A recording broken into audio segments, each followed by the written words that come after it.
say the color black without walking on eggshells.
I say, hold up, got my glizzy, bang, bang.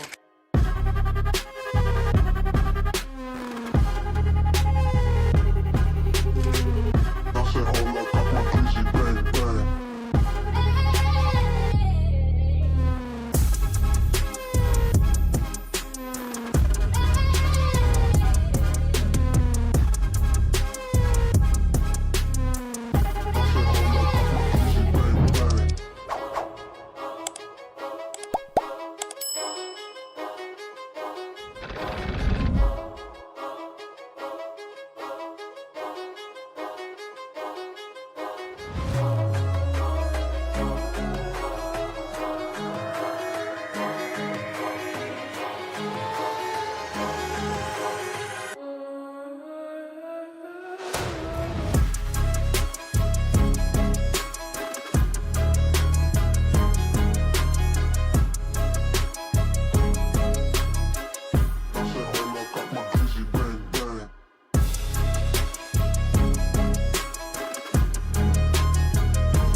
You're tuned into Foolery.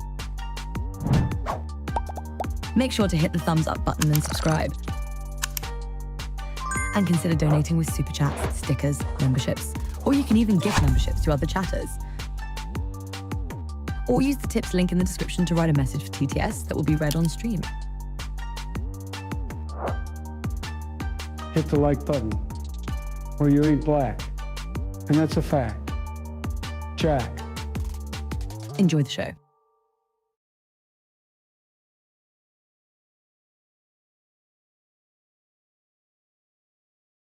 Yo, yo, yo.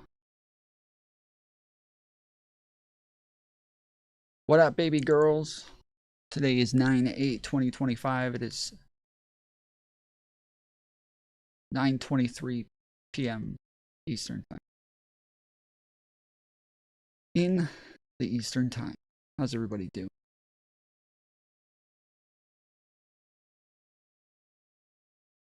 How y'all doing?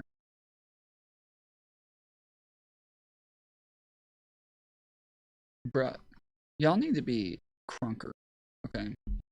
Y'all need to be a lot crunker.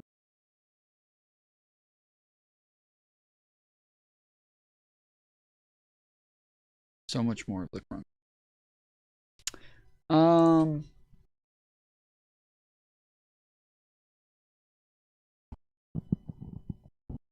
Damn, it's so hard to.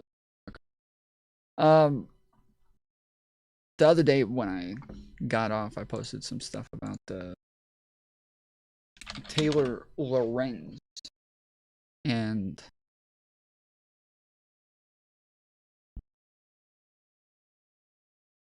she apparently didn't like it, but I posted this that said, you know, Taylor Lorenz says she doesn't know how she implied that course creators were being paid by the DNC, but here she is reposting Cavernacle on Blue Sky saying that creators are on the DNC payroll, and she isn't anywhere in the comments to correct him, even though He also claims in the same thread she reposted that Olivia Juliana stopped being pro-Palestine after this. And so this is the post from the Tabernacle where he literally is posting her article and saying, this is, he says, it confirms with receipts that the anti-Trump blue MAGA people are basically on the DNC payroll in some capacity. And then he puts like Olivia Juliana, David Packman. And then he also goes on to say the usual suspects being offered these contracts are unsurprising, up to $8,000 a month for these creators. That Olivia Juliana used to be pro-Palestine and a leftist just shows how much everyone in this article is a pure sellout. And so he's like, yeah, he's saying that they sold out, that they took money from the DNC to stop talking about Palestine and crap like that. In the middle of me arguing with this guy, which we went like 50, 60, 70, like deep, arguing with one another. And she eventually replied to one of the posts where we were talking. And my fucking comment wasn't even about, like, that post was not even about her article.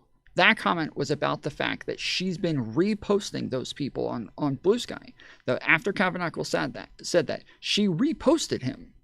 And she reposted way more people. If you guys were here at the stream where we went over a bunch of her posts, and she said similar things on Twitter, crap like that. Like, she's been reposting people all over the place. And I'm currently working on a video essay where I go over all this stuff, where she just keeps playing stupid about, like, oh, I don't know how people got this impression. I don't know where that implication came from. It's not in my article, but, like, we're going over the fact that, like, even though she doesn't explicitly say these things in her article, she does imply it, she does pretty much, like, she reposts people and says it pretty much everywhere else. So I'm going over that. But yeah, she commented on this, where again, the post is not about her article. It's about her posting stuff on Twitter and Blue Sky. She says these influencers can get on the internet and continue to falsely claim whatever they want, but they still have not shown the contract and have not been able to debunk a single fact in our story. Not one fact. These influencers can lie with impunity. Wired has editorial standards. Okay, Wired has editorial standards. So what? Like, this wasn't, again, I didn't say anything about her fucking contract. I didn't say anything about her contract. And you can see it, like, right at the top, it says, at Tom Foolery Show. So, like, she's saying this to me. And so I go to reply to her and say, like, okay, so, like, a bunch of people have said that, like you said in your article, that 1630 is funding Chorus. She said that part she did explicitly state in her article. 1630 is funding Chorus. But everybody else, including their founder, has said, no, 1630 is not funding Chorus. They say 1630 is their fiscal sponsor. Fiscal sponsor means Chorus pays 1630. 1630 does not pay Chorus. So Chorus pays 1630. That way they get coverage of their 501c4 status. And then Chorus they have 5,000 donors, over 5,000 donors that are grassroots. So the other day, Z King, you came on and asked me, you said, do you think this is real? And I said, if that was real, Brian Tyler Cohen would have said this in his original video. I went back and checked. He did say it in his original video. And I found, like, most of the videos that we watched, they did say it at some point, that they're not a funder, they're a fiscal sponsor. So I asked her in reply to this, I said, did you get any sort of confirmation that 1630 was funding them and not that their name was just on the check? Because if they're a fiscal sponsor, that means they do all of the administrative work for them. So anytime somebody donates, they donate to 1630, but it's in a separate fund for Chorus. So this is the same thing that, like, UFAT does on Fuck America Tour. They do the same thing, but they do it with Act Blue. They do it with Act Blue, where everybody has to donate to Act Blue, but Act Blue is just doing like the administrative shit for them. And then they collect all the money for UFAT and give it to them. That's what 1630 is for Chorus, is they are just a fiscal sponsor. They do not fund Chorus.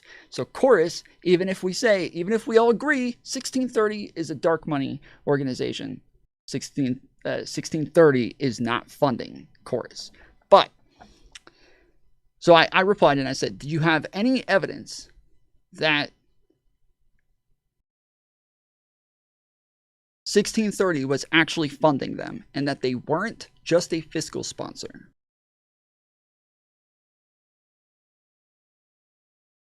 And she blocked me.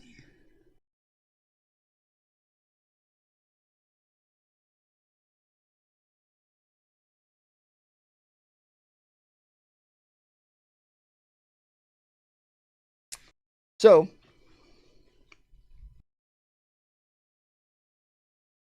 I don't know. I found this a bit interesting for one main reason. I think it's here.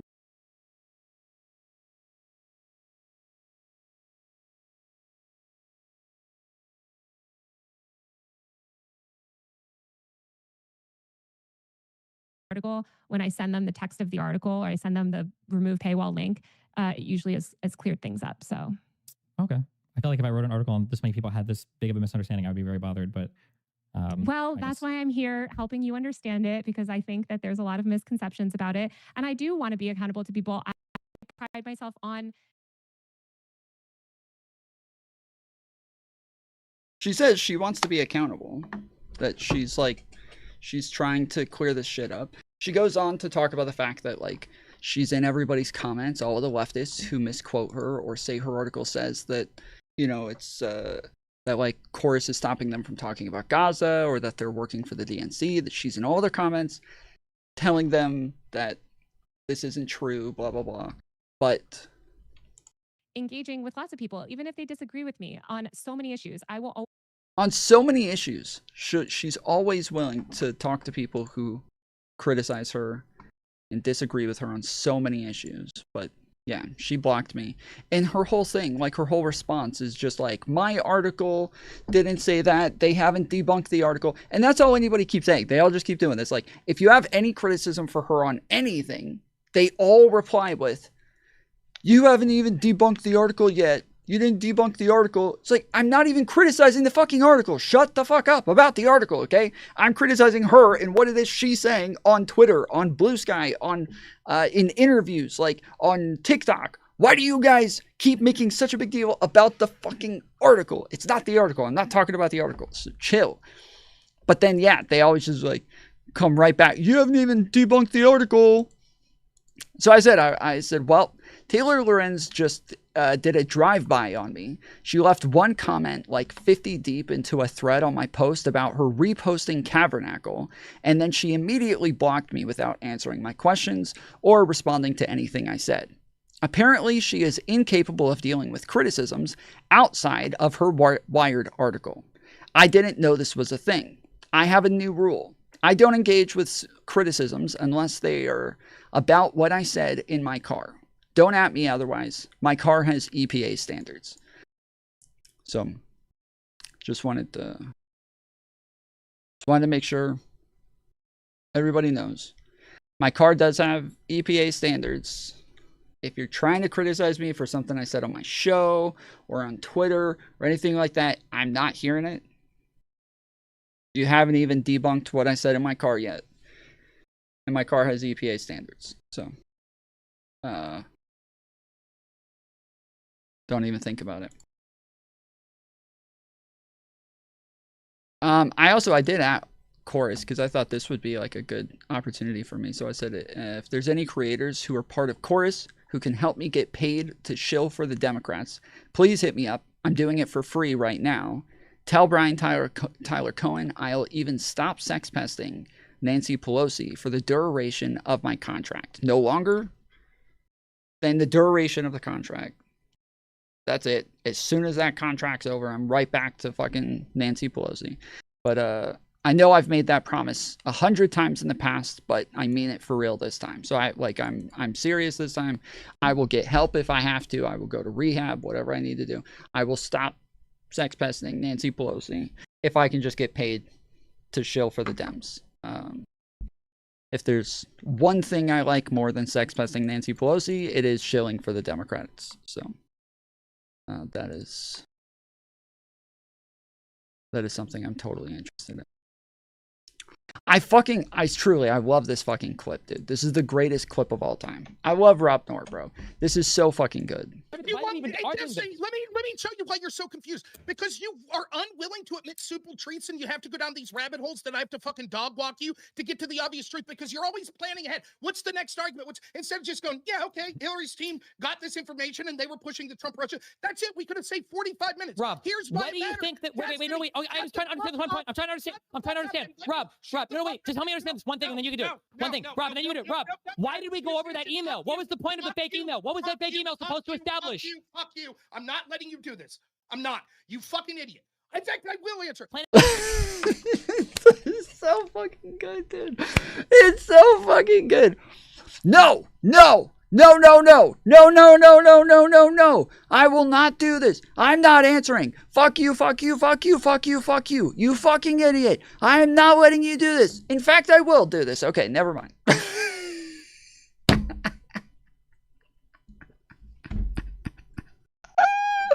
Oh, I love it, dude. It's so fucking great. He's so entertaining. Yeah, you guys all like crashing out over fucking Rob Noor. You guys don't know what the fuck you're talking about, okay? Rob Noor is the fucking best. He is the best.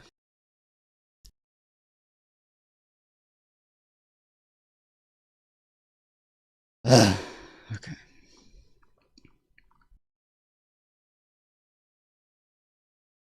Arf.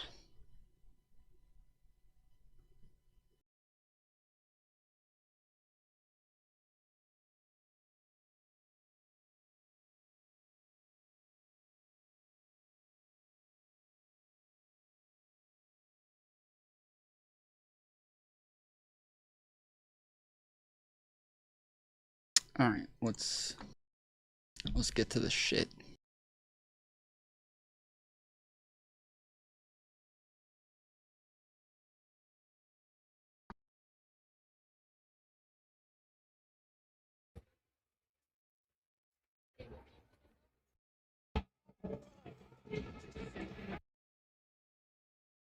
I hate Kick so much, dude.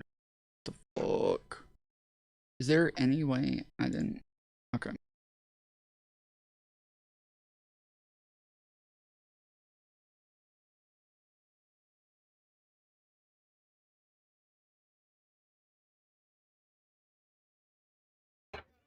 I want to watch my TV show. I'm watching a stream right now. What is going on? We're just watching a stream. Stop, dude, stop. Just enjoy the moment, dude. Come on.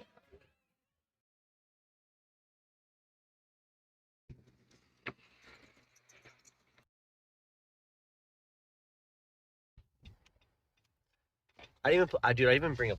Then cry, then mute, then burger prawn. Also, my Bellabox server is being listed. Chi-Chi, stop!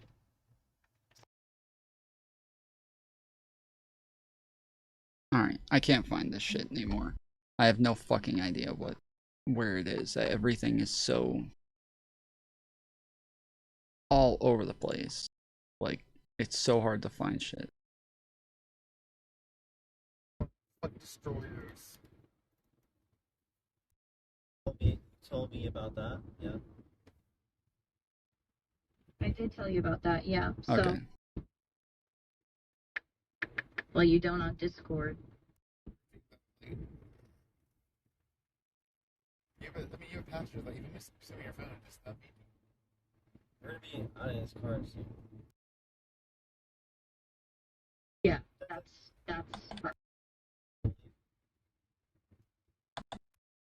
So we're gonna do a road trip, and we're gonna go by Rhode Island. Do you wanna like get dinner and talk about Shree? I'm shrinking the whole thing. I'm not doing anything but Shree. I did to you, personally. I thought I did personally. What? Your Discord and your phone number, apparently. What about? Do you need the money? What's going on? Just left the room. Yeah, it's a brand deal. It's my contact. It's a brand. It's a kick thing. Is that what it is? Yes, ma'am. It is a kick thing. All right. Yep. As suspected. Okay. Yeah. So. You know how dark and wizardly they are. What'd you say? You know how they are. Okay, I'm gonna grab my food real quick. I'll be right back. Yeah. What Said do you King mean you know tipped how they? $5. Excuse Look me? up Arcade Craniacs. He looks like an Elaborate. Oh, you know.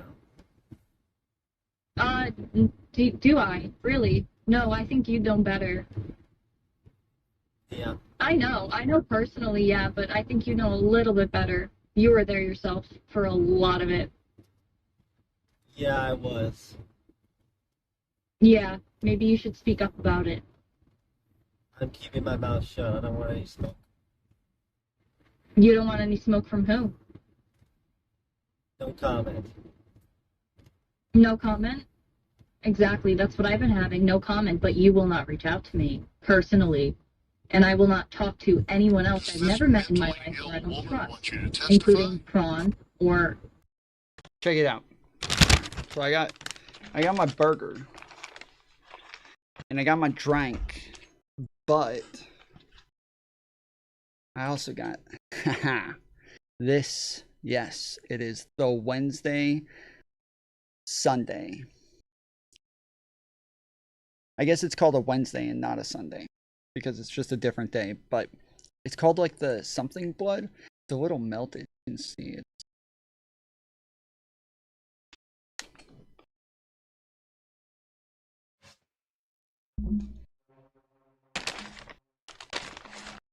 You know what? Should we do the?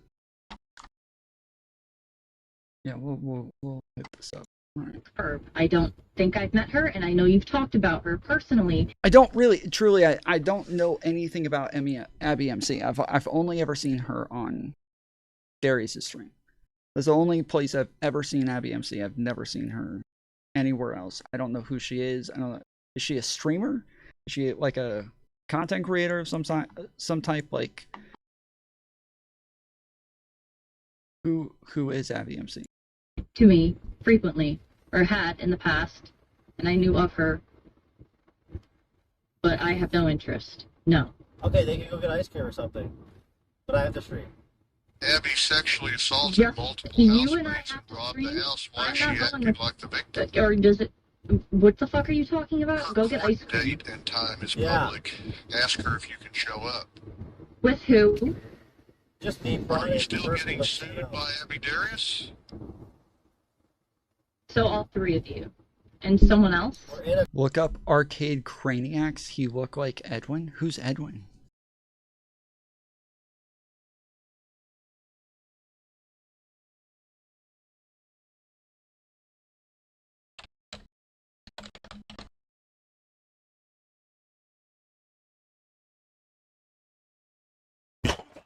Listen, no.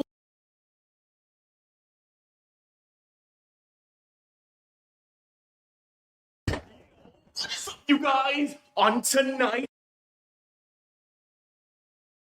This guy? I don't know who Edwin is. Well, my dog. I have a new puppy. Yeah, I just responded to it. How far behind are you guys? Shit on my ass. I thought, have you not been receiving my texts, or did you see my affidavit, or no? No, I think I blocked you. Why did you pawn someone's PC, Abigail? I mean, they said delivered. Maybe Darius should That speak might up be like about a how he project. got roped I in can his just check sleep. real quick. What is your number start with? Like, what's the area code? 401.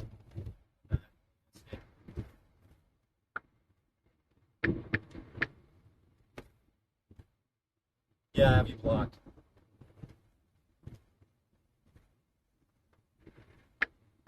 Well, you don't on Discord. You know how crazy a bitch has to be for Darius to block them. Like consider, truly, consider. Again, I don't know anything about this chick. I just always hear that she's fucking crazy. But he was happy to deal with Grace for a long time, Xena for a long time, the what was the other chick's name? Merc off the perk. He is the amount of crazy, and I'm all for it too. Okay, I am. This is one of the reasons I love Darius. Okay, he is all about the fucking crazy chicks, but I don't I don't know what it takes to be a level of crazy to where Darius blocks you. You know. Yeah, well, you haven't sent me, to be honest. And you didn't see my affidavit. Yeah, I didn't see your affidavit. What's your affidavit about?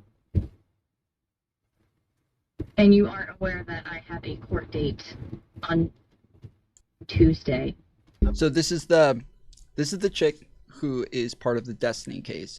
So I'm assuming when she says affidavit, she's talking about her affidavit in Destiny's Pixie case. And the other day we went over some of the very last stream that I did, the very last thing that we went over was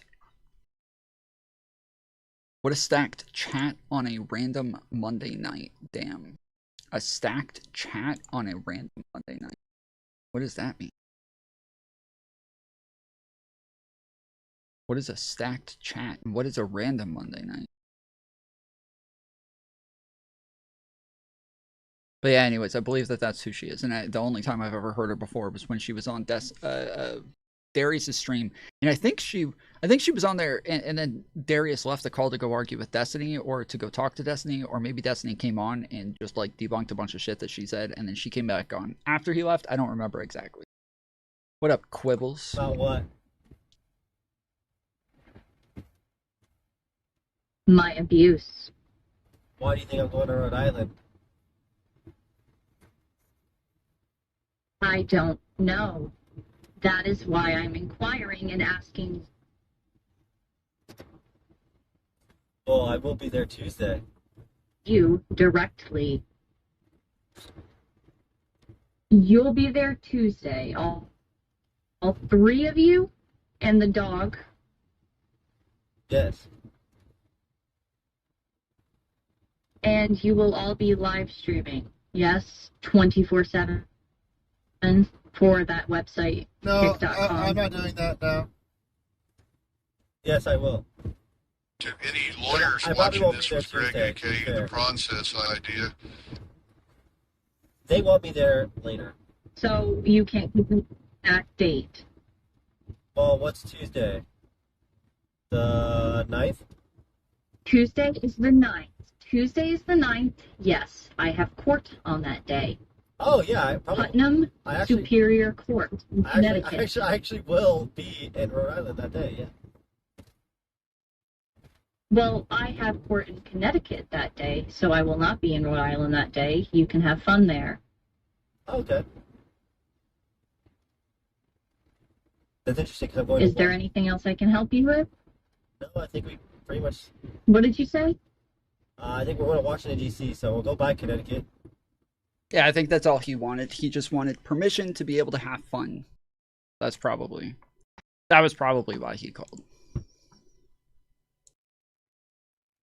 Okay, and Nothing else, really. She's what are you going to go by? When you're that crazy, you probably have a monopoly on fun. It's probably real. She's probably a mobster, but when it comes to fun, it's like when you want to open up shop or sell drugs or something in the city, and you got a bunch of gang members showing up, and they're like, not on my block, homie. You don't do that shit without getting permission from me first. That's her. You want to have fun in Connecticut, you go through AbbyMC.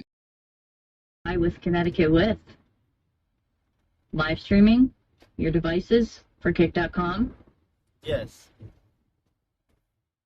Yes, you will be? Probably yes. I'm streaming the whole thing. All right. Okay.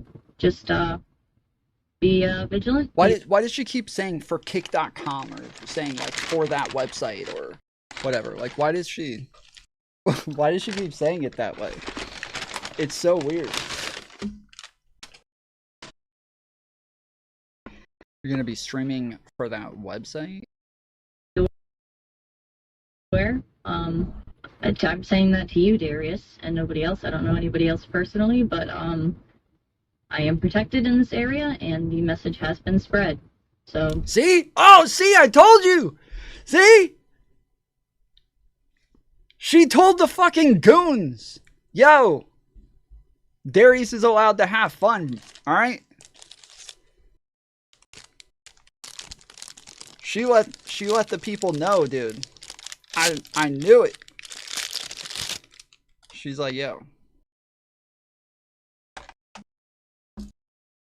you got the pass.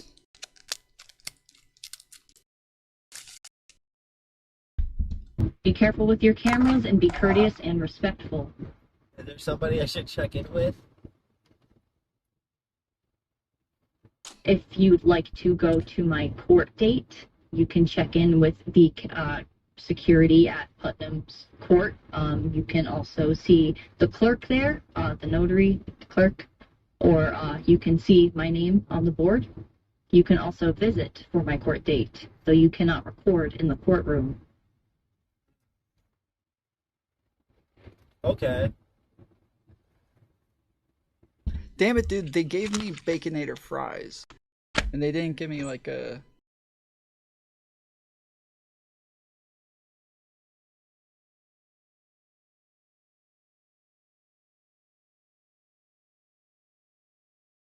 They didn't give me a fork.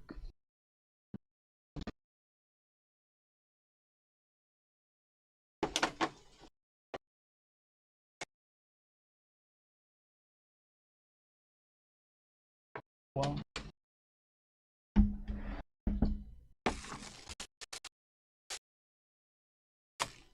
Who's in charge of whether or not I'm allowed to have fun in Atlanta? They need to make sure I get a fucking fork. Shit. So is there, I should check in with... Gang stalkers are real, Abby?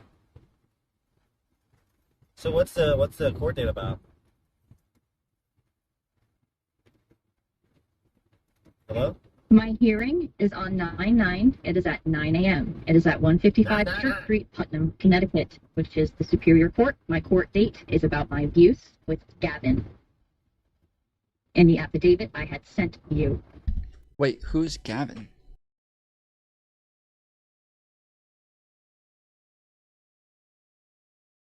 Is Gavin another streamer on that website? That has been approved and seen by a judge in my protection. Will be granted further. Hopefully. Well, that's cool. Okay, yeah, well, we can come by if we're in the area. We're coming from Montreal, Quebec. Free Gavin, Cool. Gavin did That nothing sounds wrong. awesome. Good for you. I Tell Abby haven't been. about the That's nano machines. awesome. I mean, I don't have anything else to say. Happy for you, man. I'm glad you've been better. As you told me, I mean, one of the last times we did speak, you said, I hope, genuinely, I hope the worst for you. But then you came back around and said, I want you, and I hope you are doing better. Wait, so, you know, I wish the same. Wait, I said I want you? Abaddon 6666 tipped $5. I know you need a fork, bro. I got you.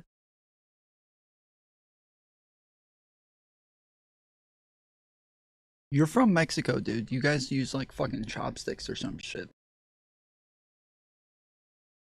You're just gonna take my fries and wrap them up in a fucking burrito.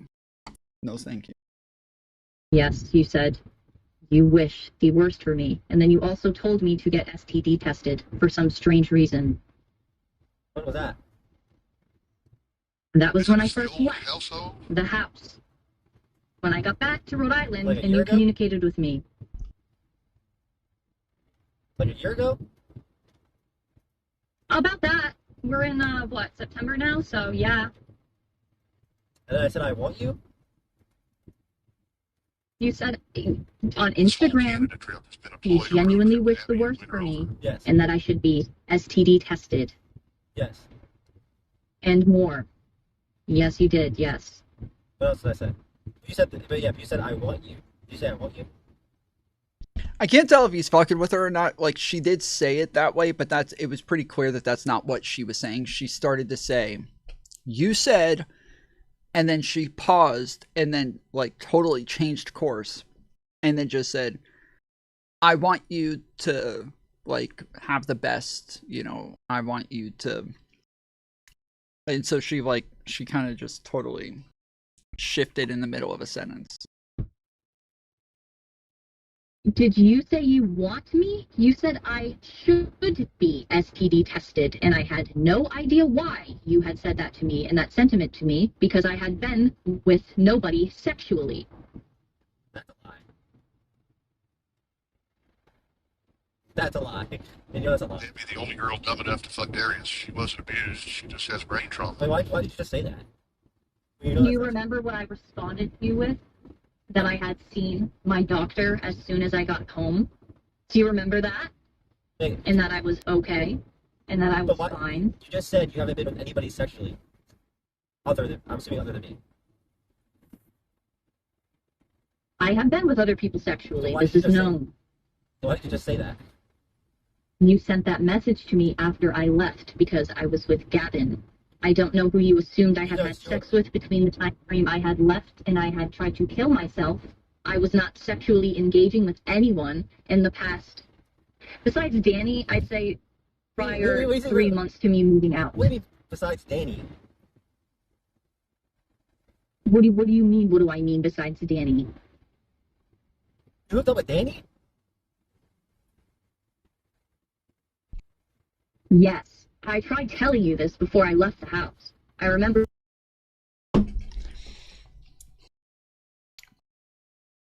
Fucking Danny, bro. Getting it in.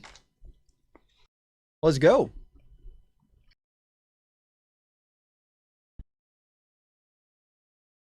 Well done. Danny is a girl. I thought they were talking about his old roommate, Danny.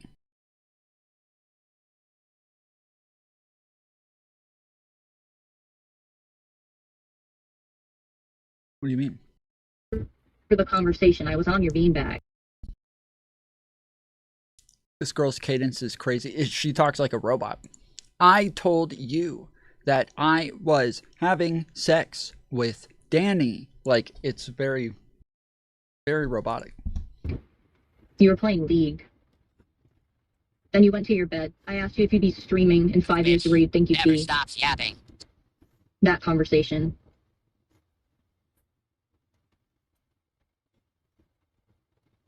What? Yeah, we were a thing for a long time. Not a, I mean, a few months. Yeah, we were. Yeah. After me and you ended, you got back with Cena. I hooked up with Hayden, and then Danny and I had our own secret relationship. I shouldn't be outing him like this, but you guys are recording. I shouldn't be outing him like this, but you guys are recording. That makes it all better. Ron wishes he moved in earlier. Alright. This is true. Alright. Sorry if it hurts you to hear. It's devastating information. Why is that devastating? Isn't Everyone this knew the I was in girl love with you falsely the whole accusing time. Destiny? Alright, Abigail. I thought she assaulted They did. Pete. Alright, well. That's interesting information. Well, I'm sorry you haven't spoken to your friends. I know Alex and Danny have moved away separately on their own. So I don't know. You haven't been in communication with them. Clearly, I haven't been. This hasn't been communicated. I left because I had no choice. Danny offered me a plane ticket home. I didn't want to borrow any money, or I could go home with Gavin. So I decided to go home with Gavin, take a road trip, and decided to effectively by accident trapped myself in a horrifically abusive relationship that is now involved, majorly with the law and the courts. So I should have just listened to Danny's advice and went home. I tried telling you this before I left. You posted a picture that you needed a new roommate and me on a stretcher on Twitter, and the police in the house. Majorly BW. Did I actually do that? Who in this house did Yeah, she you did. not fuck?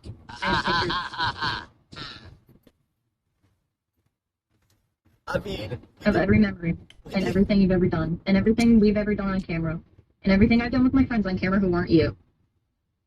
like who?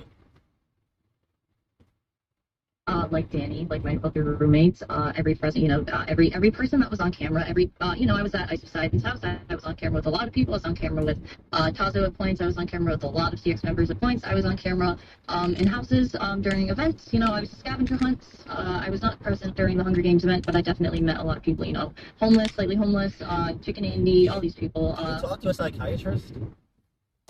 Excuse me? Do you talk to a psychiatrist? Yes, I do. Are you diagnosed schizophrenic? Like, not even trying to play on you. Are you diagnosed schizophrenic? No, I'm not. And I have been checked multiple times. Gavin did a wellness check on me on purpose after I left him, told him to go back to Texas, and he threatened my brother. Posted a picture of myself in an ambulance. A wellness check is to decide if you have schizophrenia or not. Well, the clinician at the hospital when I was there, because I had to stay, decided that I do not have schizophrenia, and I have been seeing a psychiatrist since, and I have also seen my primary care physician since, and I'm on the proper medication I'm meant to be on. I am going to switch to lithium soon, and I have autism. I also have extra brain damage I learned about just the other day from my 2022 car accident that has nothing to do with any accident in you guys. This happened to me in Rhode Island when I was younger. Why'd you clarify that? Because it affects my memory, it has affected my cognition, and it happened before I ever moved in with you. How do you find out you have extra brain damage? Is it like a DLC? Like, how did that just... No, I just thought I told you, the whole... I thought people... I have brain damage on the right lobe of my head, but now I just figured out the other day I also on the left side of my head, too, as well, and the brain bleeding is significant, and I have to see a neurosurgeon She's always as soon a as victim. possible. Maybe she's just dumb. Yes, because the hospital never forwarded me to one that I went to originally, so my law firm is suing for negligence. I get it. Victim or just dumb. Interesting. Well, this was in 2022, December of 2022. This accident had nothing to do with any accident that had going on in Texas. Do you have a charger? Maybe for like... No, I understand that. So I just found out the other day, on top of having so I have CPTSD, which is complex post-traumatic stress disorder. I've had this my whole life. I've been abused my whole life by my father. Something I thought, maybe you knew when we were friends. I found out, upon memory, and, recently I spoke to my family about it. I was sexually abused and deviated when I was a child. I knew this already, but I was afraid to admit it out loud to anyone ever. I had questioned my father when I lived with him before I lived with you. You knew about how I was kicked out there and I had to live with my mother. Yes. You knew I was talking to you then. I actually met you in Rhode Island when I was living with my father. I thought you knew my brother. I have a brother. What did you say? You told me about that, yeah. I did tell you about that, yeah. So I just found out that I have that. My clear anxiety I've had my entire life. Depression. They do not want to diagnose me with bipolar disorder anymore because they believe testing was not done enough when I was a child, and they think that it is not applicable anymore, and they think that my autism, I might have something else, and it might be, the brain damage. And also, when you have, and you are abused your whole life and have this post-traumatic stress disorder, especially if it's complex, and you're abused by a narcissist, it also affects your brain on top of the brain damage that I do have already. Hey. At least she's got an excuse, bro. Better than most people I know on the internet. Most of them are just like that anyway. I don't even have a fucking excuse. I wish I could get diagnosed with some shit. Which is multiple, I just found out, on both lobes of my brain. So I have a lot of dead brain cells. Lobes are there? A lot of handicapped in the brain.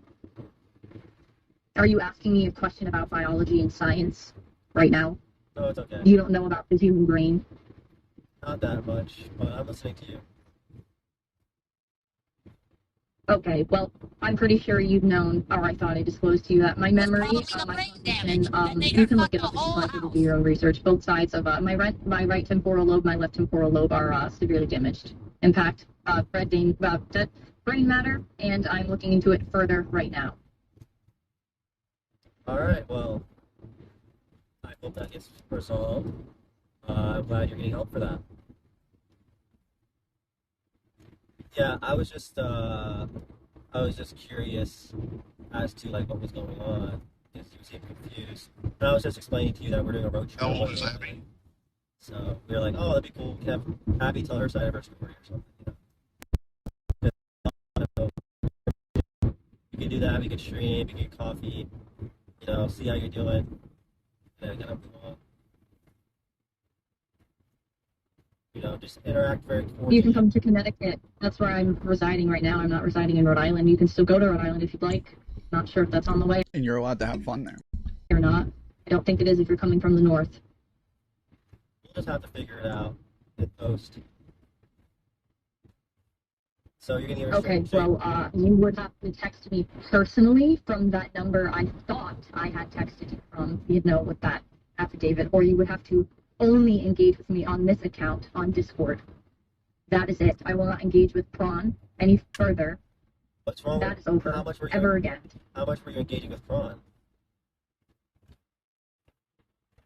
On DMs? Yeah. Was it a lot? No. Barely any. No. I just have a lot of footage of him speaking about me. In what way? A lot of ways that were unnecessary. When he was drunk, he mentioned my name, he mentioned my past, he mentioned my court cases, he mentioned things that he should not have mentioned. Like? Accusing me of things that are noted. Can I have some notes? Are you suing him or something? I'm not suing anybody, no. These will be people that will be held accountable and called if they need to be. Alright, well, you know, as witnesses. Well, you know where he lives. With potential evidence. Well, you know where he lives. I don't fucking know. I don't care where he lives. I have video evidence that he will be subpoenaed. Same with Des. Same with everybody else who knows what really happened. Boner line disorder. That's good. That's pretty good. Post-traumatic boner line disorder. People will be served. Same with Anthony. Anthony? People will be. He was present when I was molested, yes. You were molested? By Ice Poseidon, yes. Didn't you say you had a really good time when I last talked to you about that? I had a really good time at Ice Poseidon's house. That's what you told me. You said he's Which really time? nice. Because I was there multiple times. Ron, why would you do that? You were there. Well, the time that you're specifically, I saw you The describe. time that I was. Whoa. She left go. Over there. What's up? Hello? I said the time that Des and I there because I was specifically molested, and it was late at night, and she drove me home that time because I went to plenty of parties after that. Well, that's the time that you said that you're right now saying that happened was, and that was the exact time that you did tell me about that, yes. So I did say I had a good time to you about being molested, is what you're saying? You didn't say that you were molested. No, because I was afraid to.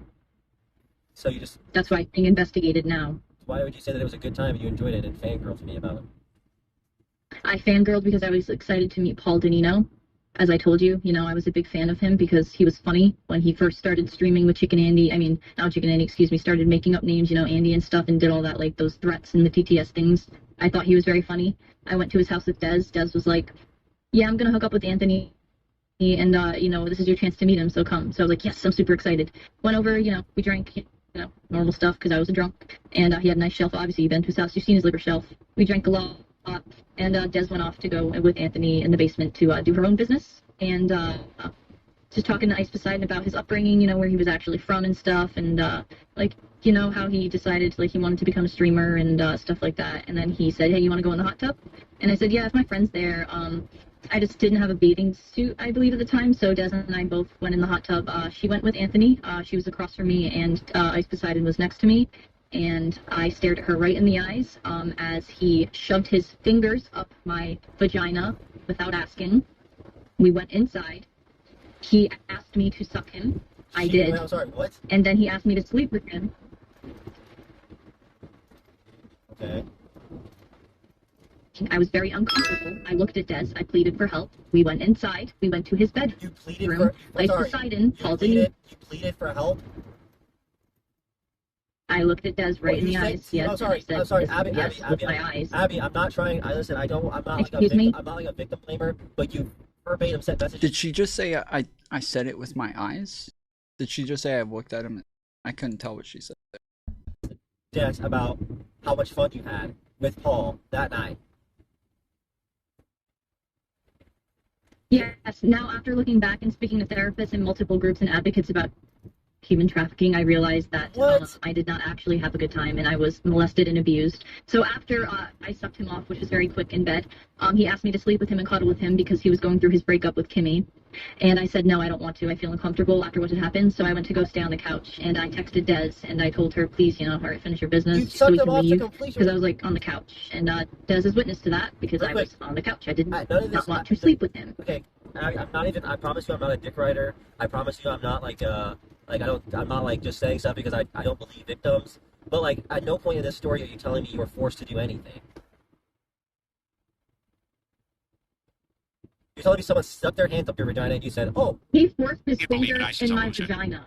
How does that even happen in a hot tub? You're literally... How did that happen in a hot tub? Zed King tipped $5. Thoughts on Drewski Whiteface? Whiteface is racist. Blackface is based. We need more blackface. Less whiteface. Everybody's always attacking white people.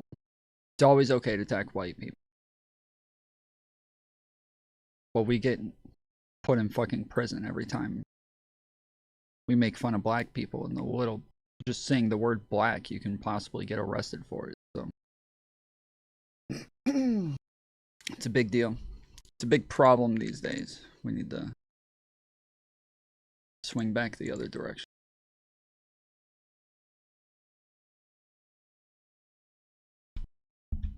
Yes. He stuck his fingers between my underwear bottoms into my vagina. And you did not move and molested me.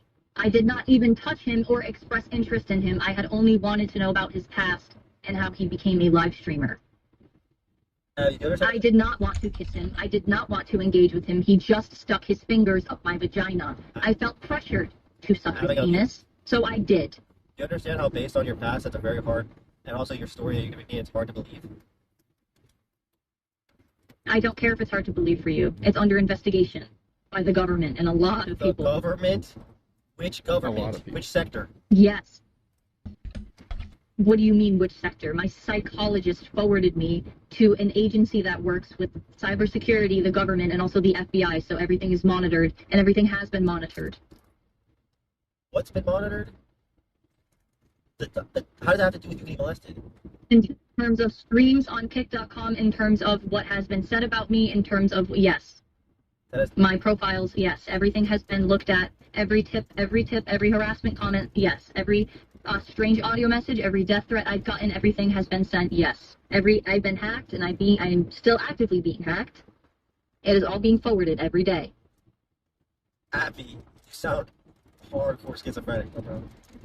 I'm not trying to be mean to you. I sound schizophrenic? Yes. That's cool.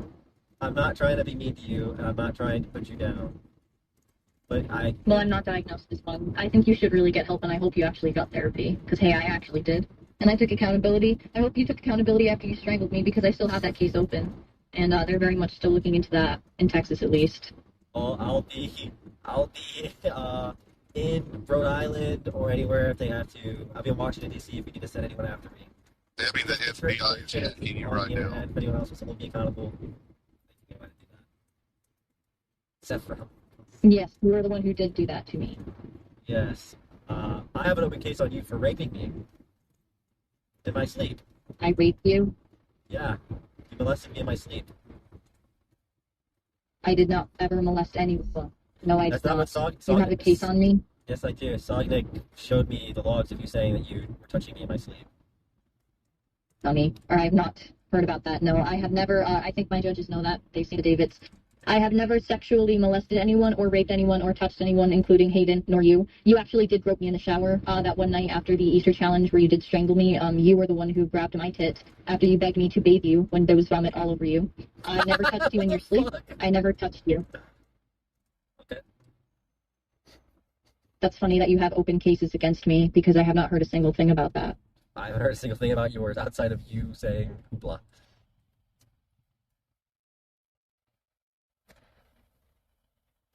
Would you like the detective's name in Austin? Yeah. Who's working on your strangulation case? Yes, I would like that. I already gave it to you months ago. I might have had you blocked at that point. If you could send it to me privately, that'd be amazing. I already did on Discord months ago. All right, well, I will look into that. And if I need to turn myself in, I will do what's right.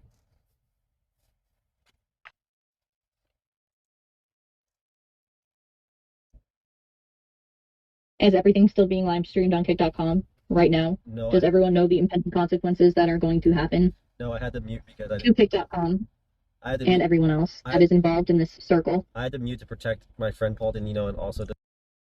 Okay, so that's why she keeps saying, like, kick.com. That website, okay. So so she's saying that the whole website's going to get taken down.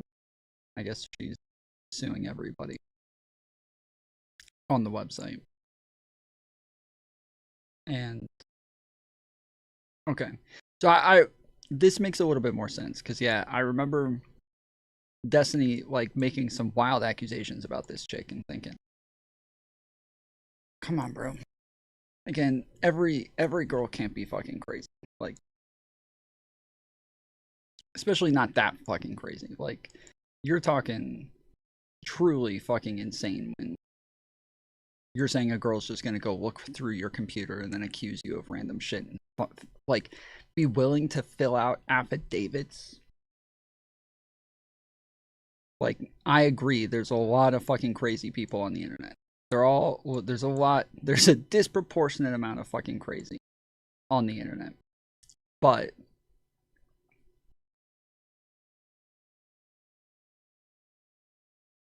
that's a level of crazy that even most on the internet aren't even that fucking crazy, but this is starting to make a lot more sense. To keep my crimes quiet. Keep your crimes quiet. Your crimes quiet? Yeah. And you claim that I've committed crimes and that you have open cases against me. Yeah, I unmuted specifically to talk about that, and then I remuted. So tell me more about the open cases that you claim you have against me, because that's very interesting. I never touched you. I've actually talked to Nani about this personally long after I got home, and I've talked to multiple people about the Hayden stuff. Yeah, this shit never happened. I don't know where the fuck these people are making this up. So tell me please about these open cases and the evidence you have. The evidence is a log. I have video evidence. Evidence is a log between you and Sognick talking about touching me, and the audio evidence is a recording of you not leaving my room while I was passed out drunk and getting on top of me. And getting on top of you? Yes. And doing what? There's an audio recording? Who fucking audio? What are you talking about? Yeah. When did this happen? What's the date? All that's for you and my lawyers to handle. Where is it being sent to? It's not being sent to me, and it's definitely not being sent to my lawyers. Well, give it time. Patience is key. Who was recording that? You were recording. When did I did not ever fucking climb on top of you. I have no plans to incriminate myself further. What the fuck? You have already incriminated yourself by strangling me on live stream camera. That is a federal crime. Abby is an abuser too. Interesting. I'll have to look into this. You'll have to look into this. It is a serious federal crime. Serious. And it is also in Texas. The penalties are very, very, very, very serious. Yes, you'll have to look into that. Well, I'll have to talk to a couple judges and see if I can get something worked out. Maybe we can work a plea deal, or maybe we can handle this off camera.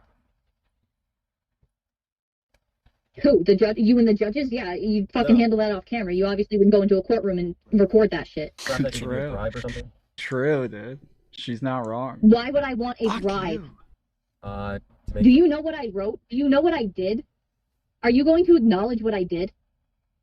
And why yellow diamonds look like pee-pee? Because I have all of the evidence already.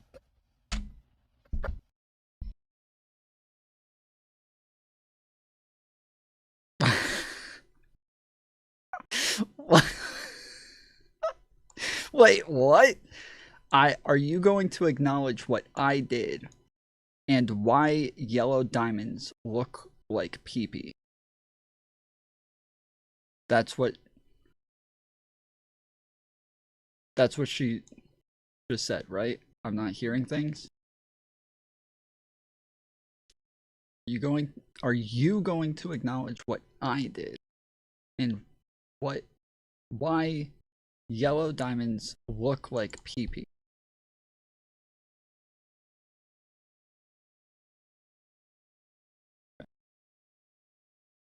Alright, as long as we're all on the same page.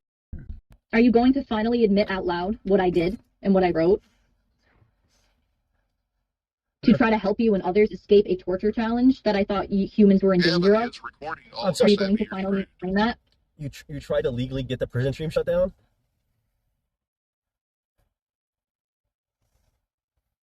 Did you not see what I... Anything about Yellow Diamond? Action Man? What happened to Action Man?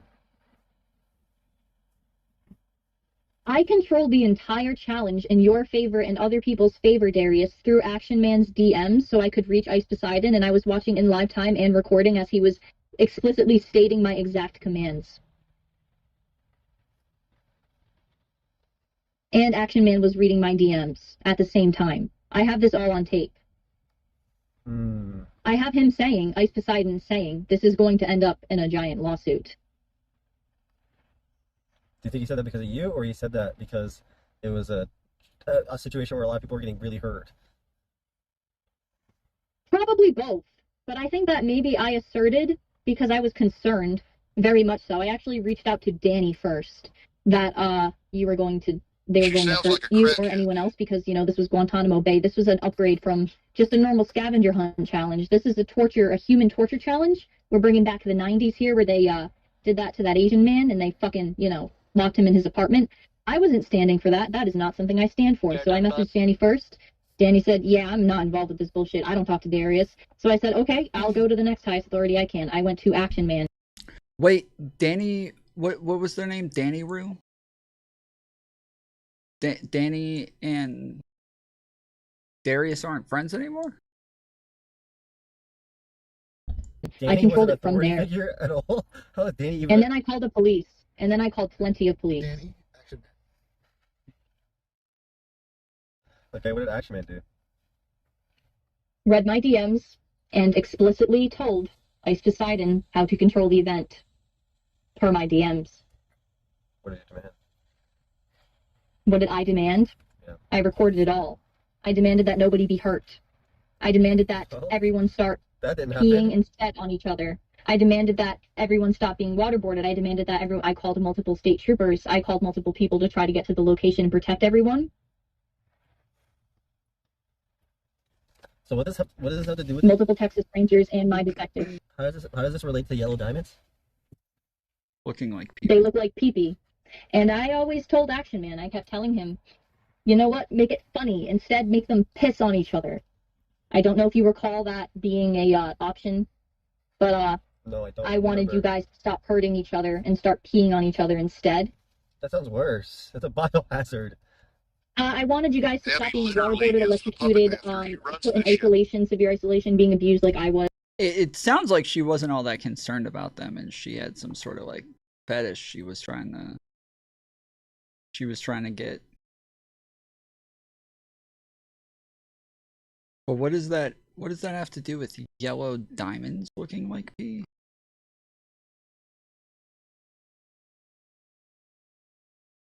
Yellow diamonds look like pee.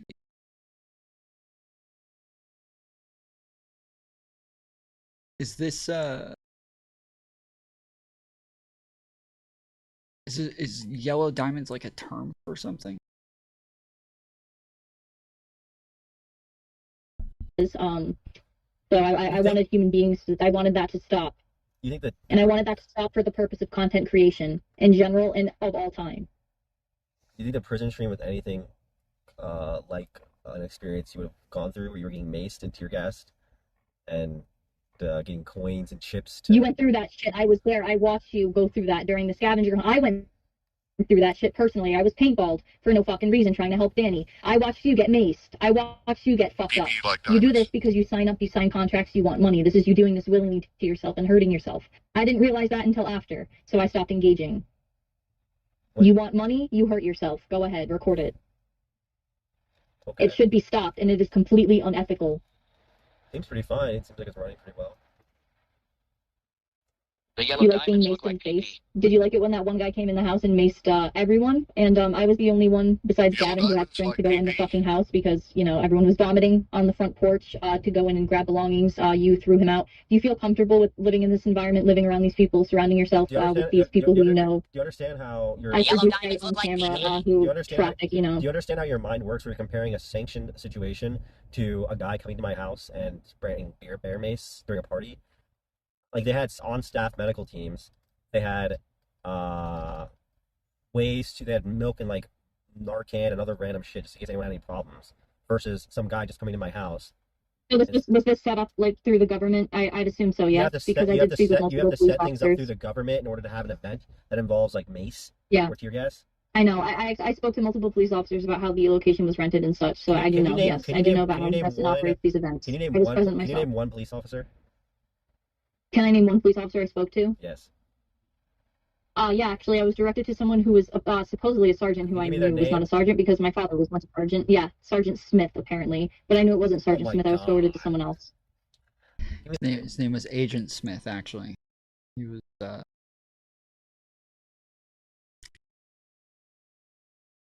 he wore a black suit and sunglasses. The most normal last name ever. She literally is backed by government agents you don't understand. Do you think ICE decided? Do you want your detective right now on your strangling case? Yeah, go ahead, give me the name.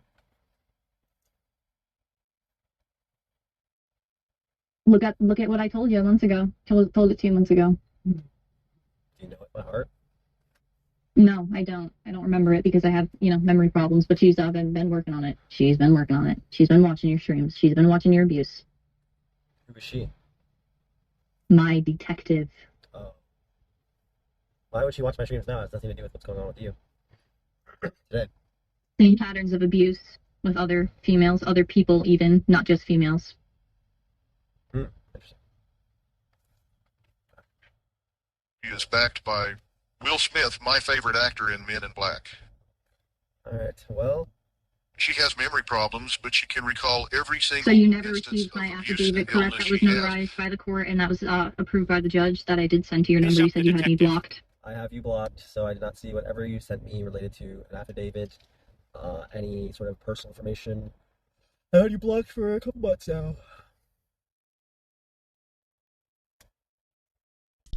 Wouldn't she know that she's blocked though? Like, if you get blocked by somebody and you try sending them a message, you get a message back.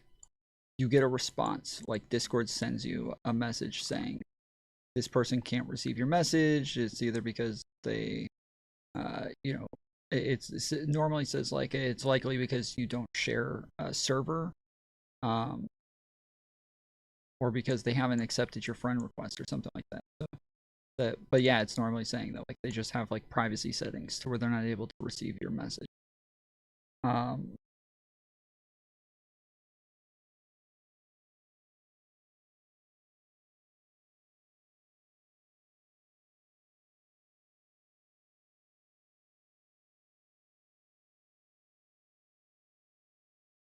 Yeah, that feels like she would know. That was the case. How have we been communicating? Well, how have you been talking to me? Well, you've had an alt You talked to me less than a month ago. Her detective is also called You texted me calling me a schizo like a couple weeks ago. That was when you came out with the ISIS stuff, because I said it was schizophrenic. She knows the truth, Darius. You better run. Because I understand that people can have trauma issues, Message and they sent can by come up, but William it seems Keen, to be very 69. weird that you've had a trauma I have issue. proof Of what? that I did all of this. But go ahead with speak about my trauma again if you'd like. That you did all of what? That you did all of what? Continue talking about my own trauma. I'm interested in hearing that. Well, I'm interested in hearing what. How I controlled the entire Ice Poseidon torture event. I was explaining that, but the proof will come out. Are you friends with Florida Boy? Continue to Acknowledge the voices, Abigail. I do This not know case that is guy, going and I to will go not associate with nowhere, him and now. you'll have to accept it. Then why did he win? And not me? I don't know why he won. I thought you controlled it. I thought MKM won. I don't know. I thought you So there controlled was a lot of there's a lot of evidence there, and people threatening me back and forth, and people pretending to be you. People were messaging me. Xena was messaging me. There were a lot of CX people who were, trying to prohibit me from. I have a lot of evidence there. So. Interesting. Yeah, very interesting. I know. There were a lot of people, and there still are impersonating you who are trying to message me. There are also people impersonating other people who are messaging me daily. Do you think that's because you're being targeted, or do you think it's because you constantly go into servers like JSTLK or Ice Poseidon's community? I've been banned from JSTLK. Yeah. And I have not been in Ice Poseidon's community at all. You rattle those communities, and maybe as those people are maybe I rattled him because I came out with an accusation, and he immediately replied to me on Twitter with something that was not true, because he claimed he never knew me and that he never met me, and that was immediately disproven by not only comments but video footage that, I've been in his house, I have been with him, I have been on camera, and that he knows me, I have been to certain events.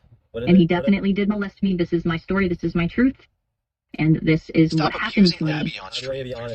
He fingered me. Forward this VOD to our detective. I understand. Message sent by William Keen, It sounds like 69. you were, from my understanding, and even the He story, shoved his fingers up my vagina, and so did other people. A lot of people did things to me that I did not tell my roommates about, and I didn't tell you about, and I didn't tell Des about. I didn't tell people I was closest to about. I was closer to Danny towards the end. I didn't even tell Danny about it. I kept it to myself. It took me coming home, getting sober, healing, seeking proper help to realize what had been done to me. You had also accused Danny of trying to rape you as well. That night that you gave me MDMA. Ecstasy. Yeah. Yeah, so one night you gave me MDMA, and it was early of last year, and I was cuddling with Danny, and this was before we had ever had a sexual relationship, or ever came close to touching each other. And we started cuddling, but I started freaking out because I didn't know if I should engage or not, because I was still in love with someone else, aka you, at the time. So I ran for help, and I didn't accuse him, I never did, of raping me. I knocked on your door, and I pleaded. I said, I don't know what's happening, I can't do this, I don't want to cuddle with Danny, I don't want to. And I think you helped calm me down. I did not accuse him of raping me. I never, ever did that. Message sent by William Do you Keen, have evidence? 69. Yeah, but unfortunately, so you don't know this, but Xena was actually, I was sneaking Xena into the house at that time, and she was hiding under my covers. She was in And love she with heard you. that. Why did you abuse I her? heard you say that. I do know she was breaking into the house, actually. I do know. didn't break She was into the actually recording me having sex as well. I do know, and I'm aware. All She right. did. She was coming through the window. She was coming through the garage. I thought it was an issue that she was breaking into the house from the... That's not, first off, what you're saying right now isn't even true. What you're saying right now isn't true, and I don't want to have too much of a conversation on that. Okay, well, I have my own case, and I live there, All right, so that's interesting. she was breaking and Okay, entering. no more refraining the conversation of that person. Thank you. All right, so, well, it's something false. So, but anyway, we'll talk. Well, but they might have. Who knows? I don't care. Anyways, so Leave the sex tape scene off filmed. Message sent by William Keen, 69. yeah. That's so, very interesting that you have cases against me, because you will immediately get fucked, and so will everybody else. So here's the deal. I think you're mentally retarded. My judges have read my affidavit, and I thought you had. No, I don't think you have any cases against. I should have sent it to Alex, or... What does that mean, my judges? How do you have judges read something if the other person hasn't even been served and is unaware that it exists? Like, how the hell were you ever in front of a judge or around a judge?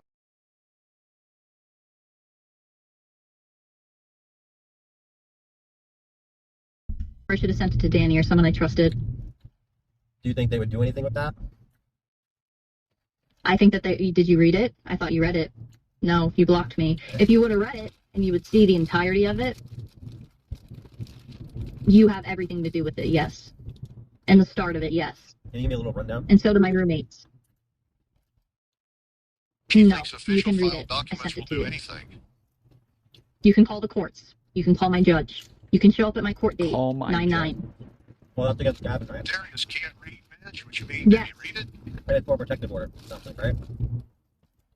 Yes. It sounds really funny having fucking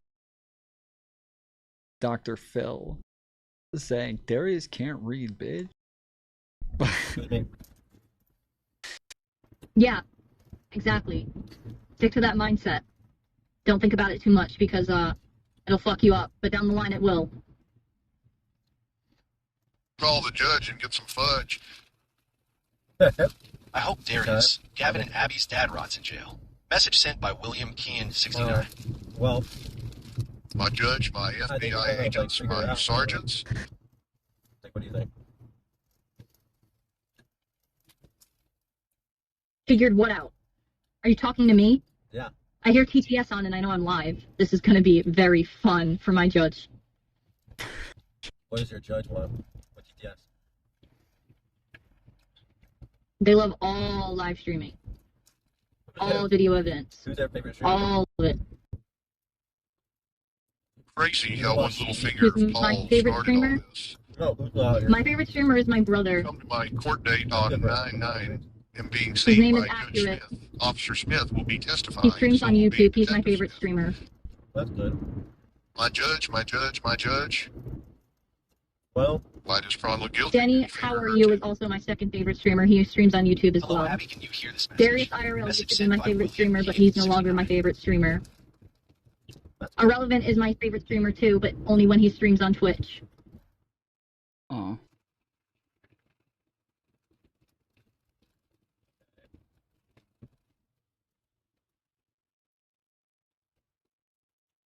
Well,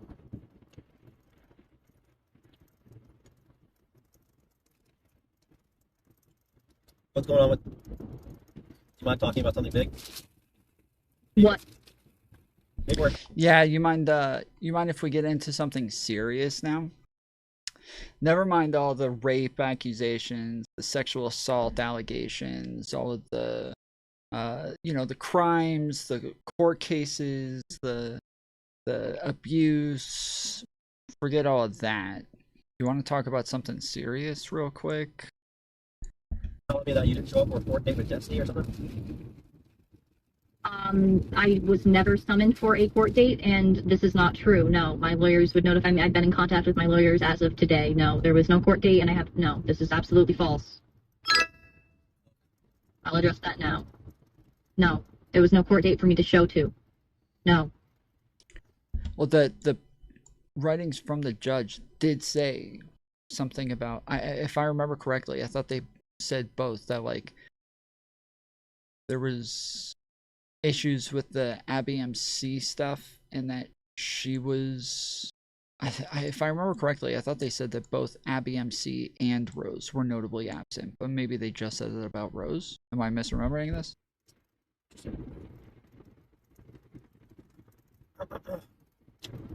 Well, I'm sorry all that. I'm currently being subpoenaed. Why? Destiny. Why? And also, I'm sorry, excuse me, my original GoFundMe campaign against abuse. I don't know why. I'm curious, so I'm trying to find out why. It had nothing to do with him. It had everything to do with Gavin. So I wonder why his lawyers subpoenaed that. And my safety is under risk. So that's why I'm submitting evidence as I can, and the courts are working with me. I'm being stalked and harassed everywhere I go. How can you subpoena your GoFundMe? What does that mean? His lawyers and him personally subpoenaed my PayPal and my original GoFundMe account. So they subpoenaed the transaction from it. So I don't know. They did that and they searched through it. That means that they could. So they did. And they found nothing because it had nothing to do with him. What does it mean when so they made a court order to go through your PayPal? Yes, they made a court order to go through my GoFundMe account and my PayPal. Yes, they did. It says $0 on it. There's not much to go through. What does that mean? Exactly. He's looking for my IP address and to find my location. Through the GoFundMe? That doesn't make sense. They're getting subpoenas to see who all is donating to a thing.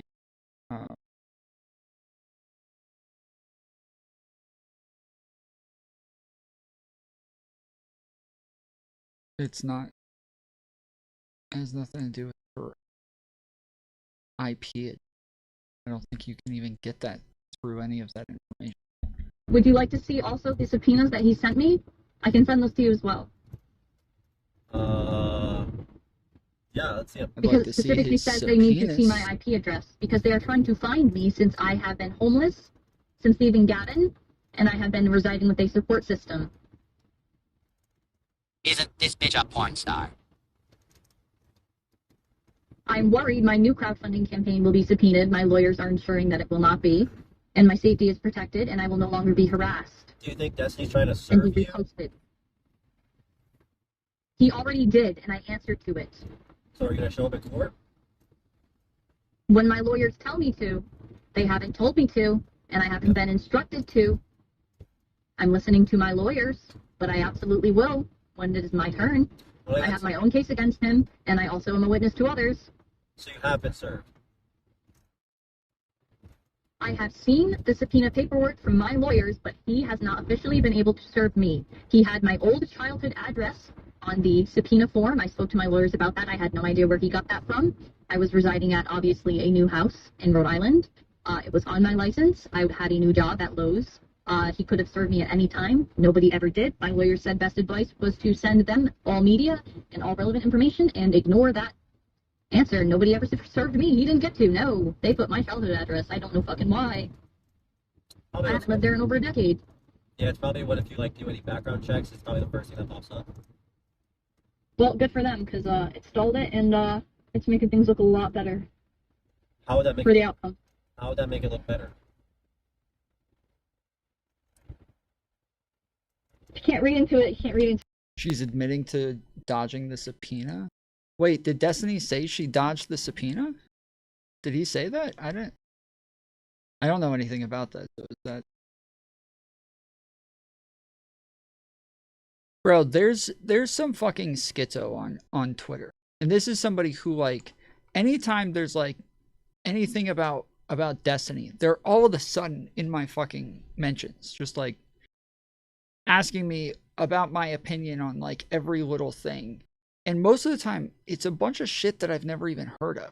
Like there's always people who are asking me about like all this drama with Destiny. And what this one chick, she kept asking me like, I forget what it was. It was like I said something about the fact that Progressive Victory shouldn't be trying to take the heat for the doxing that like Bad Empanada and Hassan did. And this chick said something like, you mean like what Destiny did to Queen and JSTLK? And I was like, wait, what? I don't know anything about this. And they're like, yeah, right. You're a liar. This is why everybody knows you're an idiot, because you pretend not to know about stuff, yet you're always keeping up with all of it. If you're going to talk about it, you need to keep up with this more. I'm like, I don't know what you're talking about. I've never talked about Destiny doxing JSTLK or Queeman. I knew he doxed Ryle. I didn't know he doxed Queeman or JSTLK. Did that happen? Am I lost on this? Did Destiny dox JSTLK and Queeman?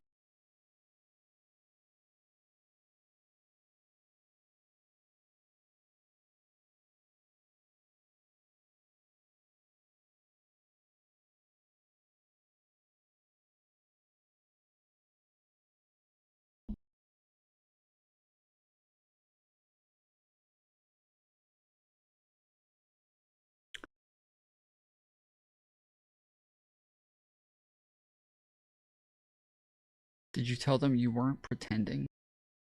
And that you really don't know anything about anything? Yeah, that's what I said. But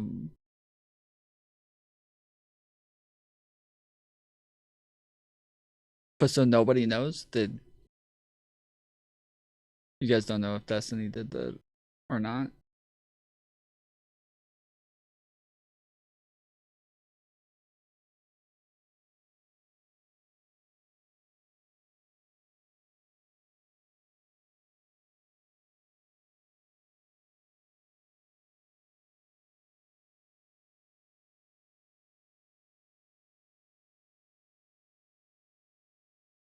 to it. I don't know. You can't see what this guy's doing is unacceptable and horrific. Then that's just your opinion. Well, based on what you told me, I can't force you. Based on what you told me, it sounds like he's trying to serve you because he thinks you're lying. So he wants to. Yeah, he's trying to serve me because he thinks I'm lying, and I'm also forwarding my own evidence to lawyers, and they know I'm not. So that's all I have to say about that. They know I'm not a liar. They have seen plenty themselves. And they know, for sure, a lot of things. And he keeps harassing me daily. And his fan base as well. So other fan bases too. So Well, to be fair, the other this is why I'm under protection. You're under witness protection? No, I said this is why my cybersecurity is under protection. By McAfee. Okay. I've had Hayden claim that I sexually assaulted him as well, which is very funny because that never, ever, ever occurred. Ever. And I keep hearing stories over burgers. I would love to be served. I would love to hear about all of your cases on me because these instances have never occurred. Oh, what? Can you hear me?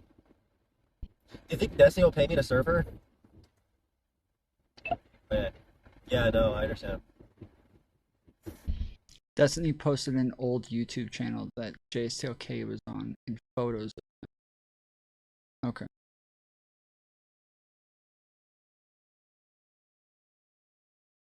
Called him by his first name in DGG chat.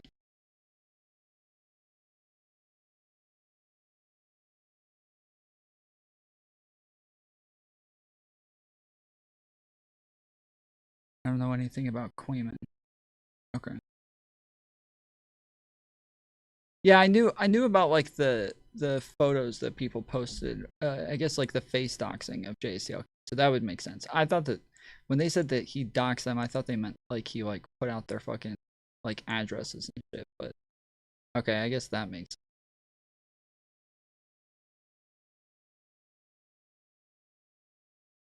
I'm not saying that's not doxing. I'm just saying that, yeah, that.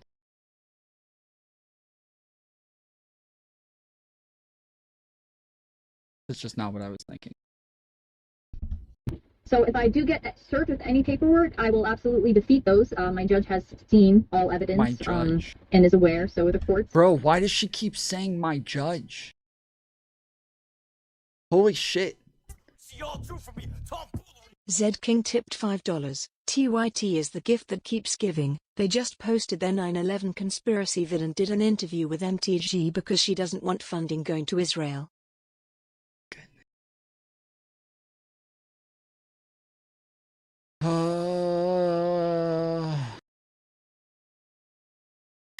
Yeah, didn't they just had their like love fest with MTG, or Jank did, where him and MTG sat there like talking about how much they have in common and how much alike they are. Which, I mean, damn, dude. This is like, these are levels of insanity that I truly never thought Jank or Anna would get to. Like, as much as I've always hated them, as much as I've always thought that they were fucking insane, these are unhinged levels that I never thought would happen. Ever.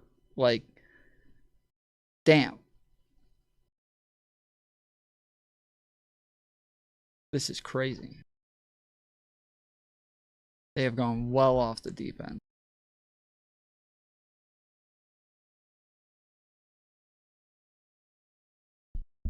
And the police around New England that I have been a victim and I have been targeted by multiple prominent people and also my ex-abuser, Gavin. So everyone is being vigilant and on the watch. So be careful with your cameras and be polite if you're coming through this area.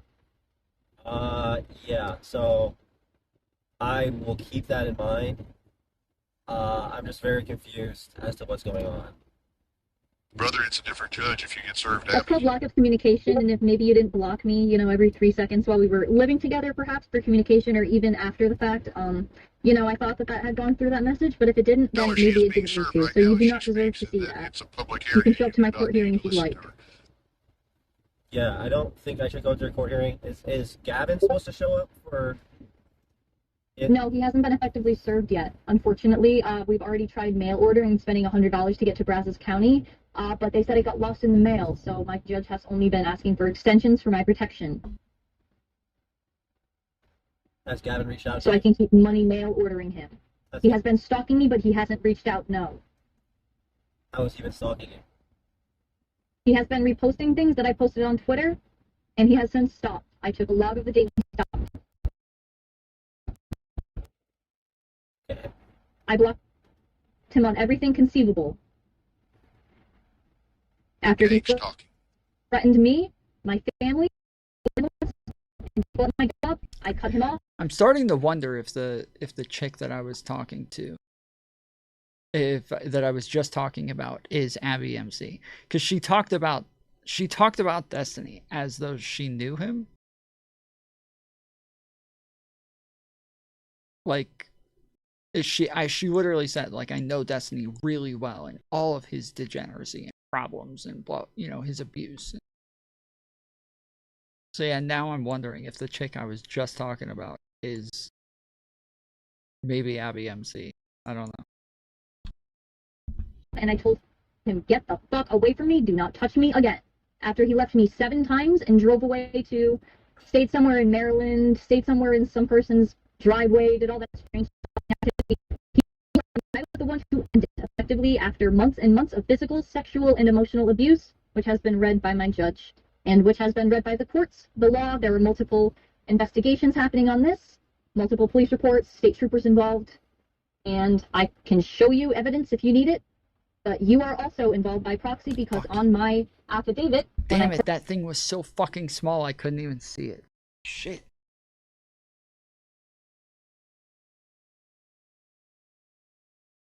Did you find her through Daria's Tinder?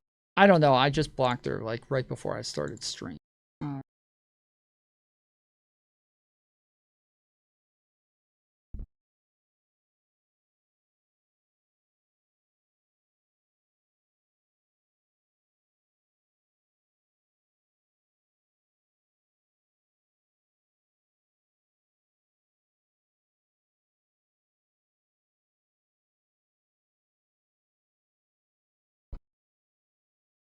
I don't know, maybe it probably takes away all of her like notifications when I block her.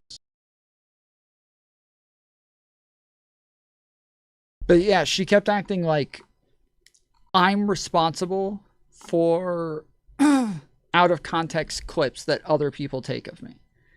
She kept acting like if other people clip me out of context and post it, which they have all these clips of like me saying that Destiny did have I kept saying like, yes, I know it's crazy, but he literally has like a court order saying that he can't delete CP. Like, yes, that is a real thing, but they keep playing that clip of me, and I keep telling them, I'm like, dude, I'm literally saying like that. One, they didn't know that she was underage at the time, and two, that like if they don't know that she's underage and they give a court order, then yes, he literally has a court order that tells him that he has to keep CP. But there's also tons of other clips of me and like streams of me saying that obviously he has to report this to the lawyers, he has to report this to the judge, that they have to like get rid of this out of evidence, that they have to go through the process. Like, I kept saying this, but they keep clipping these like things where somebody in chat's like, wow, you think that they would ever give him a court order to keep CP? And I'm like, yes, they literally did. So like, it's not that I think they would, it's that I know they did. They literally did give him a court order to keep it. And so yeah, so then afterwards when I'm like, dude, that's out of context, here's like the other clips from the same stream of me saying that they have to go through the process to get rid of it. They're like, well, that's your fault for saying it like this. I'm like, I didn't say it like that. It's just clipped out of context where I'm replying to somebody in my fucking chat. Like, what I'm saying is true. I didn't say anything wrong there, but you guys just keep running with the fucking clips. And then they keep like saying like, well, that's on you for for doing this. Like, I didn't do it though. I didn't post this clip. I didn't go clip this and then put it out. Like, if you watch the stream, you're not gonna think that I'm saying that. But if you just put it out in a fucking 30-second clip, then yeah, sure.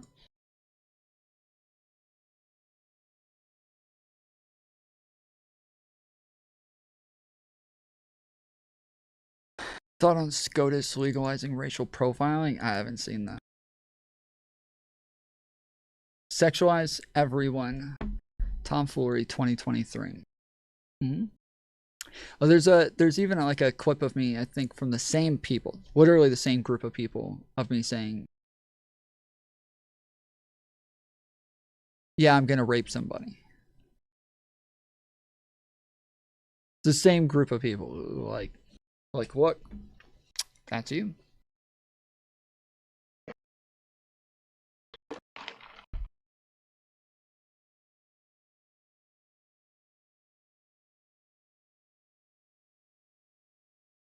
What? You don't remember this? You don't remember the... You don't remember that clip? Wait till they find Grape Alley. Oh shit, dude. Do you guys... Does anybody know where that clip is? Does anybody have that one? There was a video of me, like it was Chud Logic, and he I forget what it was, but I just like made fun of him one day and was like ripping on him the whole fucking stream. And his chat was trying to get him to review it, and they were all like, Chud, Tom said something about you. You got to go watch it. And he was like, no, I'm not watching it. Like, they kept, no, Chud, you got to watch it. You got to watch it. And so I get on stream the next day, and they're like, look, we tried to get him to watch it, and I pull it up, and it's Chud, and he's like, guys, stop asking me to cover tomfoolery, okay? I'm never covering tomfoolery again. Like, okay, I don't want to say never. Like, okay, if he rapes somebody, then I'll cover him, okay? But outside of that, I'm never covering him again, okay? And I was like, damn, I really want him to cover me.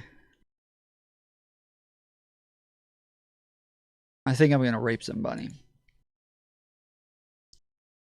Yeah, it's a good idea. I'm definitely going to rape somebody. And they just clipped that of me saying, I think I'm going to rape somebody. Yeah, it's a good idea. I'm definitely going to rape somebody. And just fucking all over the internet. So, yeah. I have the clip in my server museum. Tom out of context. Yeah, if you have it, send it to me. It's funny. That's one of my favorites.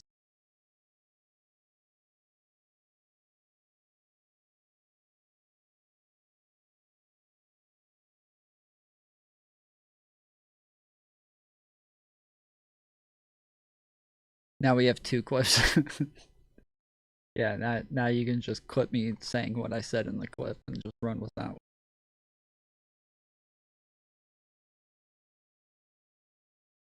First met Gavin, it was through you and through you guys.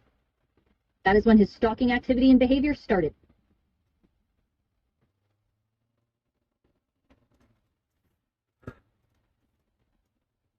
So it all comes back to me, huh? Why was she with him last night then? Nope, it comes back to my roommates, which I mentioned in my affidavit. Never mentioned you guys by name. Don't know if you read it. Apparently you didn't. Why would I read the affidavit? It's for Gavin, right? Yeah, you don't care. That's why, because you don't care. You don't even care. No, I don't. Why would I? Well, actually, yes. You don't care about rape. About how I warned you about interacting with Gavin. You fed Gavin LSD and made him a stalker. And now you're pursuing legal action. Why would that? Exactly. So just move on. So why are you engaging or asking if you'd like to speak with me? You should try dating well, message. I was asking because I wanted to tell you the story, but it seems like you kind of already did it just now. So it was pretty much gonna go like this. I was gonna let you talk, and I was gonna give her a rebuttal, and then we'd see each other, shake hands, and then depart. Ask her why she started dating him and robbed your house to run away with him after pressuring him into taking the blame for her totaling his car. So I think we're at the standstill or something of that sort. Yeah, okay, so what did Destiny say? Because somebody in chat said that, yeah, like she avoided the subpoena, that she was supposed to show up and her judges told her not to. Or her judges. Now I'm fucking saying it, dude. Fuck.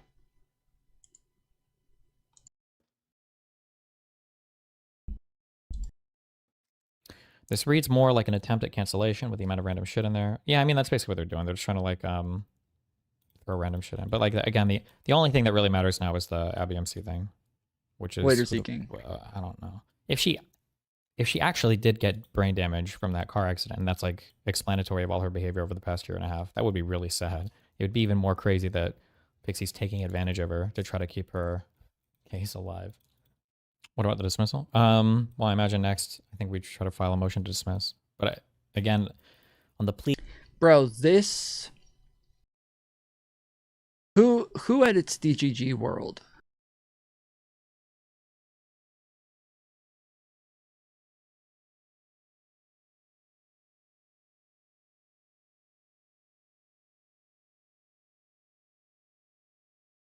Is it...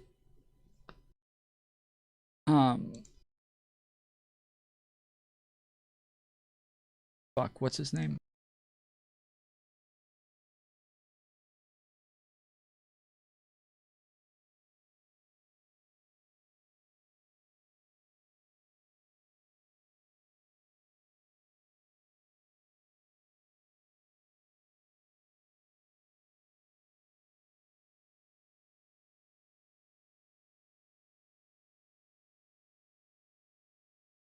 Clip not available? What does that mean?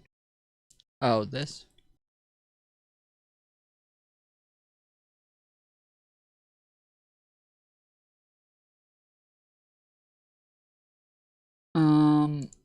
What's the name of the stream?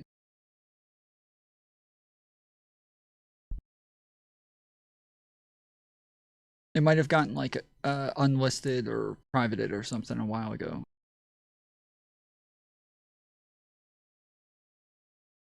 If you tell me the title of the stream, I can probably pull it up. Fuck, I don't know why I'm forgetting his name. Thinking Monk. I think that's who does DGG World, right?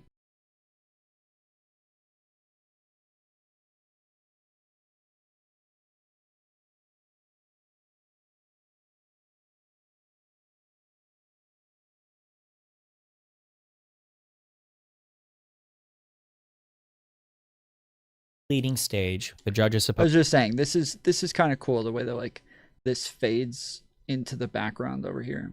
I like it. Supposed to read all the facts of the complaint as though all the facts are true. So it would be surprising if he dismissed it here, but I don't know. We'll see. The fact that he invited one, I think, is nice, but... Chad Logic called a pussy by Noah Sampson.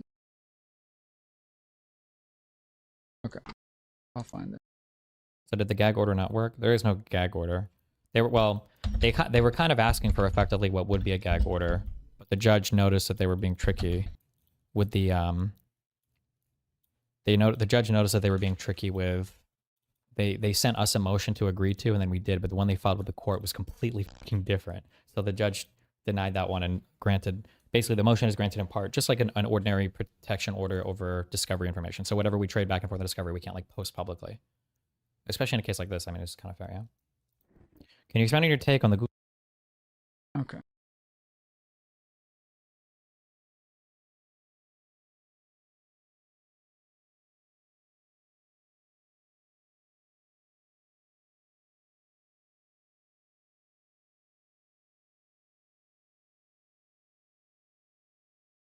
Huh.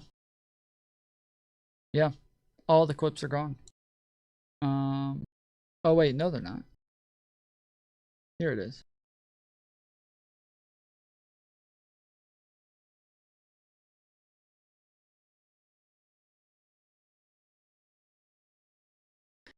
Well, fuck. Yeah, I think it's because it has a 18 up rating on it now. So all the clips have been removed.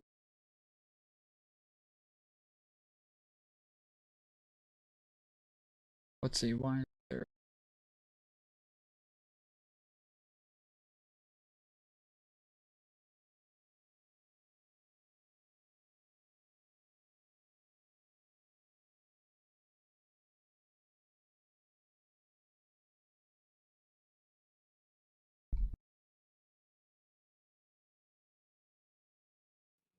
Chud went over all of this. Joseph first.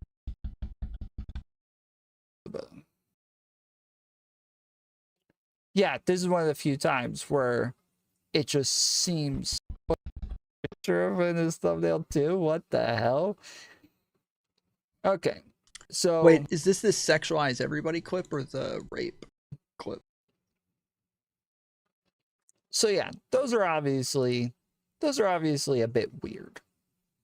Little weird. Little odd. So Noah Sampson tweeted out, pedo freak streamer like this one should it like the implication from this is that she's under 18.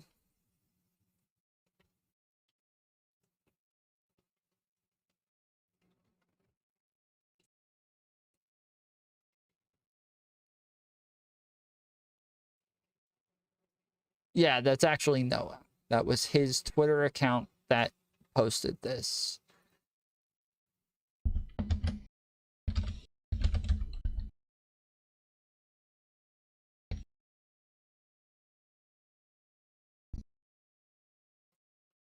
Well, grooming minors to have sex with them at legal age does make you a pedo. Yep. What? Yep. Grooming minors over the age of 18 makes you a pedo. True.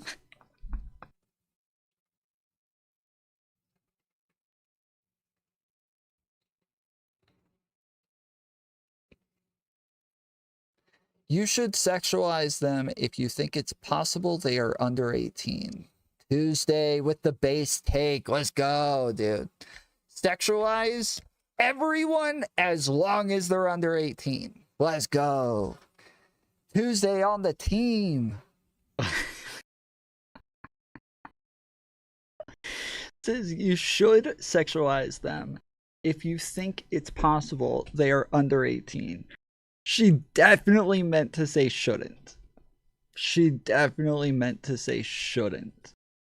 And so it was fucking hilarious because Tuesday is like hardcore feminist. Does not think you should sexualize anyone, but especially not if you think it's even a possibility that they could be under 18. And so yeah, the fact that she said this, I knew she fucked up. I knew it was an accident. They are under 18. Tuesday with the base take. Let's go, dude. Sexualize everyone as long as they're under 18. Let's go. Tuesday on the team. Tuesday's yes, on dude. The team, dude. No, good. We didn't know Tuesday was one of us.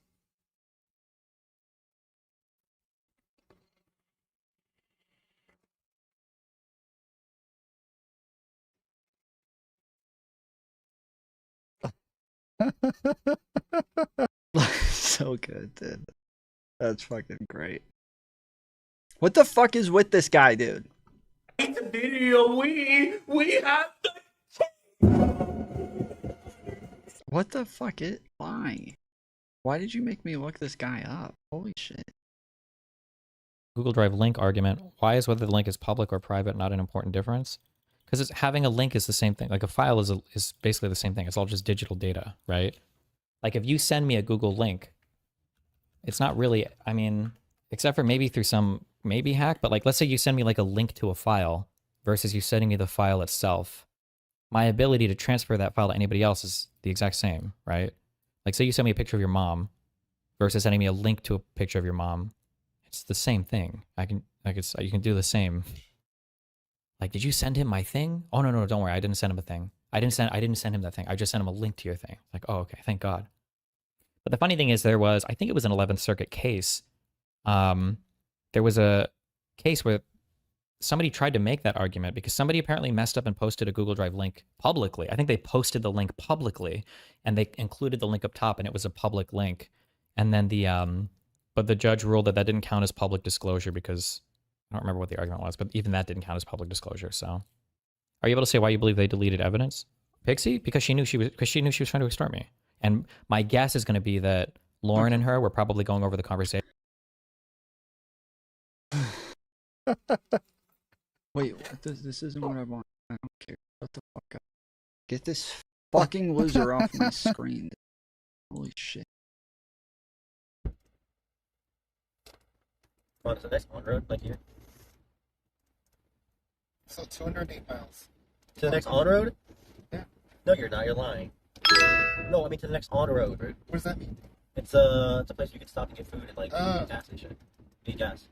Did you block me before I asked you about the dog? What dog?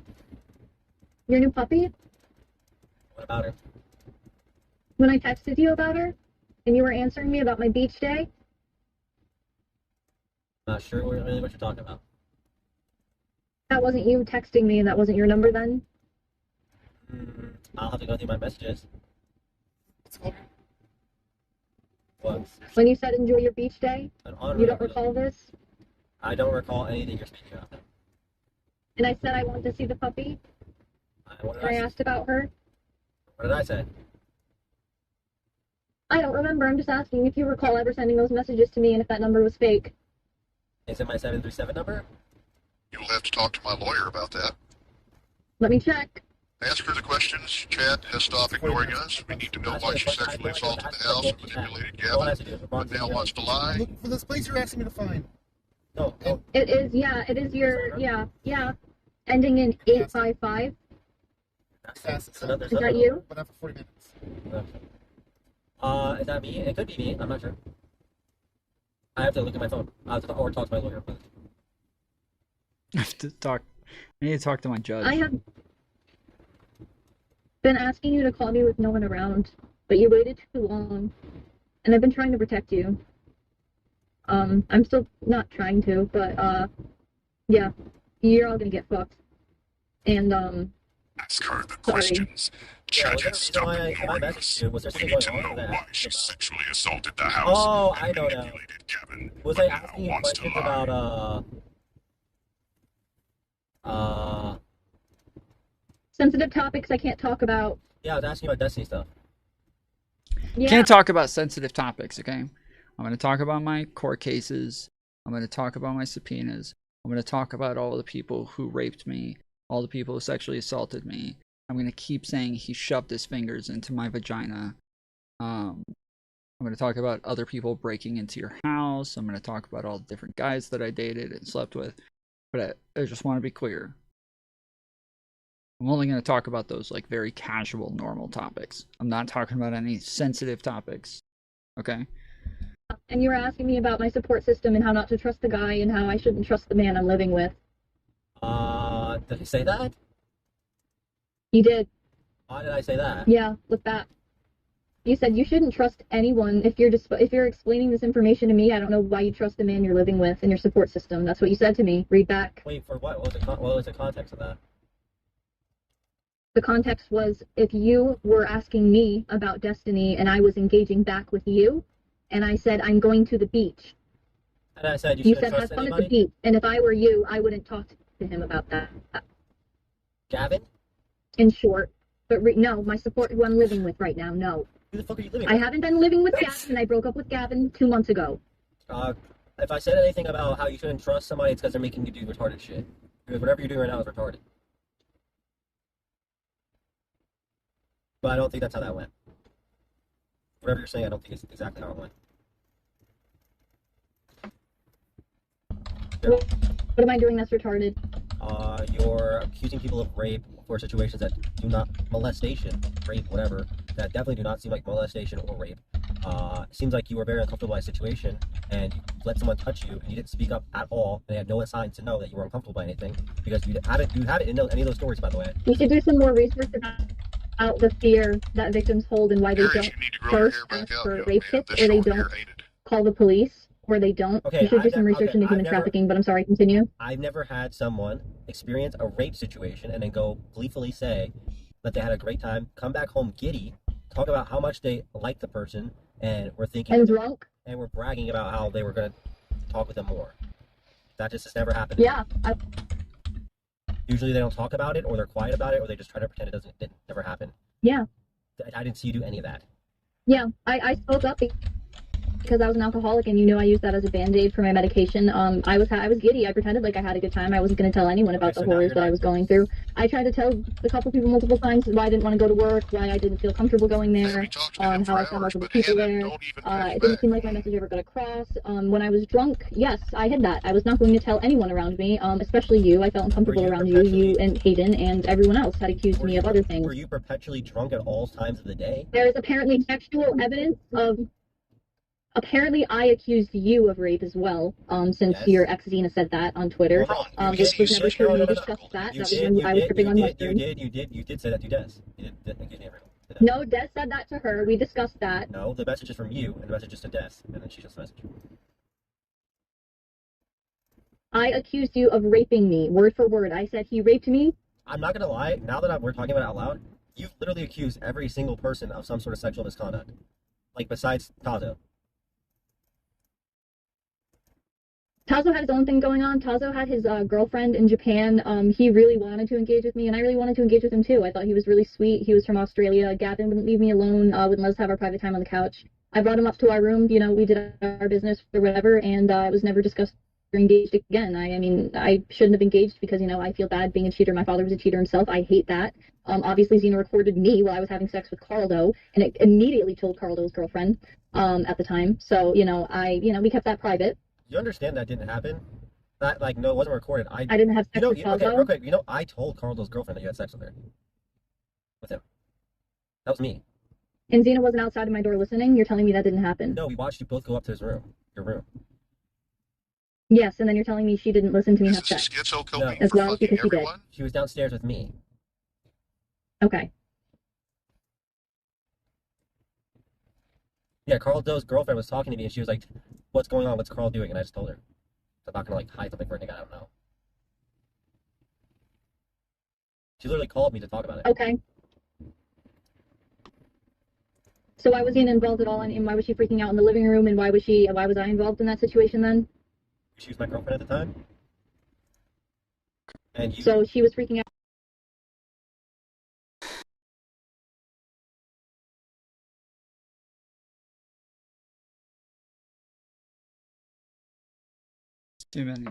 Too many rape accusations in one string.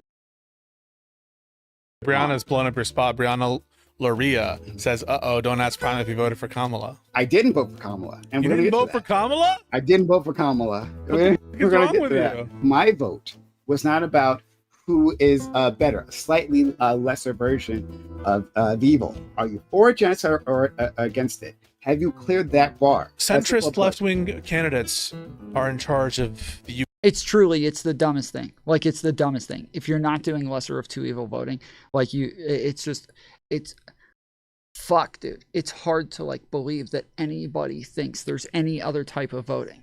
It's hard to believe that adults, people who are over the age of 18. I feel like any 13, 14-year-olds should normally understand this. But especially people who are engaged in politics, people who are part of politics and actually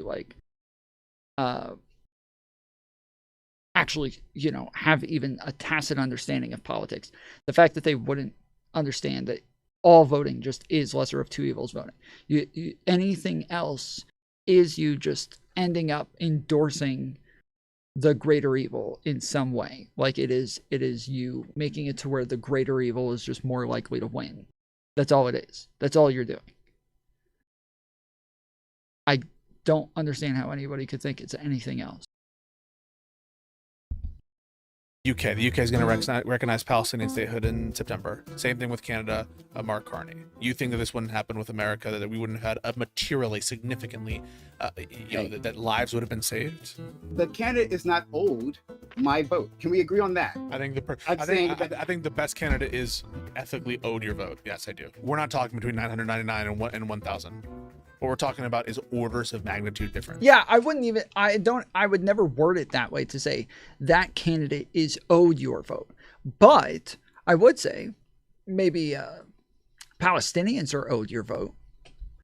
I would say maybe minorities are owed your vote. I would say maybe trans people are owed your vote. I would say maybe immigrants are owed your vote. There's tons of people who I would say are owed your vote. I'm not saying Kamala is owed your vote, but I am saying you owe everybody else your vote to vote for Kamala.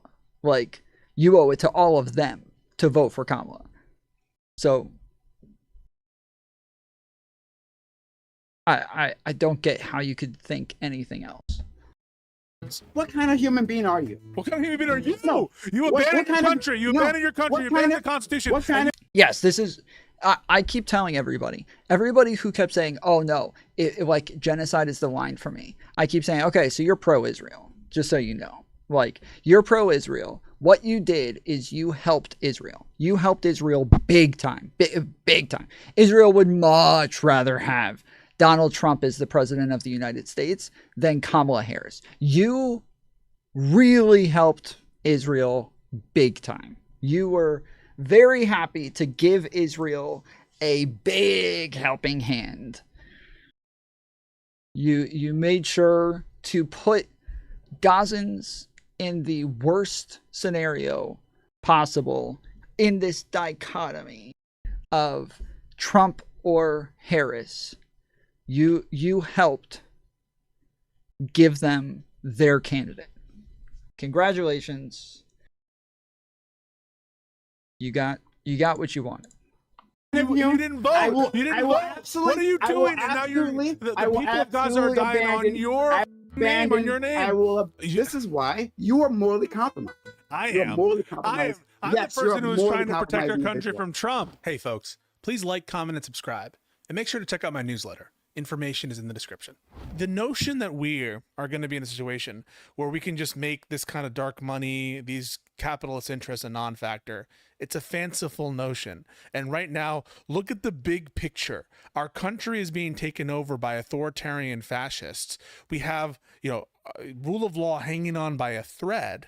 And in that context, for us to be playing these games with each other, basically purity testing each other, to the extent which we are not going to make common cause with capitalists who are anti-fascist, capitalists who want to stop Trump and who want to, that to me is such a wild notion that we wouldn't make common cause with such people. But you tell me your response. So, to be very clear, the people in chorus weren't making common cause. One's being paid, weren't making common cause. They were employees of that group. That's what they were doing, right? So let's not confuse that relationship. If you like you said, that group has the power to keep who they want in, filter who they want not to be in, and control people, especially if we're talking about small streamers who I'm so sorry. I'm looking beyond chorus, right? Just the notion, because beyond, there's a philosophical underpinning to what you're saying, and the philosophical underpinning is accepting this money is in a way accepting through some form the manipulations or influence of the capitalist land class, which is always going to prevent the real kind of reform that we need in this country. That seems to be the philosophical underpinning, and what I'm proposing to you is we need to make common cause with the anti-fascist capitalists. And that might mean taking their money, and that might mean collaborating with them towards a common end, because we can't implement the kind of social change you want if we're all under a fascist dictatorship. I agree. Okay. Sorry. I agree that power is what matters. and that you have to win elections, period, right? You can't implement your agenda without actually winning, right? Like I had a disagreement with a group of individuals on the left, specifically about Aram Sound tipped $20. This one goes out to the real fools. Throw 2 fingers in the air. Only vote winners. With large masculine hands.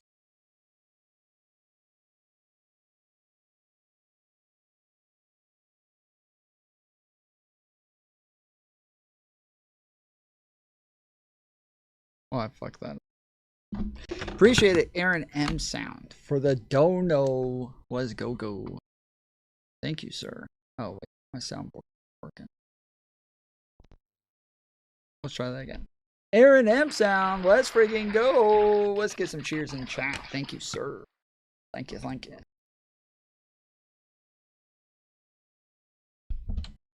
this who were anti electoralism, right? Who didn't believe in bothering with elections at all. In fact, they thought it was wasted energy to do so. I completely reject that. We got to win, right? But you stayed home, man. You stayed home. First of all, I didn't stay home. Okay, on the presidential, you metaphorically said, but not on presidential. We'll get to that. Okay. We'll get to that. President, trust me, I want the smoke.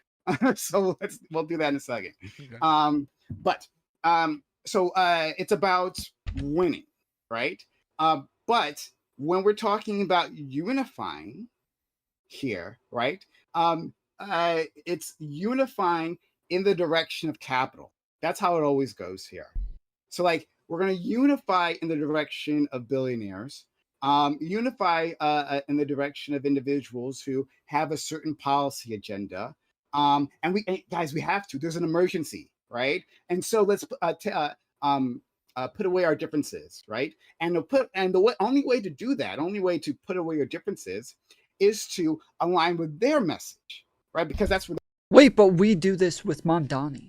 Like we, as in like Pisco, me, like all the other liberal content creators. When leftists or Mamdani, more very progressive, farther left politicians are on the ballot. How far into this debate? We just started. We're not even. It's like less than 5 minutes in. Like the intro just finished. When we get people like Mamdani, it's all of us who are still supporting him. I literally fought with tons of leftists on TikTok who were running around saying that they're not going to vote for Mamdani because he's a Democrat. And that means he supports capitalism and genocide. This is okay, so I'm fighting with leftists telling them to vote for Mamdani, right? So they make it sound like it's we always have to give up our principles to go vote for your candidate. We're the ones who always have to, but we seem to do it as well. We seem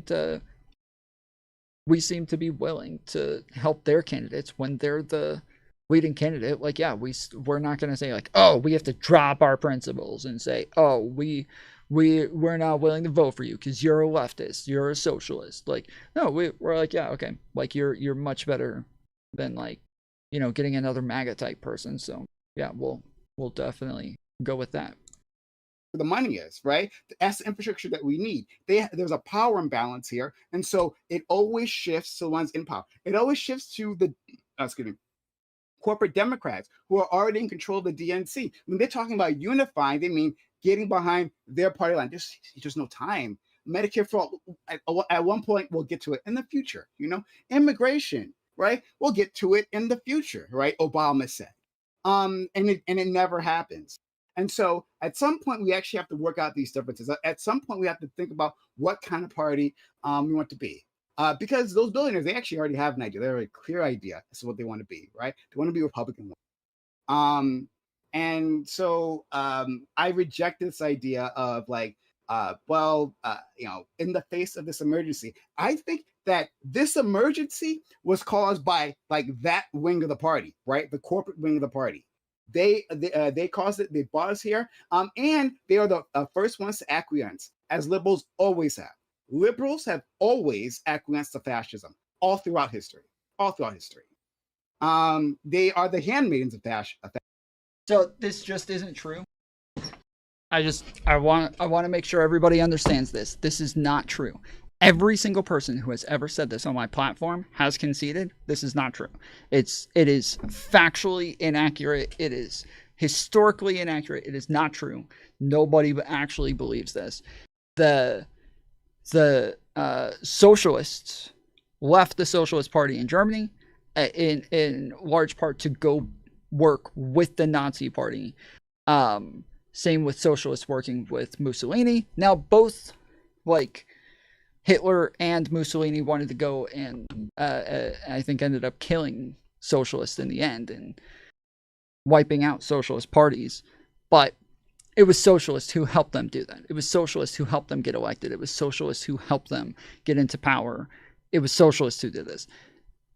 Fascism was literally created to stop liberalism.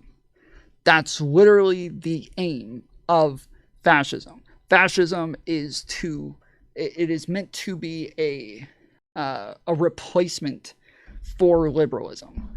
It is not liberals who are out here trying to work with fascists or to try to concede to them until they're in power, right? Once they're in power, there's not much of, like, they have no choice. You're literally being coerced into everything at the end of a barrel. Like, yeah, you don't have any choice. But the people who helped them get into power, they had a fucking choice, and they were fucking leftists, not liberals. Fascism, right? They'll make excuses for fascism the entire time. They'll push policies that actually don't address issues of the people, which brings up resentment in the government, right? And then people make an alternative, right? An alternative choice for Germany, or alternative for Spain or for the United States. They'll decide, hey, this isn't working anymore, because I look at the parties in power, and none of them actually address my concerns. I think that the left actually has the answer, right? Well, I'm actionable, of course. I just think that you're not acknowledging some tangible wins that the American left has had in the past 30 years. And also I think that I don't necessarily agree with your history there, especially when the Communist Party legit had a doctrine here to push against as hard as possible, the Comintern did, liberal policies as liberal fascists. Yes. So the reason that the Nazi Party is called the Nazi Party is because they knew that they could appeal to socialists. They were not socialist ideologically. They were not against capitalism ideologically. But they knew that there was a group of people who would get on board if they called themselves socialist. Both, like, Marxists and fascists are anti-liberalism. Both of them have, like, these ideals, these ideologies that are meant to be the replacements for liberalism. So it's never going to be liberals who are getting on board with the anti-liberals, right? There's never going to be liberals who are getting on board with the anti-liberals. But the two sides saying, oh, well, the enemy of my enemy is my friend. We both hate the fucking liberals, so we can work together. That is always happening. There's a reason why Cenk and Marjorie Taylor Greene are sitting down being buddy-buddy right now. There's a reason why it's always there's the communists for Trump out there. Excuse me. Communists for Trump out there supporting him. And we're talking about the Marxists ones, right? We're not talking about, like, the market socialists. We're not talking about the ones who just want, like, more social welfare programs and they're calling themselves, like, democratic socialists. No, we're talking about Marxist socialists. They have been the ones to prop up fascism every fucking time because they see liberals as their enemy, just as fascists do.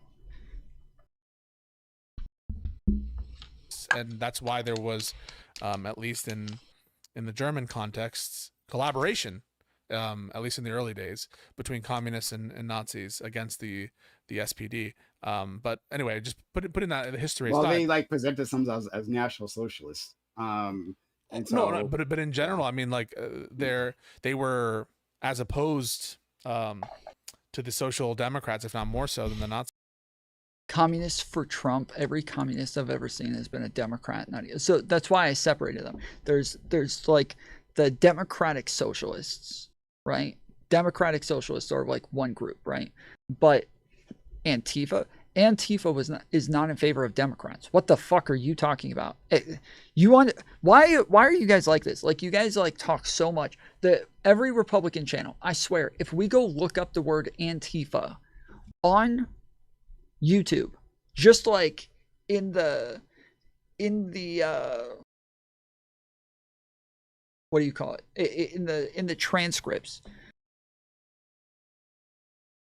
Antifa will be mentioned by right-wing Republican channels 90% of the time. It'll be like 10% liberal and 90% right-wing channels. But they don't know what fucking Antifa is, because Antifa hates the fucking Democrats. Like, Antifa is wholeheartedly against Democrats.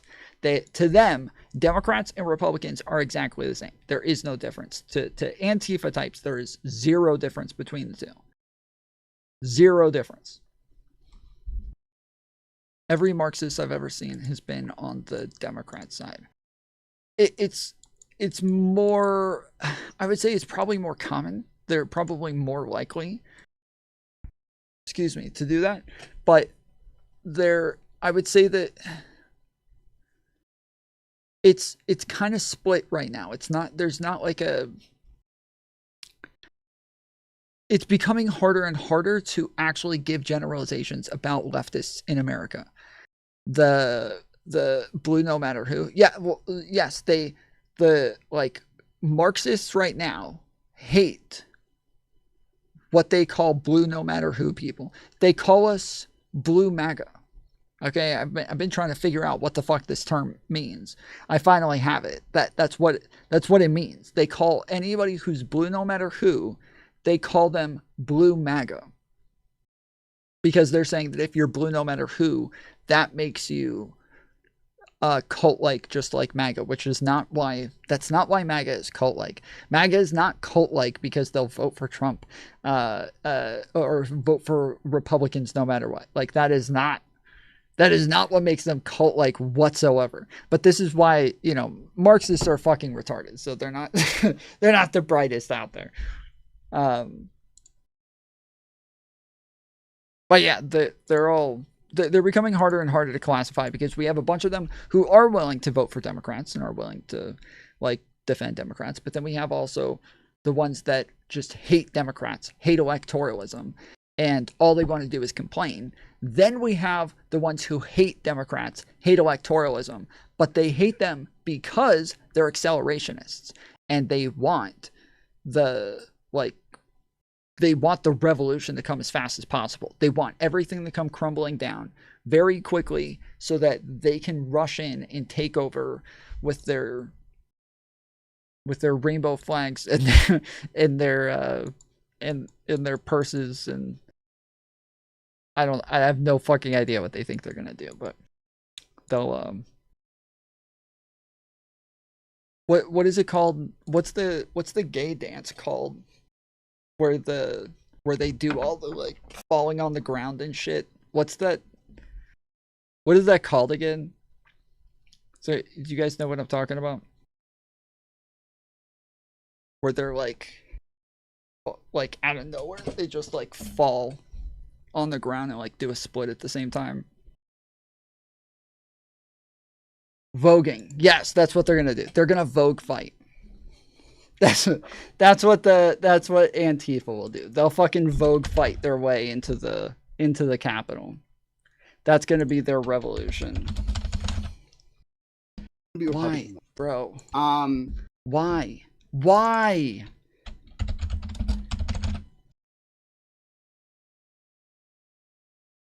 Inc.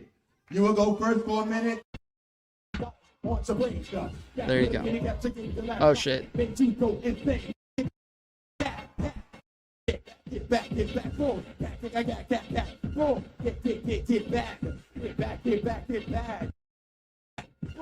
Oh. Oh. Oh. This is your revolution right here. These are your revolutionaries. These are the ones that are gonna vogue their way into the fucking Capitol, okay?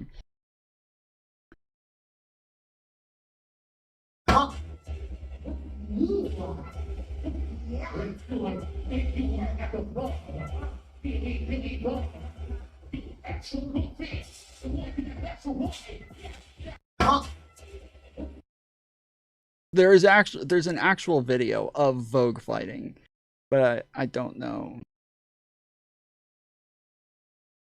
I thought it would be like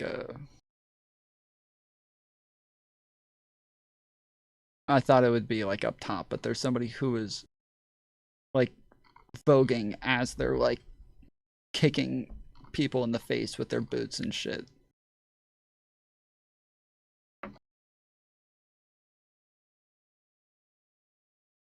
All right. But yeah, anyways, like I said, they're hard to categorize anymore, to where there are groups that are in favor of Trump, there's groups that are favoring Democrats, there's groups that aren't in favor of anybody, and then there's groups that are in favor of just like communists, socialists, looking for the revolution. That's it. Don't forget about the crumpers. Well, the crumping is totally separate. Like Antifa is not crumping. Crumping is actually built off of actual fighting. So a lot of these people might actually know how to fight, but Voguers not so much. Okay.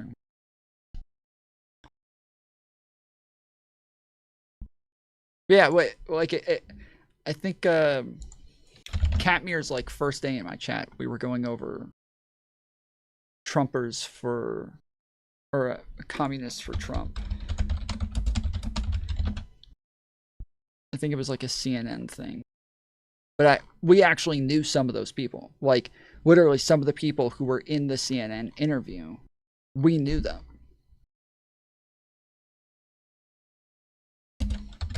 Like they're like Twitch politics streamers and shit.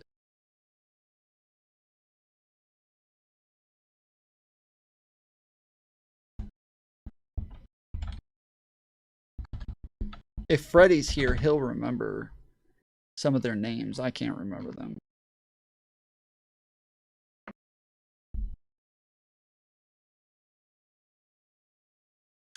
I survived. The dox war escalates. Destiny versus Ralphnor. Yeah, I don't... Every time I hear, like, alright, they doxed another person, I'm like, oh, fuck, they're gonna say my name this time. They're gonna say my fucking name this time. I know that. But if we get above, like, 100, 150 viewers, I'm gonna go ahead and just, like, cut off stream. Because apparently the reason that they've all decided not to dox me is because I'm irrelevant. So I want to keep it that way. We're going to make sure I stay irrelevant.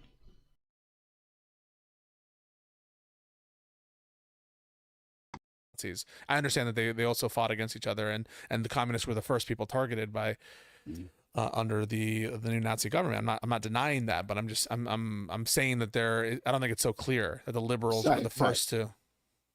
I didn't say they didn't give out morning after pills. I didn't say that they didn't do that.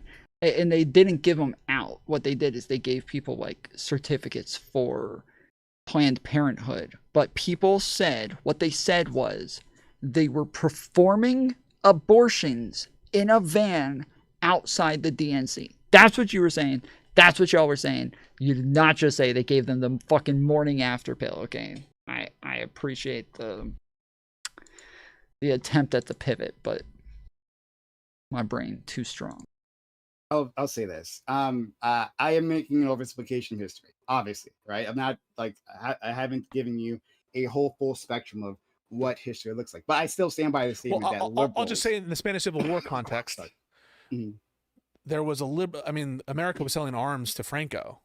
So there is, there has been collaborations between liberal governments and fascist governments that's happened in the past, but there's also been collaboration between communist governments and fascist governments. That was true between Russia and Soviet Union and Nazi Germany. That was true arguably between USSR and Japan. And so I just think it's a little bit simplistic here. But I'm not saying that you were making a totalizing historical argument.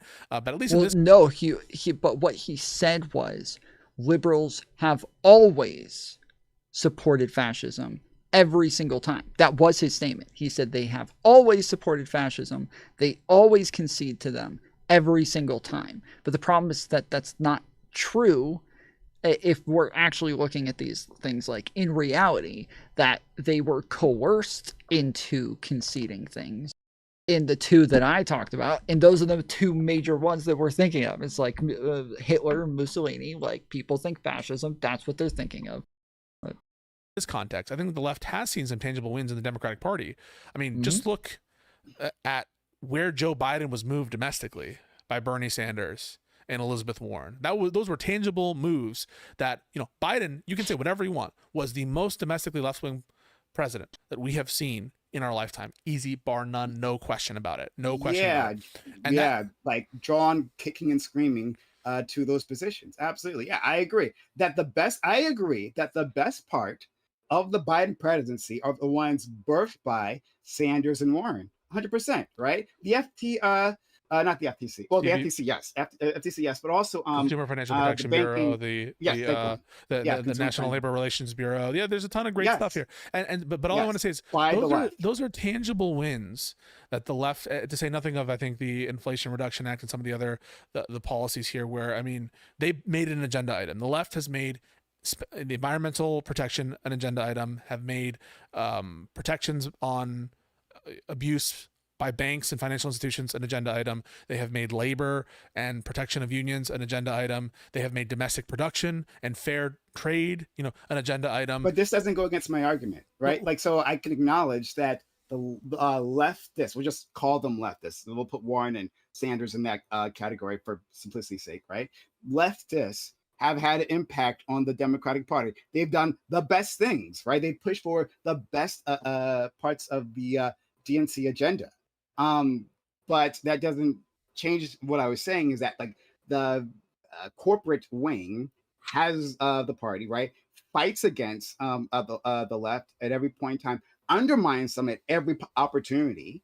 As we're seeing with Zoran Mondani right now, right this second, we're seeing that, where the DNC leadership doesn't want to even acknowledge that he exists, right? Or when they do, they want to insult him, right? I think particular politicians, I think the Democratic Party congratulated him right away.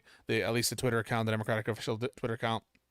Jerry Nadler endorsed Mamdani. I want to say I endorsed Mamdani early on. Or at least before the mayor election happened. And so I don't think that it's been.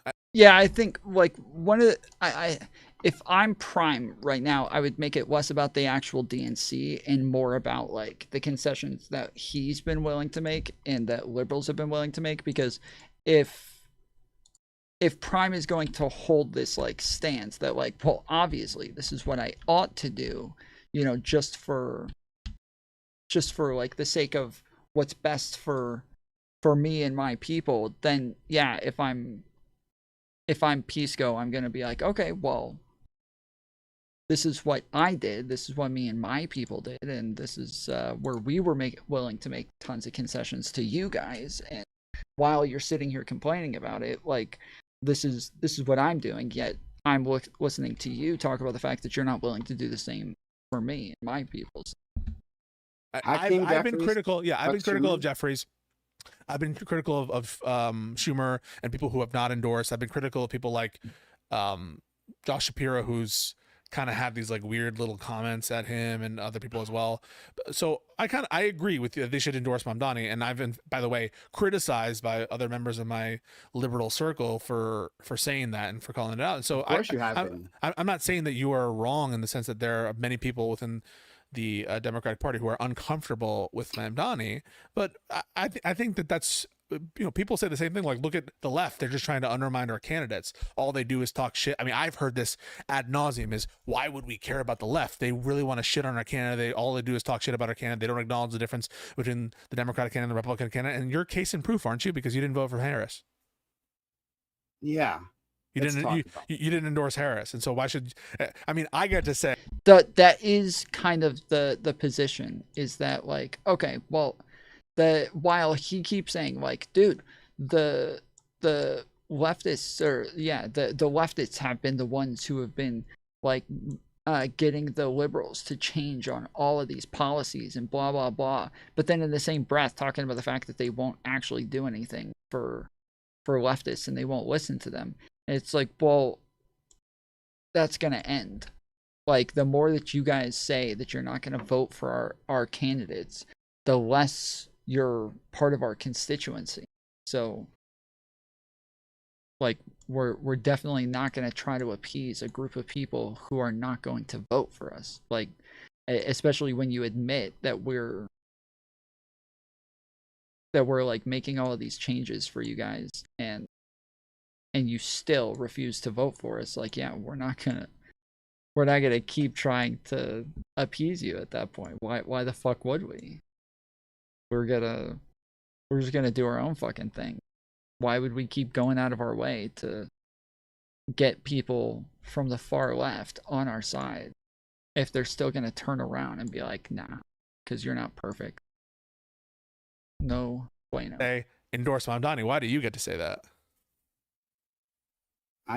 You get to say endorse Mamdani because you're a team player. Yeah, so I get to say that I'll endorse Mamdani or anyone else, right? When they meet minimum standards. They have to meet minimum standards. There is a threshold for me. Agree. Right? That a candidate. I don't agree. I have always said, if there's one candidate who says they're going to genocide 6 million people and another candidate who says they're going to genocide 40 million people, I'm always going to vote for the candidate who says they're going to genocide 6 million. Like, I am going to support that candidate. Now, technically, like, obviously, if we ever get to that point, the hope is that we're actually going to start a revolution instead. But that doesn't mean that I wouldn't vote. Like, because let's say the revolution doesn't work out, we didn't have the best Vogue moves when it came down to it. Well, there's going to be somebody who's in power in the end, and we're going to need that person to hopefully be the lesser of the two evils. Must clear. And my standard, which I thought was extremely low, right, and extremely manageable, was to condemn the genocide. Was to take a hard, clear stance against the genocide. Joe Biden, disastrous president. Disastrous president because he's ripped this party apart. Because he decided, being the ultra Zionist that he was, that Israel's glory, Israel's revenge, was worth more than anything else. Anything else. And so he let a genocide fester in his term, right? Only with the assumption that I guess he would figure something out in his next term, only to lose miserably, right? And also lying to the American public about his health. He was a disaster. He put us in this situation without a doubt. When Harris came in, right? I've had a whole history of Harris. I saw Harris when she was like running for Senate, right? And I was excited for her because I thought she was an interesting candidate. And from all the things I had heard while she was in the Senate was amazing, I thought, right? Like when we got clips of her, she was like doing her prosecutor thing. She had people, who have been summoned to Congress, and she was like tearing them apart. I'm like, this woman has something, right? I could not have been more wrong. Because then she ran for president, right? Very excited for her candidacy. She was a disaster. She started off strong, but all she had was like prepared lines that hit really well. And then she immediately backed away from any gains that she had, right? She said, hey, there was within the debate, they asked, hey, who here is for Medicare for all? She raises her hand.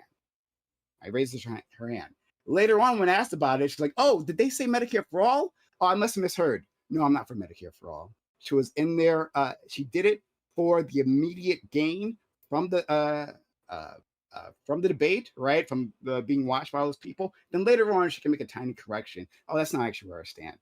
Even her biggest line against Joe Biden with the school busing line. Yeah, that wasn't true. That wasn't true, and she admitted that it wasn't true right after. Like immediately after the debate, they asked her about it. They sat her down on a panel, and they were like, so that like you also supported the same thing that you were just criticizing him for supporting. And she's like, yeah, I just wanted to let him know how it felt for me to be a black girl who had to deal with this at the time. But I understand that, yes, like I definitely do support that. You just ragged on him on stage trying to make him sound like a fucking racist for something that you support? What the fuck? Remember what I'm talking about, right? Like I was that little girl, right? Later on, she was asked, "Oh, would you have ended school busing?" Well, yes, of course I would have. Yeah, I would have made the same choice, right? The same choice that I excoriated Joe Biden on. Remember when she did that line? She immediately, like minutes after the debate, had shirts ready, like shirts branding around this "I was that girl" line. She did it for the audience. But then afterwards, she immediately retreated because she actually stands for nothing. And anyway, she was the first one to drop out. She goes into the vice. Yeah, I agree with this. Like I know everybody says like I hate fucking Kamala. I don't hate Kamala, but she look, if you don't think she comes off super disingenuous, I just think that you might have some problems at reading people. I think you really have problems reading people. She even if she's not disingenuous, she comes off as just incredibly disingenuous. Just the way that she carries herself, the way that she speaks, the things that she says, she just comes off as just so insanely fucking disingenuous, even for a politician. Even when she's standing on a stage full of politicians, she still looks horrifically disingenuous standing next to all of those people. Presidency does nothing, right? Less than nothing, because actually Biden gives her all the shit. Yeah, I mean, my issue with Kamala was that she was too progressive, though. So I don't know. I'm on the other side of this. Assignments, right? She has to go to South America and tell Latin Americans, "Don't come," right? I'm sure you remember that moment as well. And then Biden goes back on his clear message, his clear pre-election message that he was going to be a one-term president, right? He goes back, he lies about that, and tries to run again. It's a complete disaster. It's Kamala Harris's turn after he fumbles the ball. It also noted she only had 107 fucking days to do it, but I was excited about her. I'm like, okay, she had like 4 years. She had 4 years. I'm sure she must have been thinking hard about why she did so bad. I'm sure she must have like done something. I'm really excited. I wasn't going to vote for Biden because he's a pro-genocide war criminal, deserves to be in jail.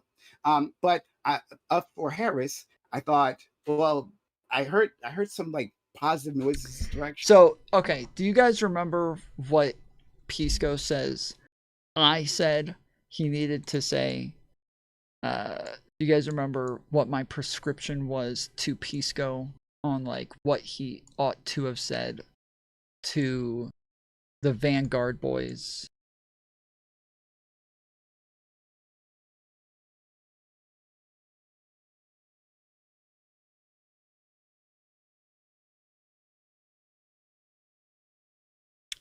There's 2 O's. Easy.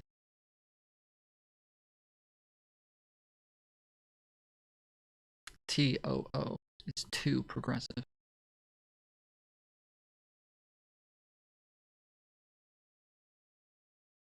Get him, guys. No. I told Pisco that he needed to say that Joe Biden was the best president of his lifetime. That's what I told him to say. I said, when you're talking to these fucking progressives, okay, you need to remind them that Joe Biden was the best president of your fucking lifetime, okay? Even if you're agreeing with, like, criticisms of Joe Biden, still push the idea that he was the best president of your lifetime. That is insanely important that you mention every fucking time. I'm willing to give her a chance. And then she made it extremely clear that the anti-genocide crowd was not welcome in her coalition. Extremely. I can give you advantages, but I've been talking a lot already. Sorry. Well, I just want to say a couple things. So first off, is like, I don't know why this is useful for you to go through the whole chronology here. Some of these are mistakes that I acknowledge, specifically Biden running again. I think that was a big mistake, and so there's some things that you say that perhaps I agree with, but some I certainly don't. I think that Biden has been the best president of our lifetime. I don't think you can point to a presidency that was. Oh, let's go, dude. Let's fucking go. I didn't know he was about to say that. I swear I did not know he was about to say that. I fucking swear I did not know he was just about to say that. I didn't know. I saw one clip where he says it like 10 times. Where he keeps yelling over Prime, going, best president of your lifetime, best president of your lifetime, best president of your lifetime. So I was just like priming for that. But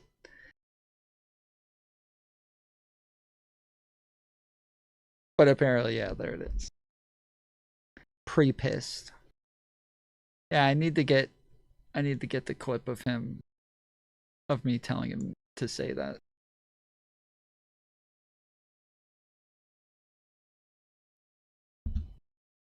And then play this. In terms of domestic policy, for sure. He's destroyed the Democratic Party. He's like laid it to waste now.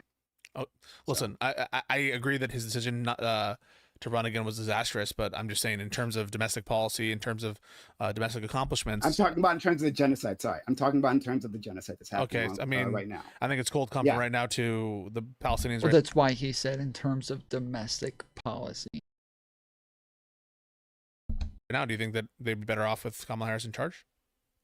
No doubt they would. It's not about. It's not about. So my vote was not about who is better, a slightly lesser version of evil.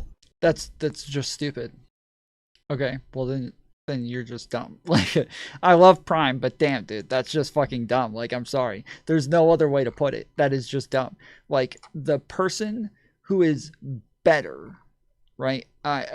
Pisco for some reason agrees that there's a threshold. For me, there is no fucking threshold.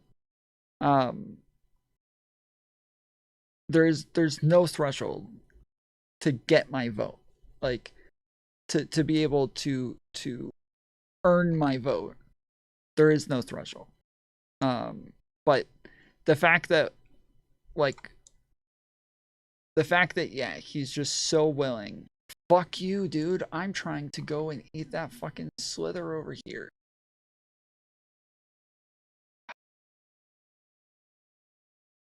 Still got.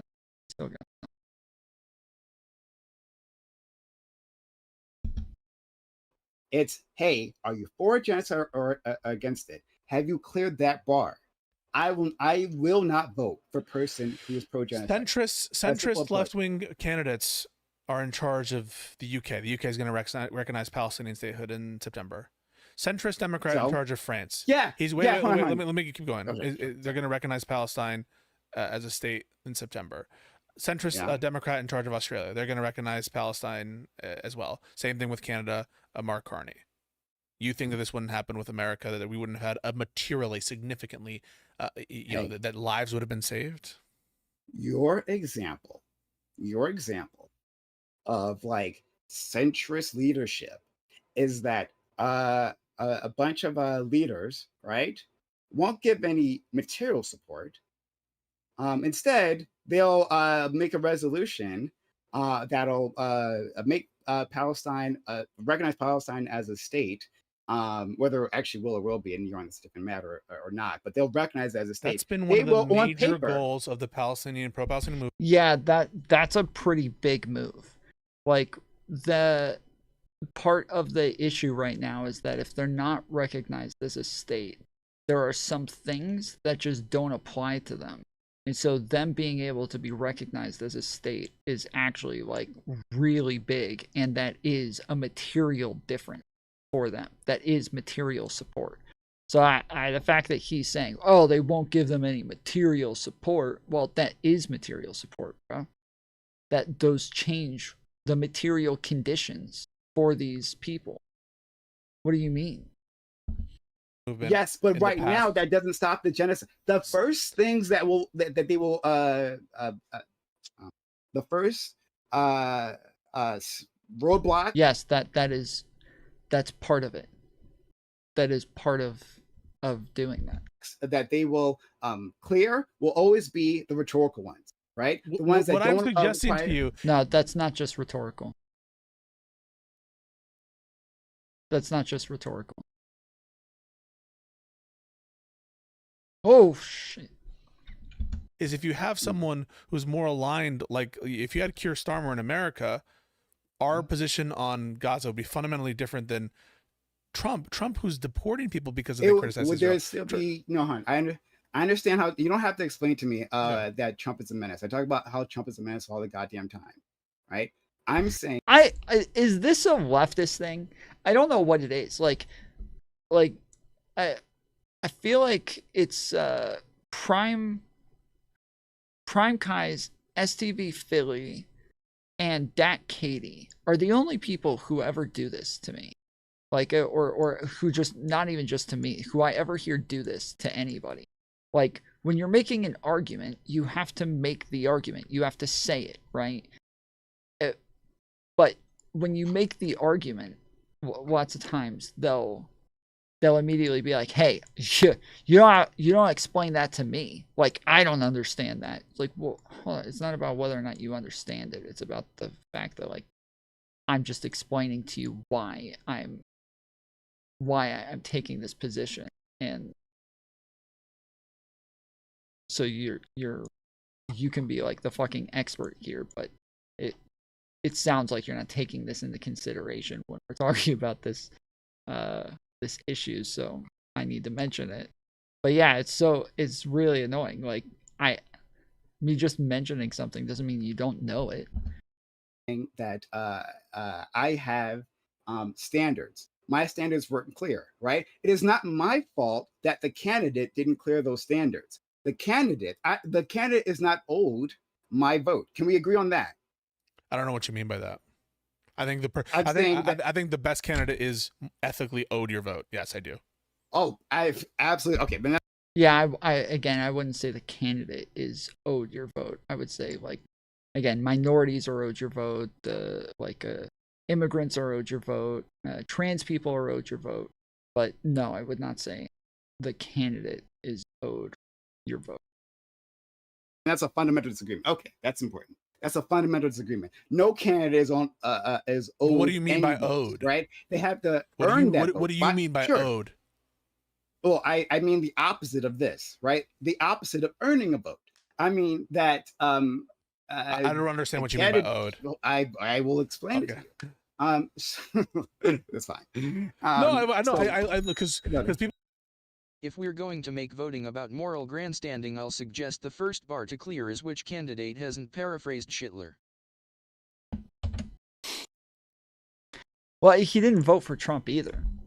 That's the problem, is that he didn't. He voted down ballot, so he didn't vote for Trump. He didn't vote for Kamala, and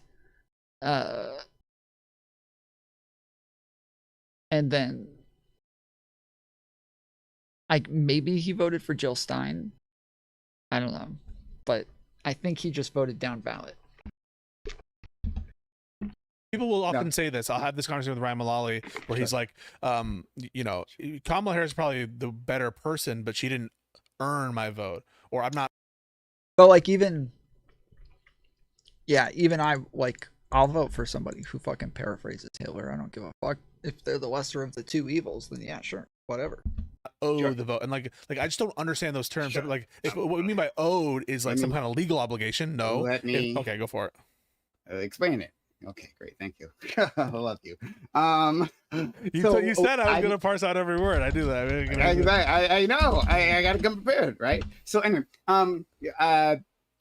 as opposed to a candidate who earns your vote, who has a policy agenda that is based on like a viable coalition for their party, right? And who intends to follow through, at least, convinces you that they'll follow through. I guess that's before the election. But who makes a convincing case that they will go through with a viable policy agenda. So that's a person who earns it, right? That's what campaigning should be, as opposed to saying that this individual, because there is some sort of greater threat, right? Because there is some sort of violence that will be put upon you otherwise, you need their vote. In fact, you should be guilt shamed for not voting for this individual because something bad has happened. Now it's your fault rather than saying it's the candidate's fault. The candidate didn't actually do it, didn't do their job, didn't understand where the coalition was, the viable coalition, and didn't appeal to that. And so they lost. Kamala Harris did a bad job. Kamala Harris lost all the swing states. Kamala Harris lost the popular vote, right? Slash Joe Biden lost the popular vote. And it's because of their policies of that, right? It's not incumbent upon the voters, right? To you guys know TikTokers, all the fucking lefties on TikTok, if you call her Kamala Harris, they all call you racist. They all freak out and say that you're fucking racist every time you call her Kamala Harris. It's fucking wild, dude. But Prime, a fucking leftist, the black leftist, they're not gonna know what to do with themselves. To give them their votes in the hopes that, I guess, maybe they didn't mean it, right? If she's saying that, well, yes, she is going to continue the genocide, then it's not incumbent upon me to hope and pray for something better. No, you have to make that hard stance against it, right? And if you can't, in fact, I wasn't, sorry, to be clear, like my rhetoric during the election was actually even much more forgiving than this, right? I'm like, okay, well, I can't expect her to be like a full pro Palestine like I am, right? That wasn't my expectation, to be very clear, right? It was simply to say, hey, maybe we won't pay for weapons, right? No more weapon shipments, right? Even no more quote unquote offensive weapon shipments. Would have been a massive upgrade from what Biden put forward. Nothing from her. Yeah, and again, she made it very clear that we weren't welcoming her coalition. I'm sorry to do this. It's gonna be real. Here we go. I'm really sorry to do this. I just don't understand what you meant by owed. I still don't understand what you mean by owe. Like you say. Yeah, so he didn't explain what he means by owed. He just gave him a bar. I was going to say this earlier. He just gave him a bar for where he feels like he's willing to vote for them. That's not the same thing as like whether or not they are owed his vote, right? That doesn't. So yeah, all he said is like, at this point, I'll be willing to vote for them. Okay. What does that have to do with whether or not you're owed their fucking vote? Like, you did not explain the term owed in any way. You're trying to distinguish between who's preferable to vote for versus do they owe their vote? And I'm just like, so sorry, what do you mean by owed? Yeah, you so said, I understand. So when I said you do owe her your vote, when I say owe, is like you have an ethical obligation to vote for her. Well, now you might mean something different when you say owe. Maybe you mean a legal obligation. Maybe you mean something else. But like, I understand owing in this context to be like, I have an ethical obligation that I ought vote for. Yeah. So that's what I said. That's what I said, is that I wouldn't say owed. I wouldn't say you owe them your vote. You don't owe Kamala Harris your vote. And that's what Prime keeps making this about. He makes it about like that person. He makes it about like whether or not he owes Kamala his vote, which is not, who gives a fuck about Kamala? Like, Kamala doesn't have to earn your vote, but like all of the other people who are going to be worse off, all the people who are losing their programs through USAID, all the people who are being deported, all the people who are sitting in fucking CCOT as legal immigrants, all the people who are losing their passports are being changed, and all of the trans people who are getting kicked off their sports teams, all of the fucking list is never ending of all of the people who are completely fucked over because a lot of people didn't feel as though they owed Kamala their vote. Like, okay, but what about them? What about all of those other people? What, do you not owe them anything? Are they not owed anything at all when it comes time when they're gonna go back to fucking Jim Crow? Do I owe the person my vote if they're also like, if there's one candidate who's pro going back to Jim Crow and another candidate who's against going back to Jim Crow, but the one who's against going back to Jim Crow is pro-genocide, just like the pro-Jim Crow candidate, right? They're both pro-genocide. They're both like going to let Israel do whatever the fuck they want. But one of them's taking black people and putting them back in the fucking 50s. For me to sit there afterwards and be like, oh, I don't owe that candidate my vote. They're in favor of genocide, so I'm not voting for them. I'm sure Prime would be sitting there looking at me like, what the fuck? You're willing to let me go back to fucking Jim Crow. You're willing to like let them treat me like that. You're willing to say I can't use the same water fountain as Tom Foolery because of what that person's going to do, which is going to happen one way or the other. You're saying this is going to happen one way or the other. One of these two candidates is going to win. There's not a third option somewhere. There's not somebody else somewhere else. It's one of these two people. And you're saying you're okay with me not being allowed at the front of the fucking bus now, just so you can feel special about yourself and say, I didn't vote. I didn't choose either one of them. I didn't stop either one of them from winning. I didn't stop either one of them from getting into office. I didn't stop the genocide from happening. I didn't even do anything to make it to where it was less likely the genocide was going to happen. I didn't even do anything to make it to where less people were going to die. I didn't do anything like that. But I did make it to where I will feel super special afterwards, and I get to run around saying, I didn't vote for either one of those people. Sorry, Prime. You got to sit in the back of the fucking bus, bitch. But, you know, I still have my pride. Okay. Kamala Harris, but I don't understand as something different than that. What do you mean by We can use that. We can use that definition. Okay. I don't think we have an ethical obligation to vote for any particular candidate. That candidate should make their case to the people. You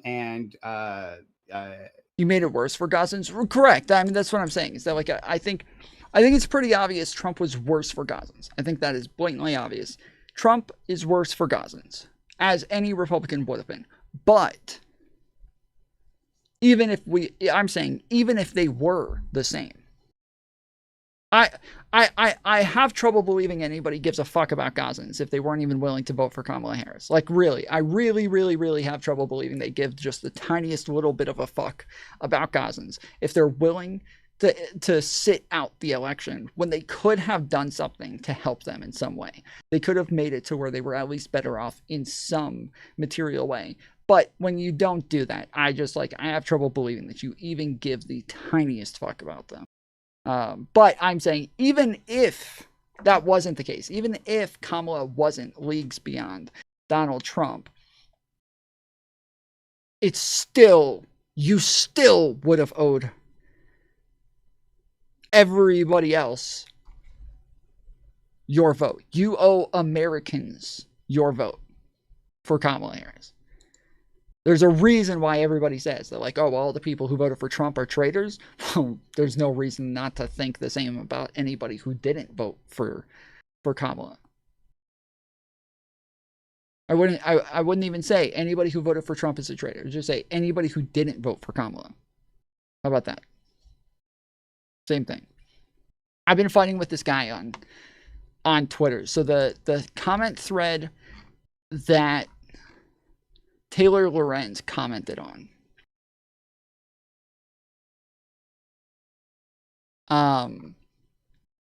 By the way, I forgot about this. I posted this on Twitter. It says, just wanted to post this again for those who missed it. 1630 doesn't fund Chorus. They are a fiscal sponsor, giving them their 501c4 status and doing admin work for Chorus. Creators' checks will say 1630 on them because they are processing all of the donations. Chorus's website still claims to be grassroots funded. And then this is Elizabeth Booker Houston, a content creator and lawyer, went over her Chorus contract in an interview with Angela Rye, a former executive director and general counsel to the Congressional Black Caucus. Houston stated the bookings with political leaders applied only to Chorus newsroom events, that they had to either book through Chorus or let them know who they would be interviewing for the Chorus newsroom event. You guys remember, this is what I said the whole time. There's literally, I haven't heard a single person actually read that contract correctly. I believe I'm the only one who read that correctly. Even when I said this on the panel the other day, fucking Lonerbox corrected me. Okay? Even when I said this on the panel the other day, Lonerbox corrected me and was like, no, Tom. But no, that is what it says. The contract is under bookings. That's where it is. It's under bookings, and it talks about using the bookings newsroom. But anyway, so the lawyer read the fucking contract on stream the other day, and it says that they don't have to tell Chorus anytime they do any sort of interview with anybody. They only have to tell them when they do an interview through the newsroom and use their newsroom for the booking. That's when they have to tell them about it. But yeah, it says, however, Houston stated Chorus hasn't held any of these events and that she does not communicate with Chorus about interviews she does on her own. Houston also said 1630 Fund does not fund Chorus, but is their fiscal sponsor. Houston's attorney has sent a letter to Wired demanding a retraction for roughly 15 statements she said were knowingly and intentionally false. So this is the part that, like, Taylor, when she commented on my video, when Taylor Lorenz commented on my thread, this is what she was replying to, is me saying this. And when I posted this, the guy that I was talking to added Grok. And he said, at Grok, does the 1630 fund Chorus? And Grok said, the 1630 Fund acts as a fiscal sponsor for Chorus, handling administrative tasks and processing donations on its behalf to provide 501c4 status. However, Chorus states it receives funding from over 5,000 grassroots donors, not directly from the fund's own resources. Sources vary on whether this constitutes funding in the dark money context.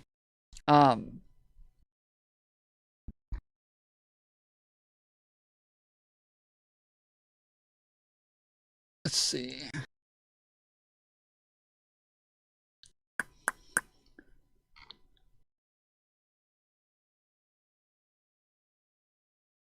I don't know why, but I can never find where the fuck she replied here. But anyways, like I said, it's like 50 deep into this thread. But initially he said, under my post here, he said, is it better that Chorus creators are being paid by dark money that can't be traced? I said, as has been covered, Taylor also takes money that can't be traced because Omidyar, who pays her, is a hybrid with a 501c4 and an LLC, where you can't trace the funds either. Everyone funded by the NAACP also gets money that can't be traced. Progressive Victory couldn't have their money traced. Acting as though dark money is bad to take money, acting as though dark money is bad to take makes you look like a child. Should we get better laws for disclosure? Sure. Should we be mad at everyone who takes money from sources who didn't disclose their funds? Sure. Stop following every single content creator who doesn't list the real names of all of their Patreons and Super Chatters. He said, You just said it came from Omidyar, dummy. That's the opposite of dark money. These people are so fucking stupid. Every time they say, you said it came from Omidyar. You actually can trace the money. I think you're wrong here. NAACP example is particular discloses its funding sources, so that's horrible. No, so does Omidyar. So does Omidyar. Omidyar also discloses all of their funding. All of it. As far as we know. Like, you can't trace it, but they do disclose, right? Those are two different things. You cannot you can't trace it. They do disclose. Sounds like a whataboutism. That's not a whataboutism. That's literally what he asked me. He said, "Is it better?" That's what he was asking me. Is it better? So I'm talking about what's better and what's worse. But he said, you just said it came from Omidyar, dummy. That's the opposite of dark money. So in Taylor's interview with Destiny, she defined dark money as anyone taking money from a 501c4 engaging in political actions. That's what she said. Okay? Anyone engaging in, or anyone taking money from a 501c4 that engages in political actions. That's dark money to her. That's it. That's what fucking dark money is, okay? Omidyar's dark money then. It's dark money. They disclose all their fucking, all their, what do you call it? Transactions. They disclose all of them, but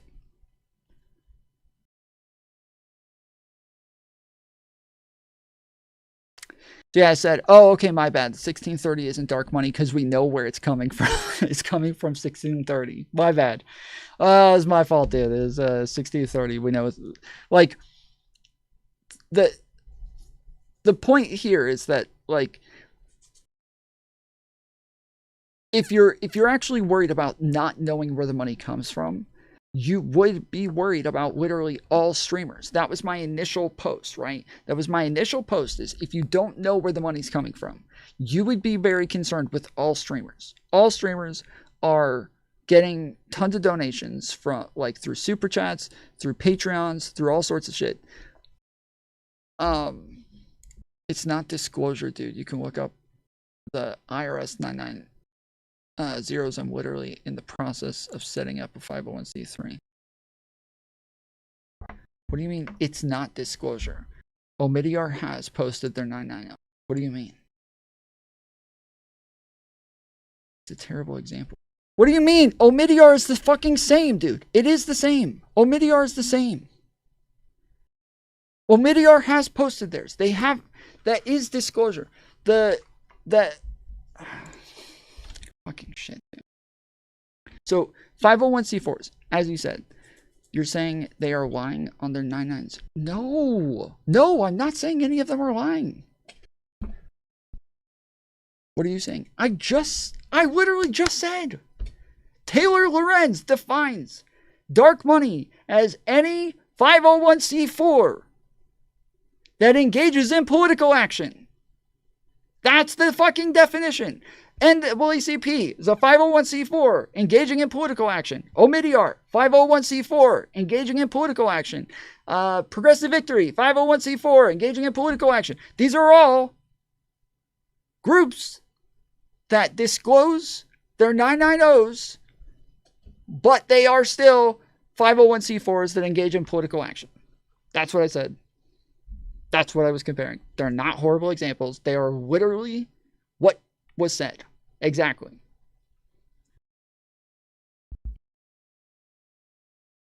Now, Omidyar is a little bit different. Okay, so I'll give you the reason Omidyar is a little bit different is Omidyar says that him and his wife, so it's Pierre Omidyar and Pam Omidyar. Okay, Pierre Omidyar is the guy who founded eBay. Fucking, like, billionaire, super rich. He's in, like, the top 100 or, like, 150 richest people in the world. But he also has, like, tons of accusations of money laundering. He's been using like offshore accounts and shit in the Caymans. The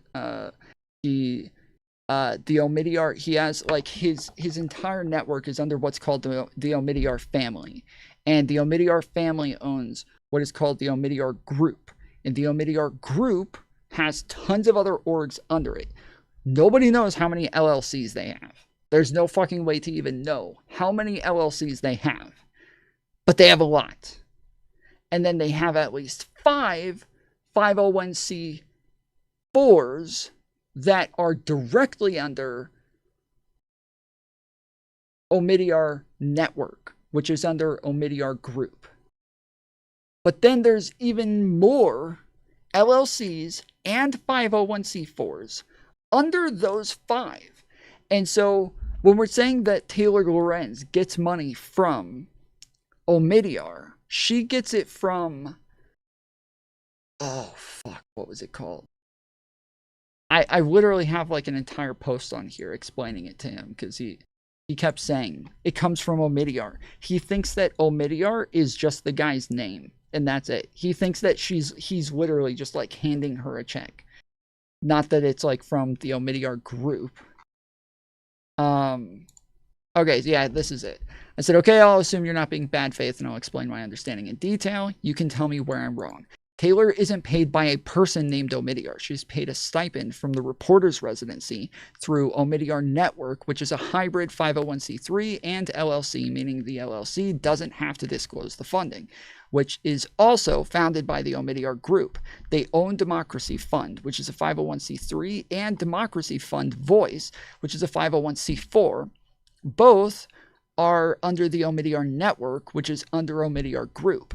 They founded and own 5 501c4s. Taylor's stipend comes from Democracy Fund Voice, the 501c4, which they do show their own contributions to. So that the Democracy Fund is a 501c3, and Democracy Fund Voice is a 501c4, and she's under the C4, Democracy Fund Voice, which is, it's literally like 3 or 4 levels down from Omidyar Group. So it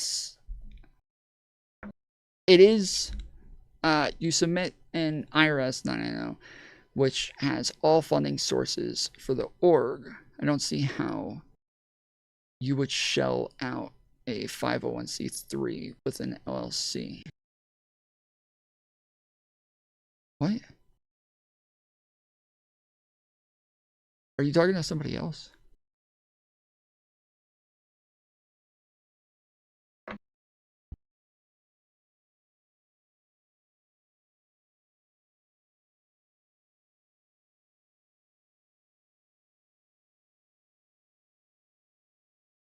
Anyways, it says, this is the same billionaire Pierre Omidyar who founded eBay and has tons of accusations of money laundering through his orgs to offshore accounts in the Cayman Islands.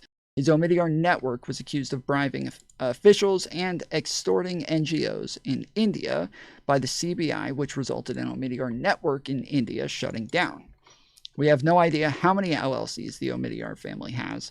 It's totally plausible that the money is being donated to their unknown LLCs that are funneled into other LLCs or C4s that would never show up in their 990s. Omidyar does tons of great work, and I have no reason to doubt their public disclosures outside of his past indiscretions. But 1630 doesn't fund Chorus. They are a fiscal sponsor that gives Chorus their C4 status. That means that 1630 has to do all of the admin work, which is why 1630's name is on all of the checks. Chorus still claims to be a grassroots funded org from over 5,000 donors. When Taylor was talking to Destiny, she defined dark money as an org that isn't required to identify their donors and engages in political actions. That's also how Google defines it. This is her reasoning for why she says 1630 and Chorus are engaging in dark money. If creators are being funded by dark money, can you tell me how Taylor isn't? So I'm saying that Chorus hasn't even had an opportunity to like engage in a disclosure. Like they haven't even had that chance yet. So to already be calling them dark money when they're not funded by 1630, which if you want to call 1630 dark money, that's fine. I don't give a fuck if somebody takes dark money. Like I literally could not give a fuck. I do not care at all, not in the least. The thing that I keep thinking of, initially I kept thinking of it as a content creator.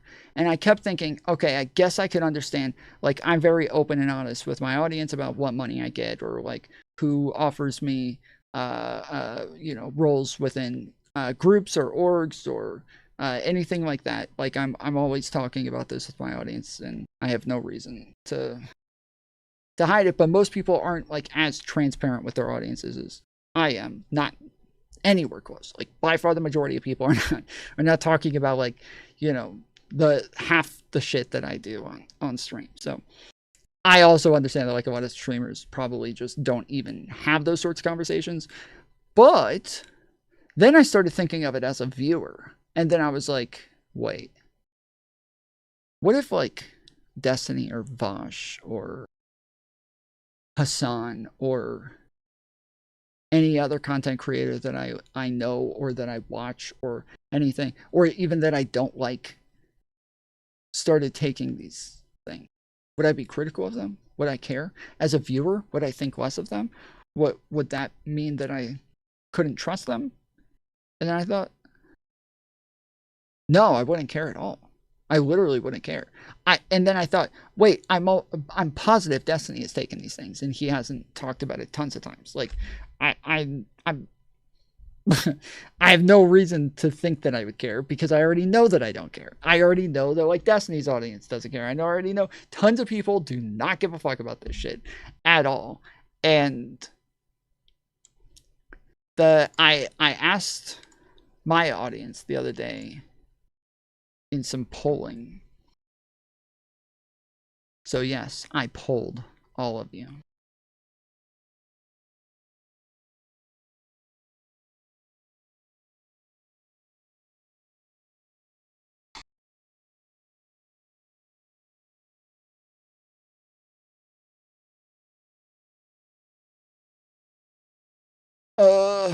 So I asked if people would care if they found out that I was taking dark money. And I had 3 options on the poll. Always disclose, I don't care at all, or depends. And 45% is the plurality here right now, which is I don't care at all, with 120 votes. So if you guys want to go vote, here's a link. I'll probably end up posting the results on Twitter or something like that, but yeah, go vote.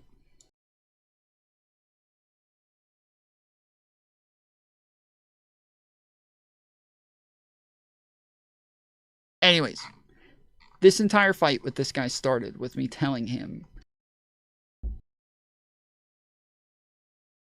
that he kept saying that I was like a like bad faith or a grifter or something, and I kept saying, coming from a Trumper, that's rich, or shit like that. And he kept saying, you think I'm a Trumper? You're a fucking idiot. And so I screenshot his pinned post from November 6th, 2024. So this is the day after the election. He said, Democrats say, of course I'm willing to vote for genocide. All that matters is that we beat Donald Trump. And then, that's the quote, the end quote. And then it says, but you didn't beat Donald Trump. All you did was normalize genocide and let everyone know genocide wasn't a deal breaker for you. And in exchange, you got nothing. So yeah, I quote tweeted that. Or sorry, I didn't quote tweet it. I screenshot that and kept posting it at him and said, you didn't vote for Kamala. You helped Israel. You helped Trump. You're a Trumper. Like, you helped genocide, bro. You're a fucking weirdo. Like, and I kept he keeps posting on my shit, so I keep replying with that. But and then I posted this saying that like David David Packman mispronounces things all the time, so him mispronouncing APAC was not like a real thing. It's just him trolling. All right, I have an announcement to make. And then I posted this. This is from 8 months ago. Agonized over this. I've decided I am no longer going to intentionally mispronounce people's names. I've been doing a lot of soul searching, a lot of agonizing for a while now. You know, for years, if there was someone I didn't respect in a small, silly way, I would show that by mispronouncing their names. So I do this all the time too. Like I'll mispronounce words on purpose, or I'll mispronounce somebody's name on purpose because it gets a lot of comments, it gets people pissed off, it gets a lot of chatters, it gets like it's just like a good troll. It's good shit. And David has been doing this for a long time. Like he always does this where he mispronounces words on purpose, and every time he gets a flood of fucking comments below it. But yeah, the same guy quote tweeted this, said he didn't mispronounce APAC. He pretended he had no idea what APAC was. But anyways, yes, these people who say they didn't vote for Kamala because genocide is a deal breaker, those people are Trumpers. They are. They're Trumpers. They helped Israel. They made it easier for Israel. They made it to where Israel could do more. They made it to where the biggest Israel simp was going to be right there to help them. So I don't know. Bald Phoenix, what is your old name?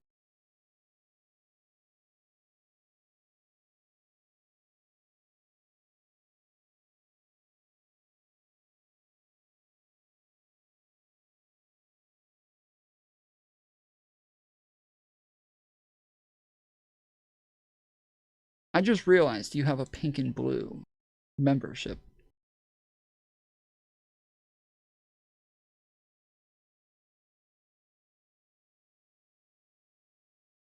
Your old name was Phoenix? On here?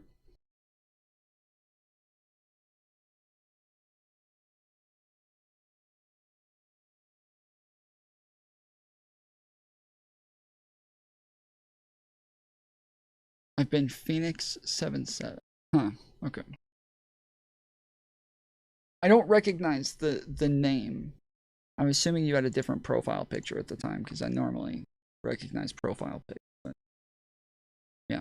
Anyways, they're all Trumpers. They're all fucking Trumpers. PrimeCayes is a Trumper.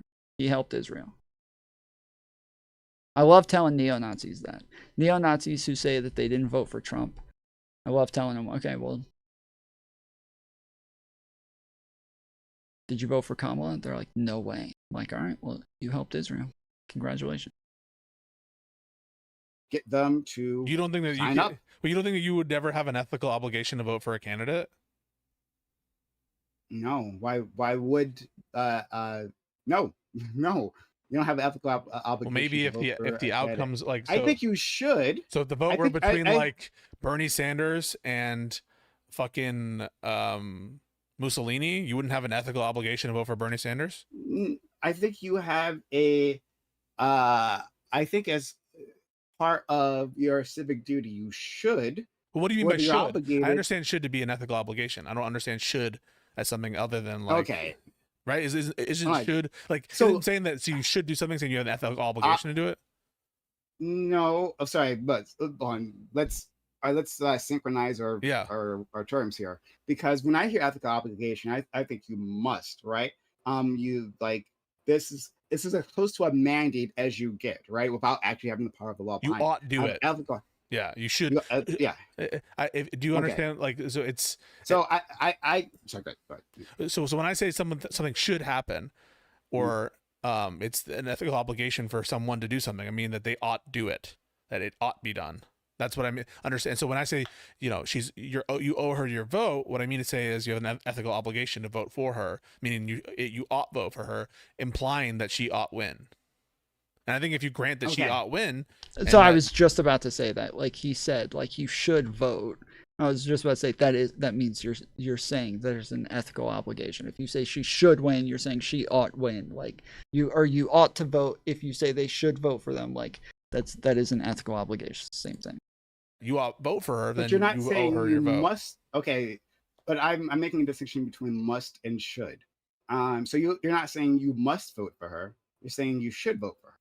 I'm saying, What is if the by difference? must, I think that if What is the difference between must and should? Like, what is the fucking distinction here? What are we talking about? you don't, you're doing something unethical. In which case, to be ethical, you must vote for her.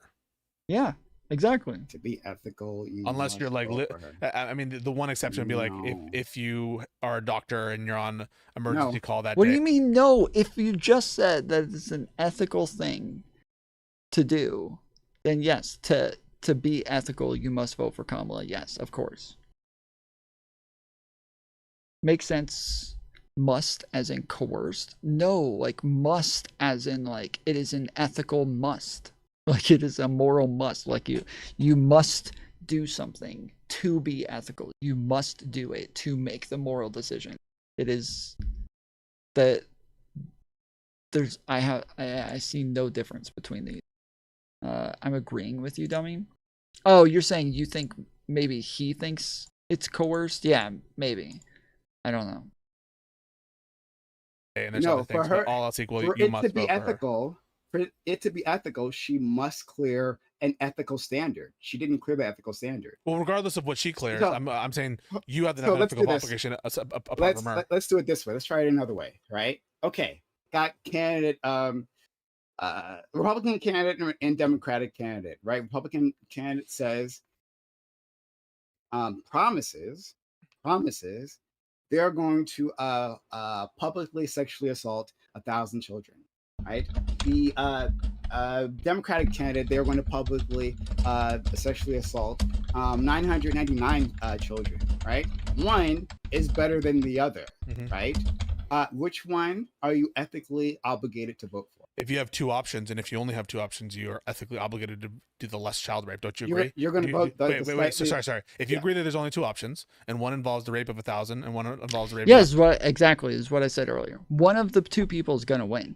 Like for you to act like you not participating makes it to where neither one of them is gonna win is fucking stupid. It's fucking stupid. Like even if one of them is just like slightly better, like if one's gonna genocide 6 million and the other one's gonna genocide just one less, yeah, it's probably good to vote for the one who's gonna genocide one person less. Like that is, why not fucking save that one person? If you're just gonna sit it out and be like, they're both genocide, who cares? Like that's so fucking stupid. It's fucking, I just can't get inside somebody's brain who thinks like this. I can't imagine. No, there's not only two options. There's not only two options.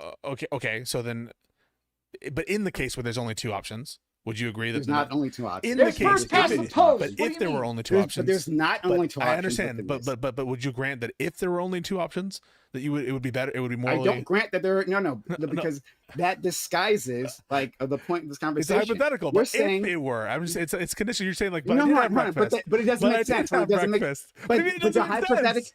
But the hypothetical, your hypothetical doesn't make sense. No, think about this. What do you mean right? it doesn't make sense? Well, the other option is to not vote. No, right? There is a third option. So we'll get there. We'll definitely get there. But I no, we but you, won't get but, there. But you No, won't we even. won't You get- won't even.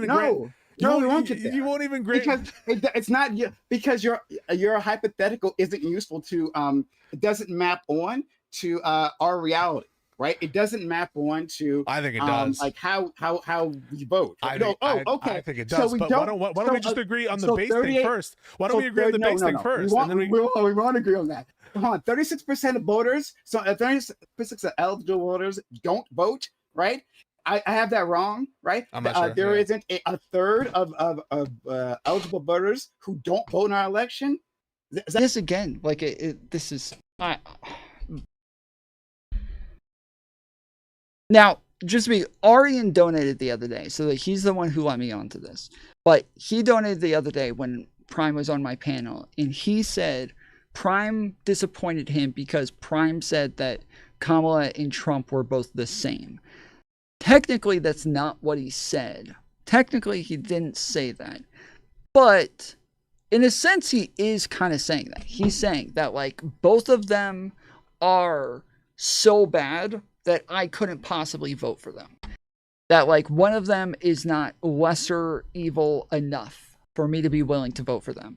And that's, yeah, that's, I like when I say, okay, I want to be clear.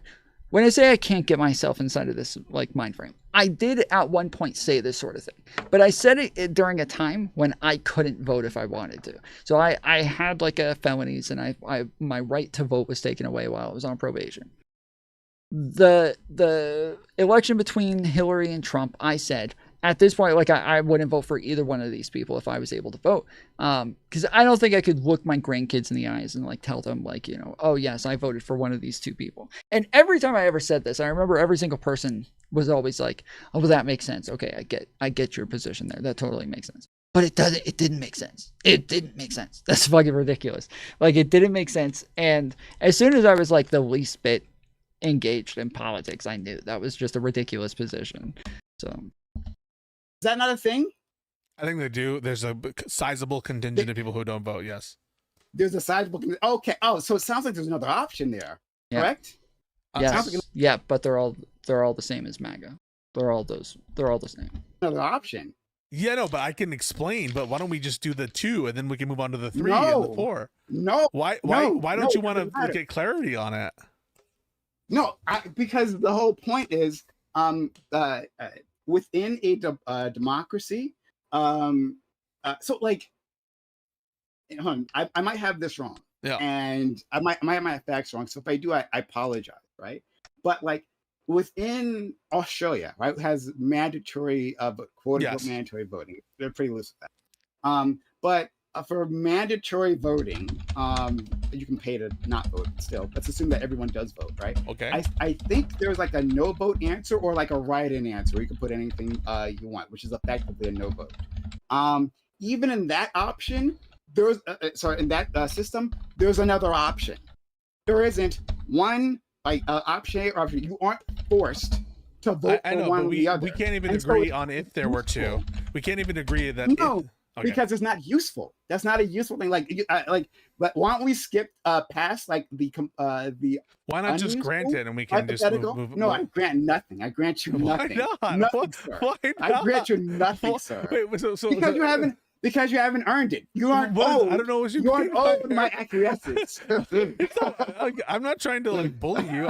I'm just. You're not bullying. I'm bullying you. What are you talking about? No, I'm not. Okay, I'm not trying to like trap you. I just think that like I'm not. It should be easy. Of course. No, hold on. Because it obfuscates. It obfuscates like what the metaphor is trying to elucidate. It obfuscates that when you boil it to 2, because it says that you only have 2 options, right? And it's a binary choice. That's what the Democratic Party wants you to believe. That's a binary choice. That's one. It's chicken or fish, like Obama said. That's what you have. You have chicken or fish, right? Or you can have people who stay home, like they stayed home for Hillary, right? Like they stayed home for. Okay, so let me get around these questions, and I'll give you the affirmative response, how Joe Biden would have lost the 2020 election if not for COVID. If not for COVID, he would have in the economic downturn that resulted in it.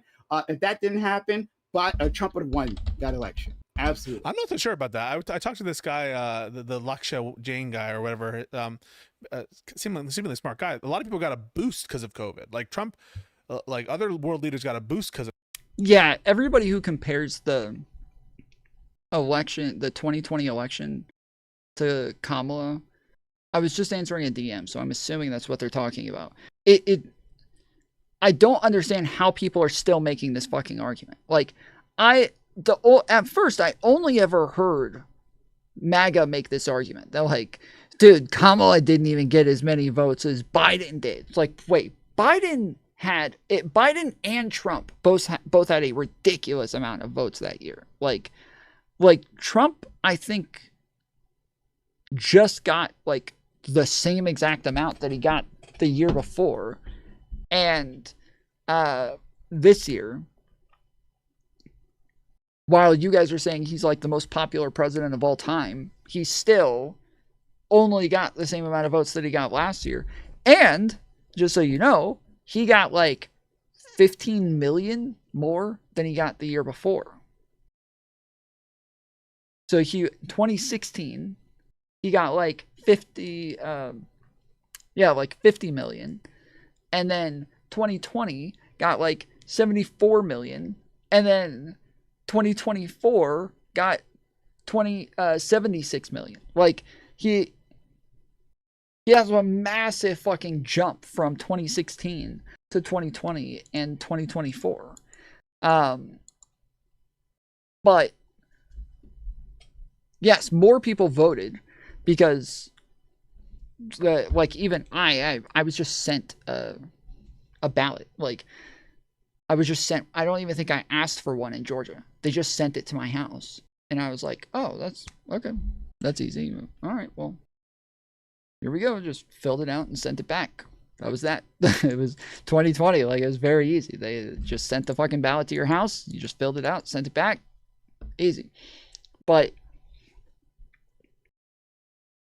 that didn't happen in 2024. So the fact that we even came anywhere close to the same fucking numbers is wild. The fact that we even came like close to getting the same numbers as 2020 is fucking wild. I'm blown away that we had that many people show up. I was in very impressed that we had that many people show up to the 2024 election. So yeah, I don't know why people would compare those two things. Of COVID, Jacinda Ardern got a boost. The Peruvian president got a boost. A bunch of Western leaders got a boost. I think Boris got a boost. Like, so I'm not so sure that COVID hurt. I think Trump's response to COVID maybe hurt him, but like perhaps, yeah. But like, I think if Trump's response to COVID hurt him. Okay, but like, what I'm saying is like, I'm not so sure that he would have like take out COVID that he wouldn't want anyway. Anyway, I just want to get around all these questions that I think that I should push you on the two choice thing, but it doesn't seem like you want to do it. You're not gonna win. But here's what I'm saying: like, we're not talking between 999 and 1,000. What we're talking about is orders of magnitude difference, not just in Gaza, which it would be orders of magnitude different. No, it's not order of magnitude different. Not only in Gaza. Wait, let me just finish it. Not only in Gaza, also domestically. We're not talking about the difference between 999 and 1,000. It is a night and day difference. It's the difference between having a country and not having a country. I agree that in terms of their policy agenda, absolutely. A shit lib like Kamala, right? A boring corporate shit lib, desperately and completely under the thumb of the billionaires who financed her campaign. Hold on, was her campaign not financed to the tune of billions? Yeah, it was. You know what? I'm gonna get on my stump right now. I'll let you get on your stump. I want to get on my stump. I respect the fuck out of Kamala Harris because she understands. I don't.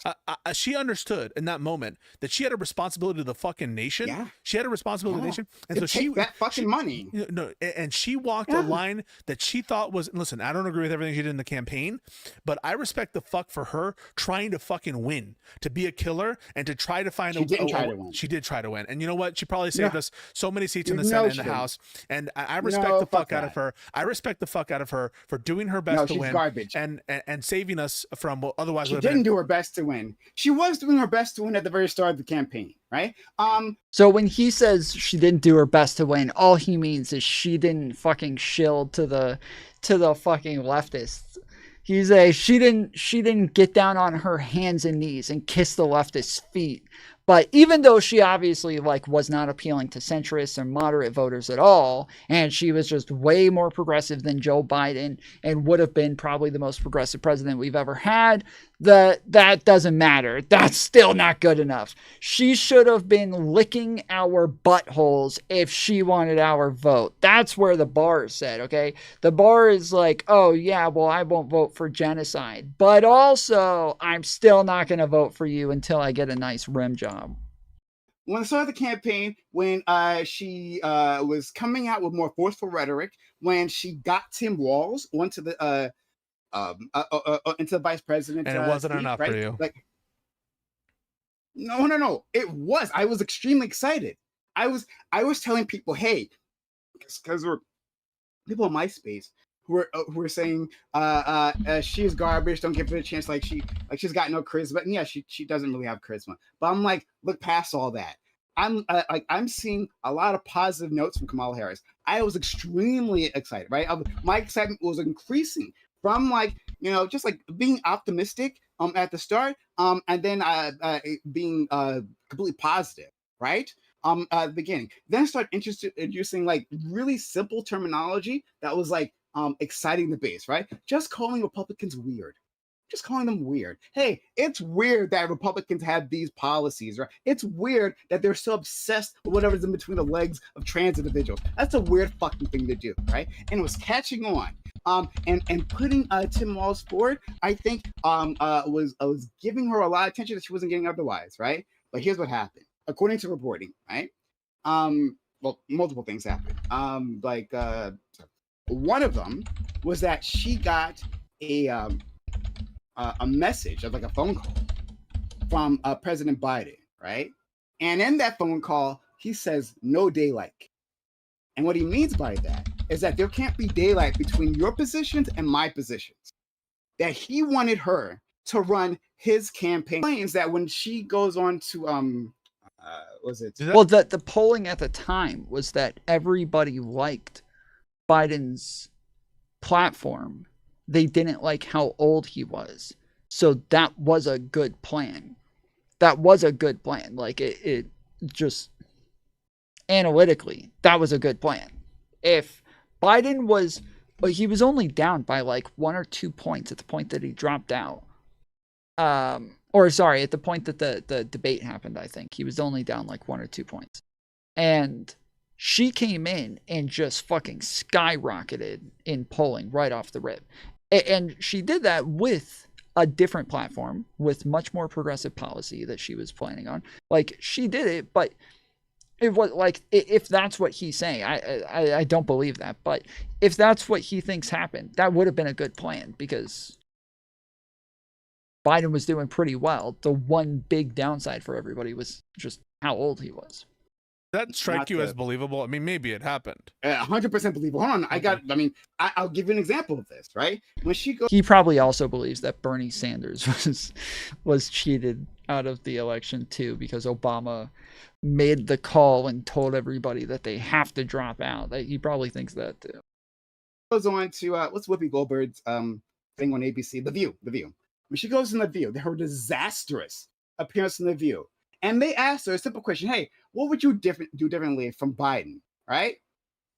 And she said, that was a bad answer. That's a bad answer. No, but listen, that's the answer that you're falling for that meme. You actually believe her when she says, like, I wouldn't do anything different. She's in a tough position, and you're basically. Oh, do I believe the candidate when they say something? Oh, I'm sorry. During a campaign, I apologize. Are you that naive, dude? Come on, she's the vice president. What grace do I have to give her? What grace do I have to give her? And she was in one of the toughest spots. She'll be better. She was thrown in a horrible fucking hole by Joe Biden and. Yes. And terrible president Joe Biden, agreed. Yes. The best president of your lifetime. Name a better.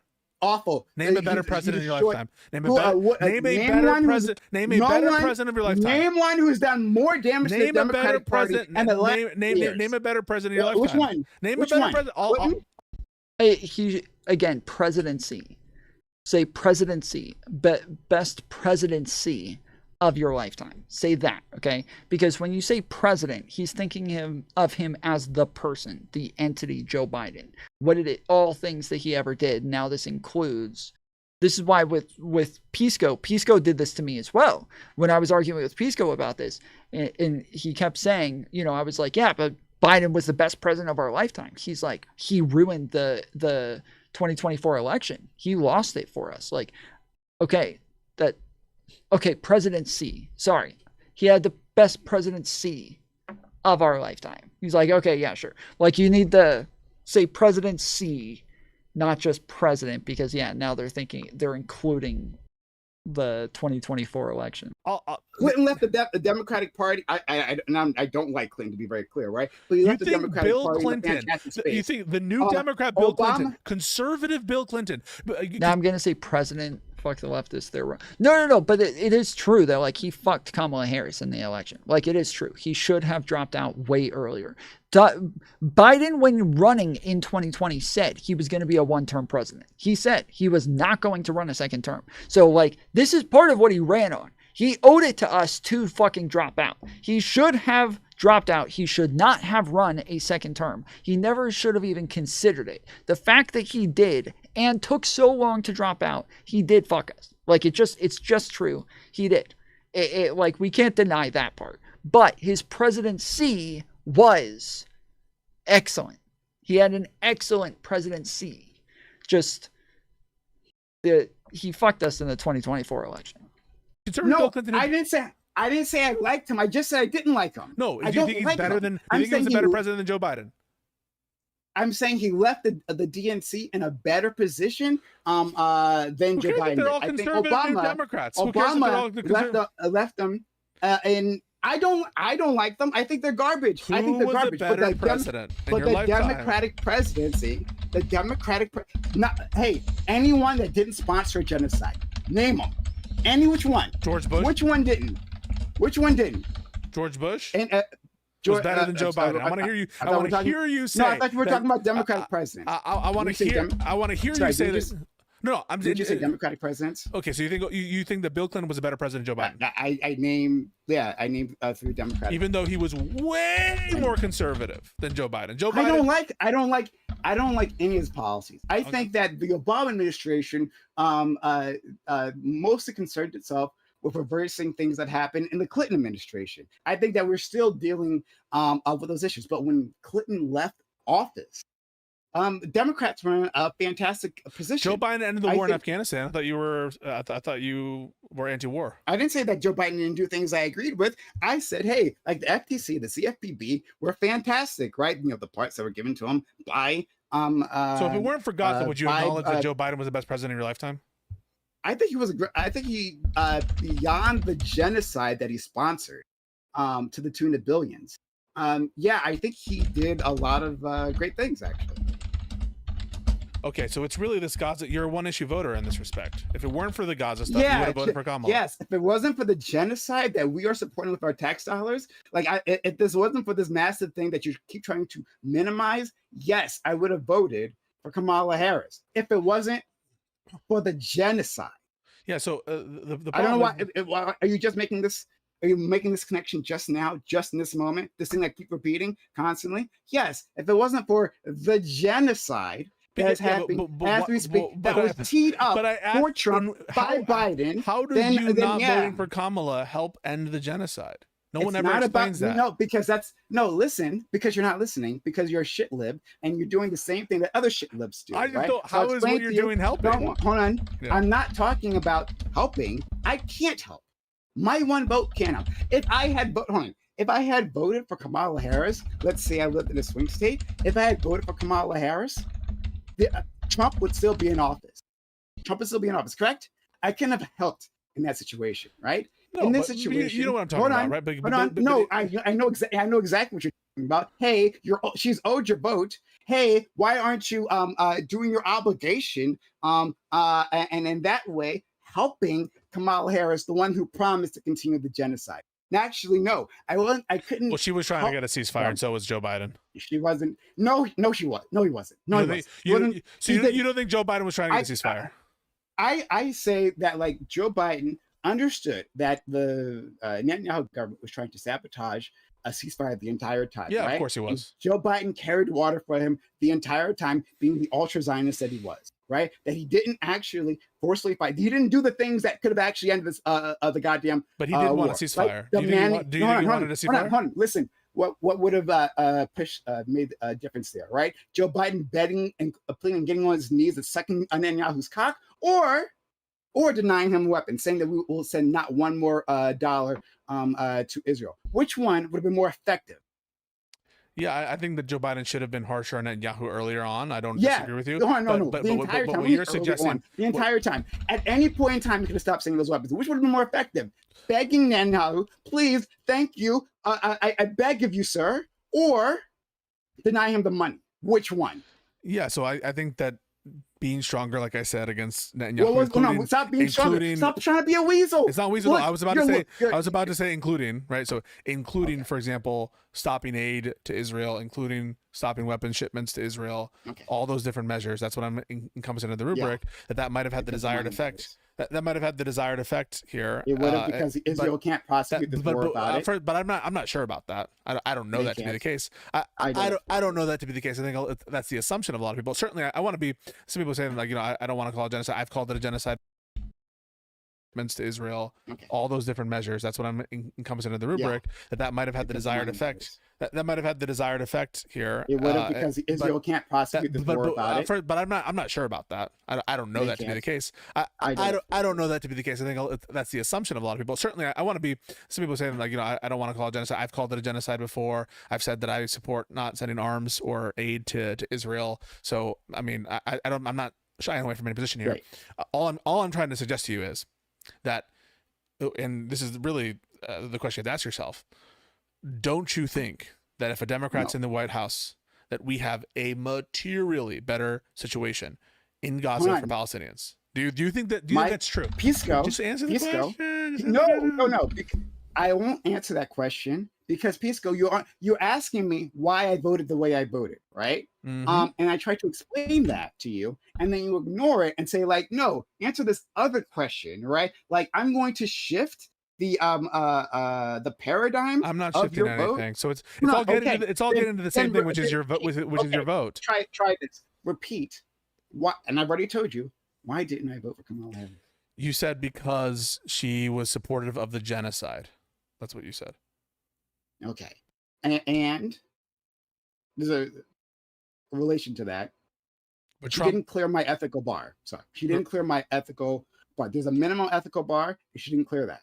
Okay, which was supporting the genocide in your mind, even though she was in favor of a ceasefire. She what? Like, okay, being in favor of a ceasefire is and promising to continue Joe Biden's policies means the genocide continues. All right, right? So she didn't clear your ethical you can be bar. rhetorically, you can rhetorically say I'm for a ceasefire, like all these fucking centrist countries that you named previously, right? Are all in favor of a ceasefire, but aren't going to do a fucking thing to make it happen, right? So no, that's not enough. Okay, right? so just to be clear, if you knew for certainty that Kamala, I forgot about my Wednesday. I put it in the freezer and it didn't freeze. Fuck. It's literally bubbles.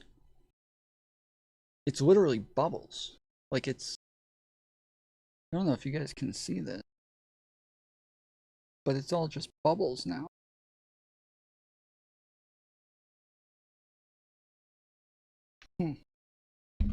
Harris in office right now would like save the lives of 20,000 Palestinians. Would you substitute her in for Trump? No, I don't vote for people who support genocide. Yeah. Yep. Well, that means PrimeCayes is off his own list because he's supporting genocide by helping one side kill more people. He's helping Israel kill more people. He is supporting the genocide. That's sad. Can't even vote for himself.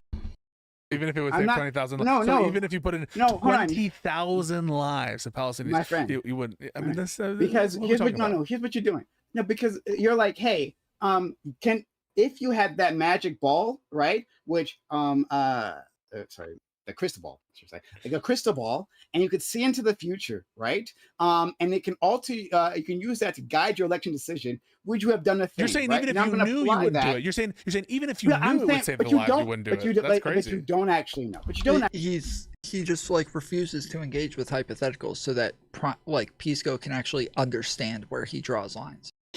He's just trying to understand like how he makes these decisions, where he draws these ethical lines, how he thinks of this. Is there nuance? Like he's trying to understand it more deeply, and he just won't engage with any of the hypotheticals. What the fuck? Actually, no, but right? if you knew, this is why. Hold on. You knew, but this is yes. But here's the thing. This is why I don't like these hypotheticals, right? Because they reveal things, man. They obfuscate more than they show. No, oh my it's goodness. the actual opposite of that, right? Because then it says that like. Well, then your decision is based on like who the slightly lesser evil. This is another way of putting the slightly lesser evil. But I'm not voting on the slightly lesser evil. I'm saying, hey, there's an ethical bar to clear. Will you support a genocide? I will never vote for a person who supports a genocide. Full stop. Right? And hold on. So let's rewind a bit here. Right? We talked about. Don't worry, but we're gonna fight a lot. But we talked about fuck. Now I kind of lost it there once again. We talking about why I'm voting the way I'm voting, right? Oh yes, you were talking about helping. That's what I was going for. We're saying, hey, how can you help? I can't help through my vote, right? My one vote, we agree that no matter how much Pisco or any shit lib just like him berates me over my vote, that like even if Pisco could give me a time machine and change my vote, that actually we end up in the same situation, right? We're right back here. I don't accept that. I don't accept that. Fuck that answer. I do not accept that answer. Oh, I'm just one person. Oh, I live in California. It was going to be Kamala one way or the other. Oh, it doesn't matter. I live in Alabama. It was going to be Trump one way or the other. I do not accept this answer. This is not an answer. The way that, like, that literally every single person in the world could give that answer. Every American could give that same fucking answer, okay? It is a non-answer. It is a complete obfuscation. It is totally just to try to avoid any sort of responsibility for your own decision. I do not accept this answer. Correct? Great. So there is no option. That's true of any vote, but it's kind of a cop-out, right? Yes, of course. No, it's not a cop-out. No, I'm addressing this directly. It's a full cop-out. Simply the case is that I can't vote. All I can do is make a decision, right? A decision based on my own principle. Like what Naomi? Anyone else can do, right? And hope that the totality of those decisions takes us to a better future. I'm sorry, I'm still getting off with this code. Those totality of those decisions takes us to a better place, right? The totality of my decisions, other people's decisions, takes us to a better future. That's all I can do, right? However, the thing that always happens in these conversations is that, yes, libs try to berate you and saying, well, she'd be a slight that she would institute a slightly kinder, crazily better. No, crazily kinder, better. No, it wasn't. No, sorry. I disagree with, like, because Biden had almost no controls on, and I want to say absolute no controls on Israel. But I'll, in case I'm missing something in my head at this very moment, I'll say almost no controls on what Israel could do.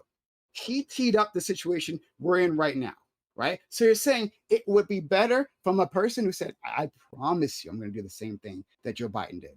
I promise you, I'm going to continue the genocide. So no, I don't have any reason to believe. You are simply saying that, right? Saying that would be the outcome, right? But she was beholden to Zionist billionaires who made it very clear who and who wasn't allowed in the party. And she, like a good dog, obeyed, right? So no, I don't believe her. I don't believe you. When you simply state things would be so much better, specifically when we're talking about Gaza. No, actually, if she acted like Biden, then when does she say no? When does she say no? Biden never said no. When does she say no? What about your country, dude? What about your country? I mean, hold on. What about your country? You already established what I'm voting over, right? Correct? Yeah, you care more about Palestine than your own country. Right. Yeah, I care more about the genocide that's happening. Than your own country falling to dictatorship. I care more about the genocide that's happening. Look, again, so that's why I said, like, yes, if they're saying we're going back to Jim Crow, Prime would not mind if you looked him in his eyes and said, I'm not voting. Even though one person is trying to go back to Jim Crow, I'm not voting because I think both of these people tacitly support genocide. So I had this argument with my parents. My parents were talking about, like, Sorry Social about Security and what happened with Social Security if he got in office. Sorry about your nasty water fountains that you're gonna have to use. I'll be good. It's gonna be rough for you though.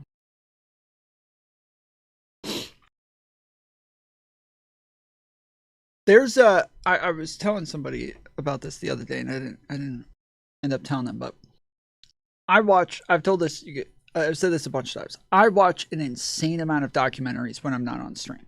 Like, I love watching documentaries. If I'm gonna watch content, I'm watching documentaries. I don't really watch any other streamers. I don't watch like people say I love Destiny. I don't really watch fucking Destiny unless I'm on stream. Like that's the only time I'm gonna watch fucking Destiny or anybody else. I don't really watch streams very often. But if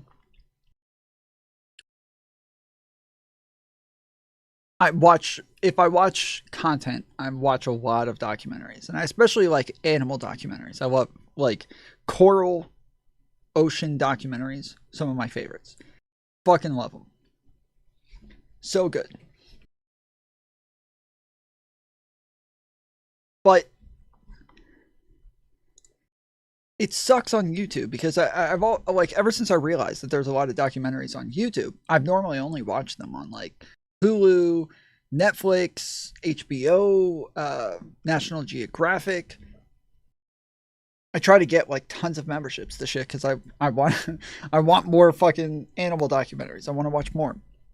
And once I found out that there were a lot on YouTube, I was kind of blown away that there were like these like very nice, good professional documentaries all over YouTube, like all over fucking YouTube, dude. And it's kind of like they're taking the old ones from like the early 2000s and then just uploading them to YouTube.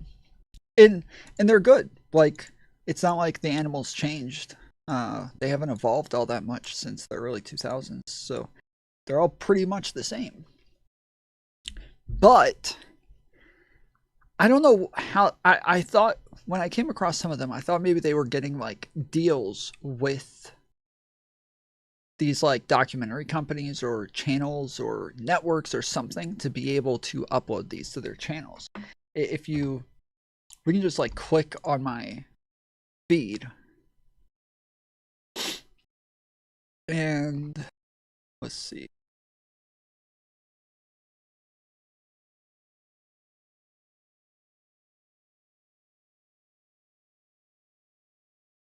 I think it gives me different things based on what device I'm on. Because I never watch animal documentaries on my computer. I always watch them on my phone or like through my television and shit, but there's this documentary here.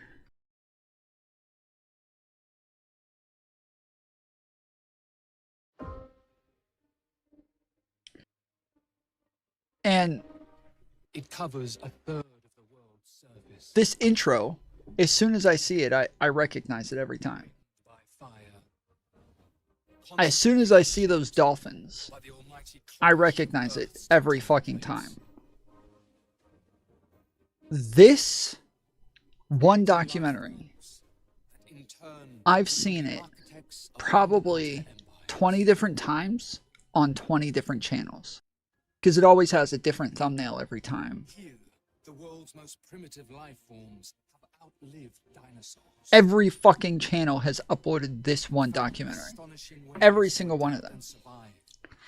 And as soon as I saw the first, like, 10 seconds of it, I came down and commented and said, dang, I feel like I've seen this same documentary on 5 different channels. And now there's numerous people who have commented below and said, like, because you have, so have I. Natural World just put it out as The Deep Dark Sea.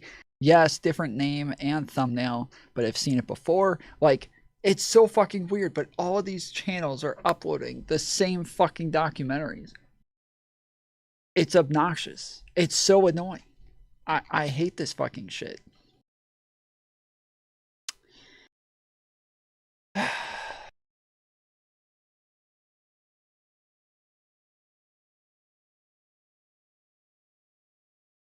Ooh, sailfish. Those are so cool. But even to the point where I think I'm pretty sure I'm not gonna get in trouble for playing this on stream. Like to the point that yeah, I don't even think it's gonna matter that I played it on stream because apparently they're all able to steal it from each other. So it probably has just like no copyright on it whatsoever, and they're all able to just post it all over the place. So pretty fish, yeah. Yeah, you know what though? I've realized watching animal documentaries, the word teaming, I'm pretty sure is used in like every animal documentary ever. They all say teeming with life. They all say this, teeming with life. Every fucking animal documentary ever. They all say the Amazon rainforest, teeming with life. The Australian coral reef, teeming with life. Like, it's always teeming with life. It's always, everything is teeming with life. I bet we could search on Philmont.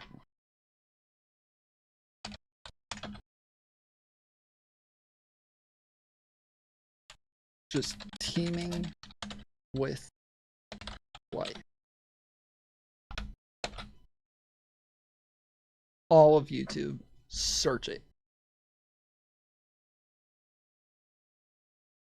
Universe is teeming with life. If we could into one, teeming with life. Visitors. This area is teeming with life.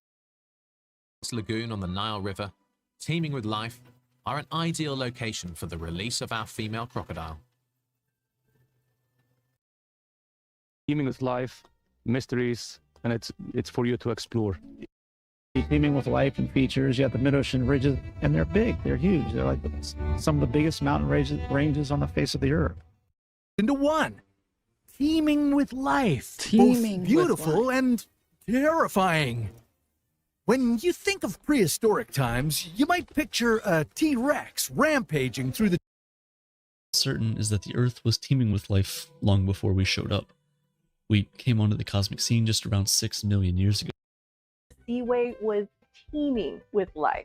So far, over 100 species. I don't ever hear the term teeming with life. Or teeming at all. You follow Dave the Lawyer, Tom? No, I don't know. Tom Teamery. Yeah, I told you guys I'm thinking about changing the name of the show. I'm probably going to just change it to like the Tom Show or something like that.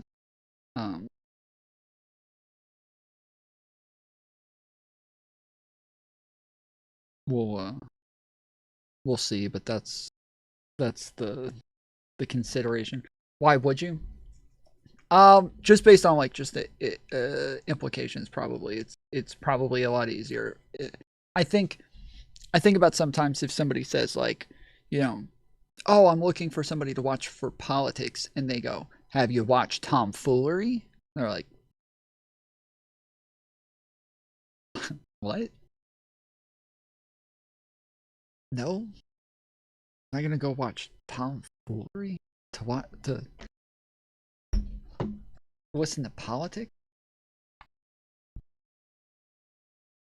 I'm saying I told them, like I'll tell you, that despite that hurting them, and I've been hurt personally by Trump's policy, like materially hurt by some of Trump's policies.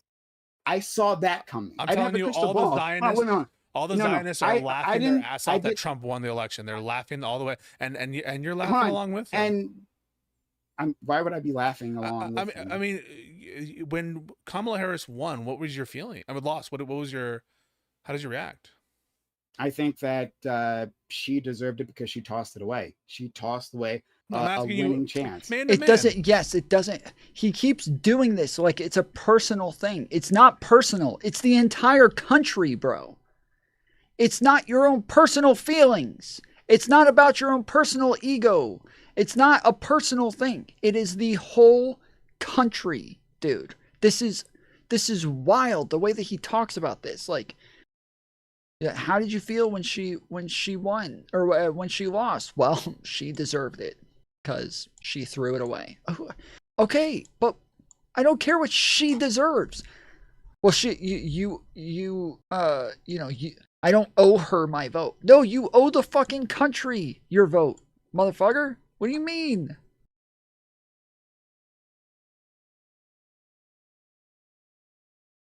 Fuck.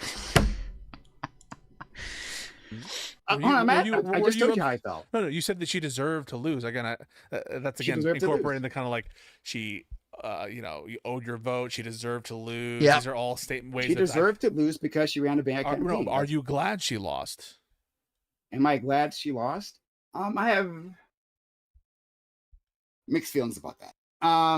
I think that one, I'm sad for the country that once again liberals, handmaidens of fascism, refuse to institute and follow any policies that discourage people to vote for them, and so we end up with a fascist in office. I'm sorry that they sabotaged the country. I'm not sorry for Kamala because I don't care about Kamala, her as an individual. I don't, bro. I don't. The amount of like animus that leftists put onto like politicians in this way is just so fucking weird, bro. Like they should judge themselves in the way that they judge politicians. If they judged themselves half as harshly as they judge these politicians, I think they would think very differently of their own fucking decisions, dude. Crazy. Right? So fuck her. How about the millions of people who are going to be affected by the loss of USID? What about the? Hold on. I'll get to it. So I'm sad for. Well, actually, I've also considered just changing the name to Terminally Online Media. I think I might do Terminally Online Media Live.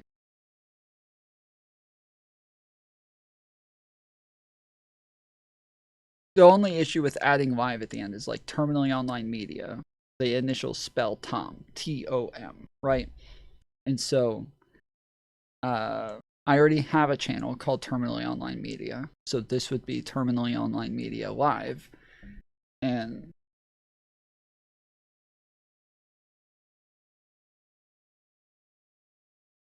yeah, I don't know. It's literally, I've been thinking about changing the name for like 3 years, so it's not like it's anything like urgent, but I've been talking about it for a long time. They're like, as soon as like I started actually growing, I immediately realized, oh, this is a fucking horrible name for a channel, dude. I went with a really bad fucking name, dude.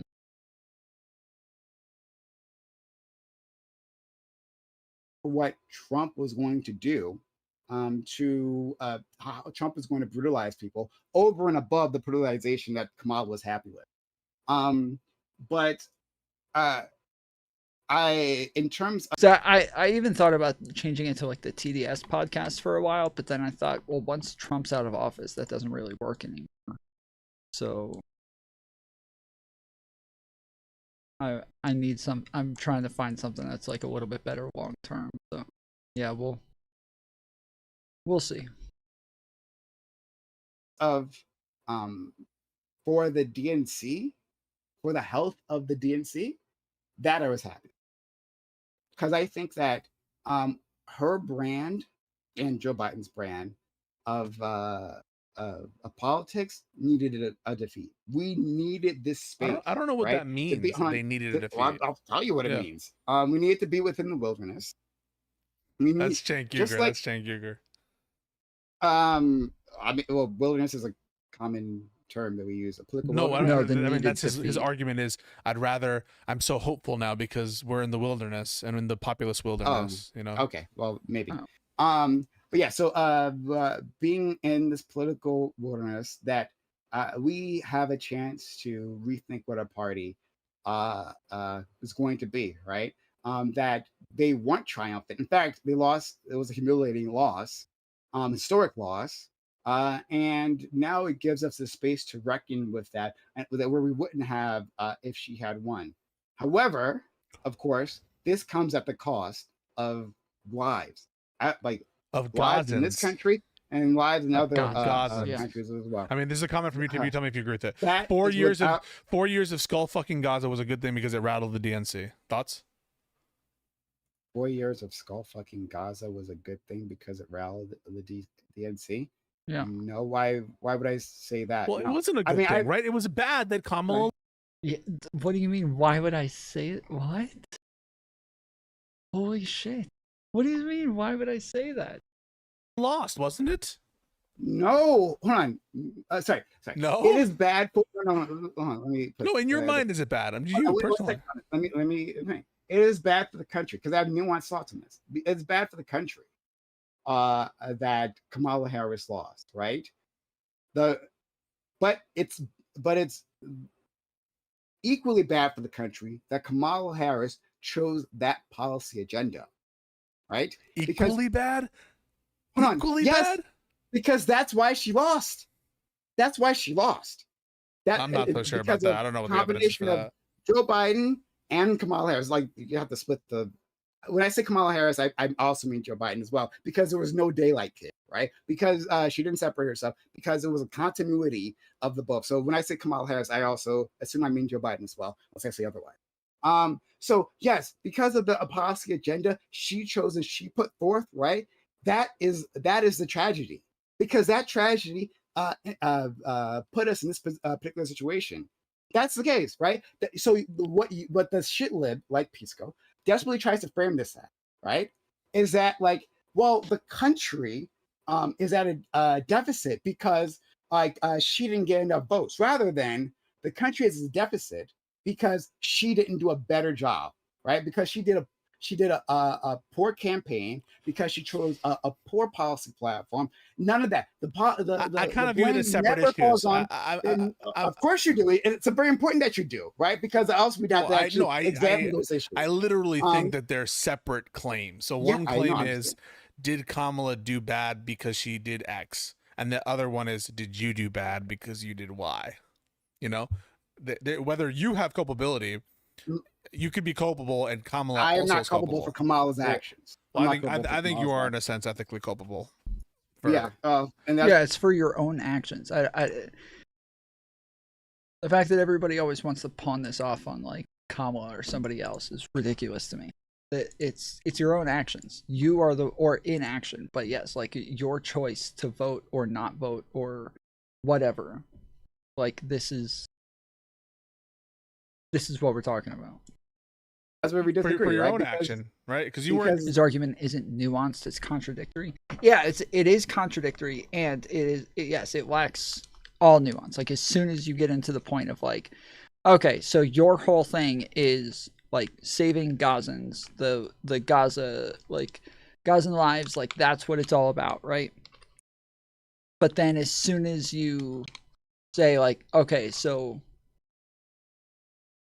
is one obviously worse for Gazan lives? Like, oh yeah, well sure, but okay, so you were willing to like not vote and make it to where that was more likely. So you don't really care about Gazan lives all that much. Okay. All right. Cool. But yeah, the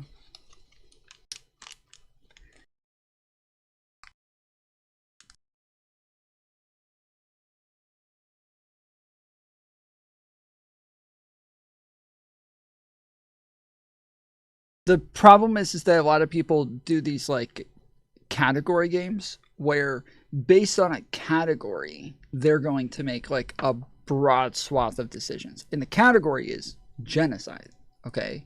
But genocide is just a category. That's all it is. Like, there's not like a number of deaths you have to get to in order for it to be a genocide, right? But if we just say like, okay, there's a number, because and also if what's happening in Palestine is a genocide, then what's happening in Ukraine is also a genocide.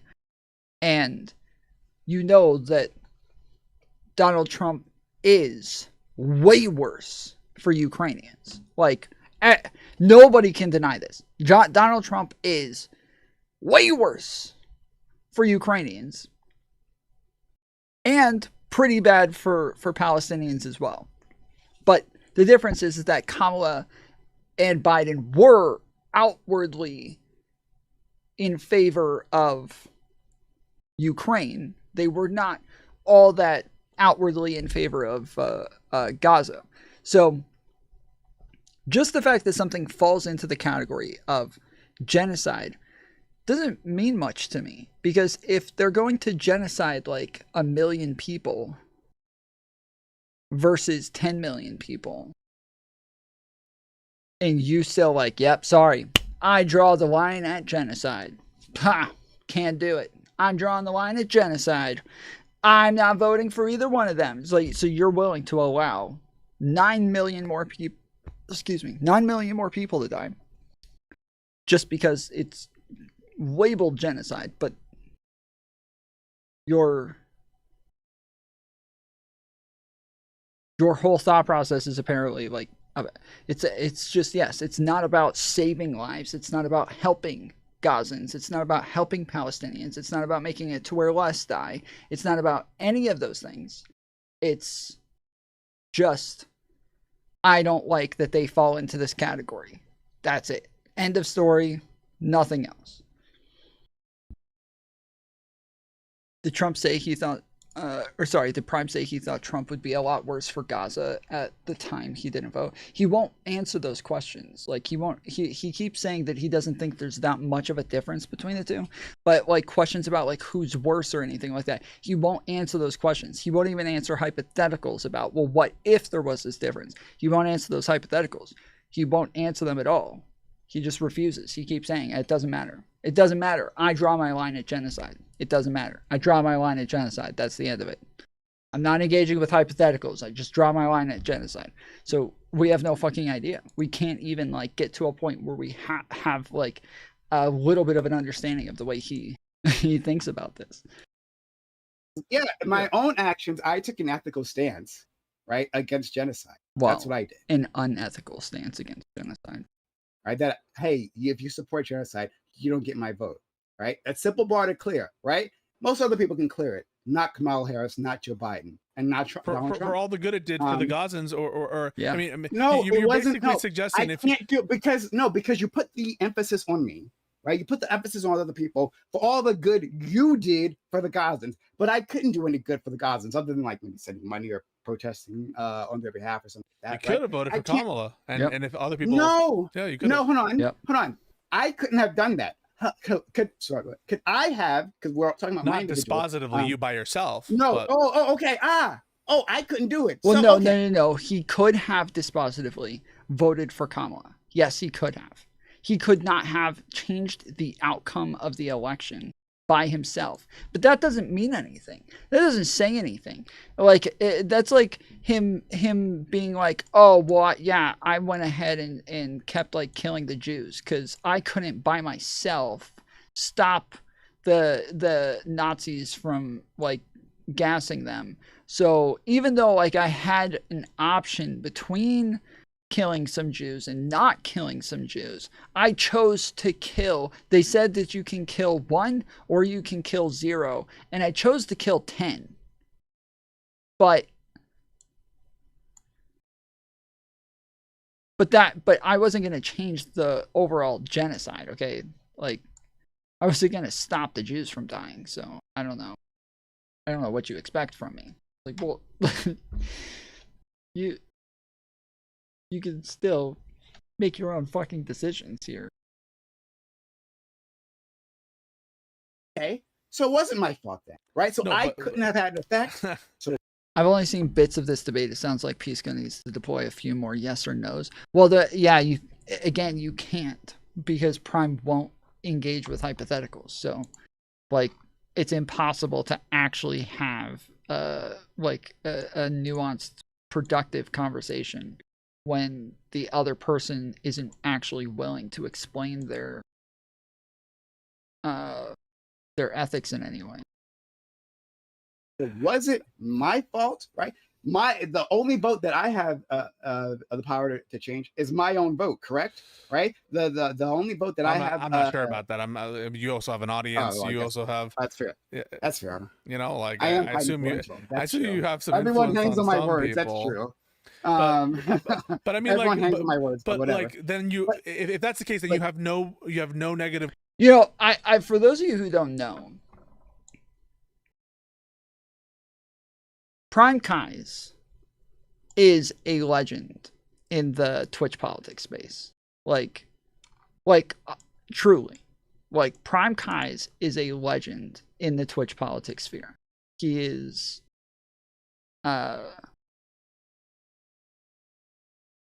he is somebody that everybody knows. And if you're somebody who wasn't around for the Twitch politics days, Prime is somebody that everybody knows.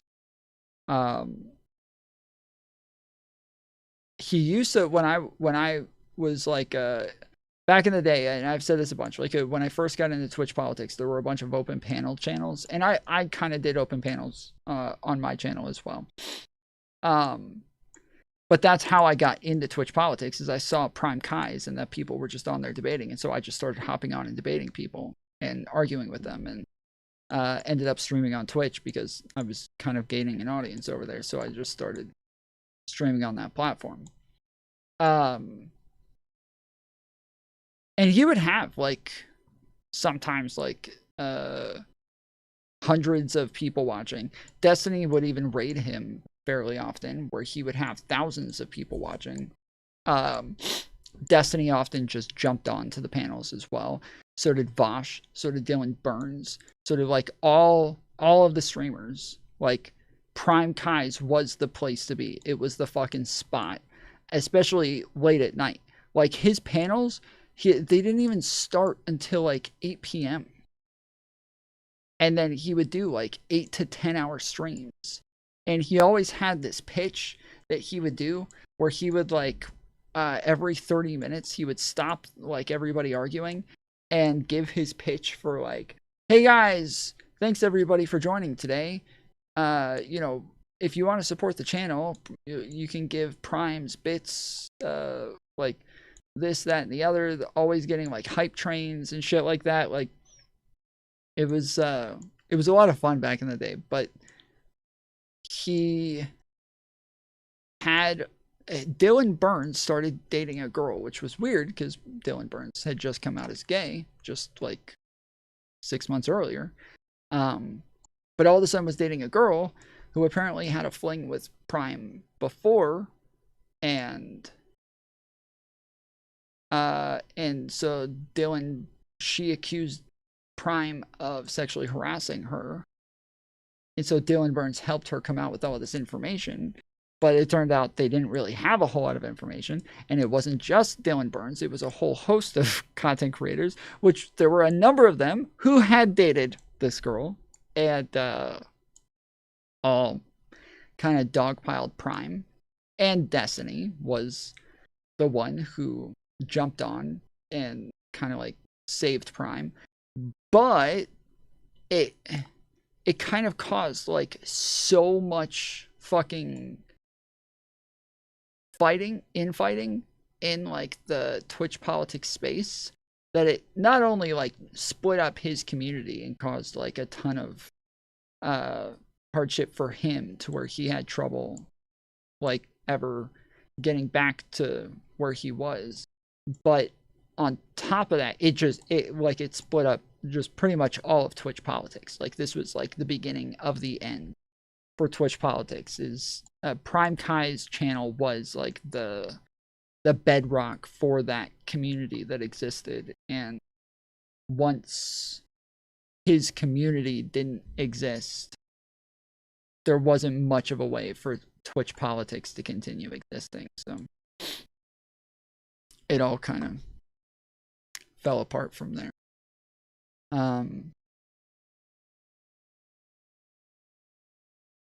But yeah, he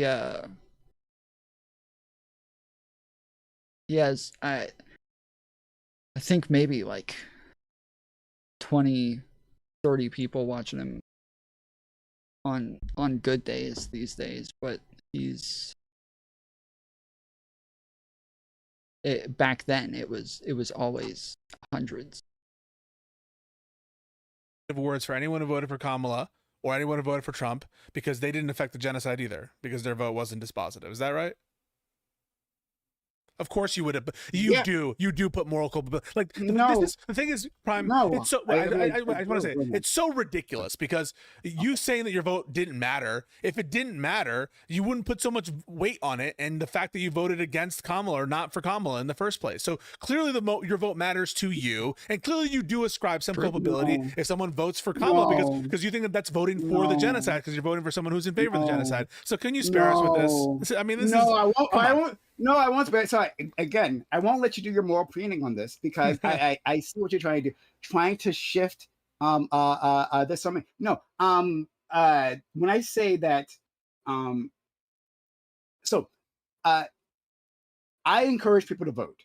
I've always voted in every election that I've been able to vote. I voted. I've never not voted. Right, even in this election. I voted, right, just not for president, because no one could clear the ethical bar of not supporting a genocide. All war criminal. Did you vote for Jill Stein? I don't know if I had that option in my state.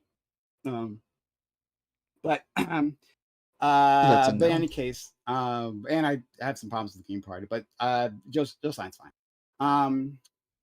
Jill Stein. We're talking about ethical obligations. Jill Stein's fine. She supports the genocide in Ukraine, but yeah, she's all right. Right? Yeah. Like the way you try to shift this is like, well, you didn't help, right? The thing that you're helping is the Gazans, right? Your vote helps the Gazans. My individual vote, but then you shift the blame, right? A blame that lands on a collective, on the individual. So clearly you do too, right? Because the very fact that you're putting moral weight in your own vote and you're considering the ramifications of your vote and you're saying like, I'm not going to vote for someone who supports a genocide, means that your vote has some weight to you. Otherwise you wouldn't be voting in the way you do. So I noticed that the entire time you don't want to talk about Kamala's policy. I'm happy that doesn't. Oh, okay. So no, but like we can move off. The thing that would attract voters. The thing that I've been talking about the entire time. We can move off. He keeps saying like, oh, so you don't want to talk about Kamala's policies because it doesn't matter. The problem is your philosophy. The problem is that you don't understand how electoralism works. The problem is that you don't understand how like the electoral college works. Our system is set up in a way to where you not voting only helps the winner. That's all you're doing. You're ending up like just making it to where the person who wins is just more likely to win.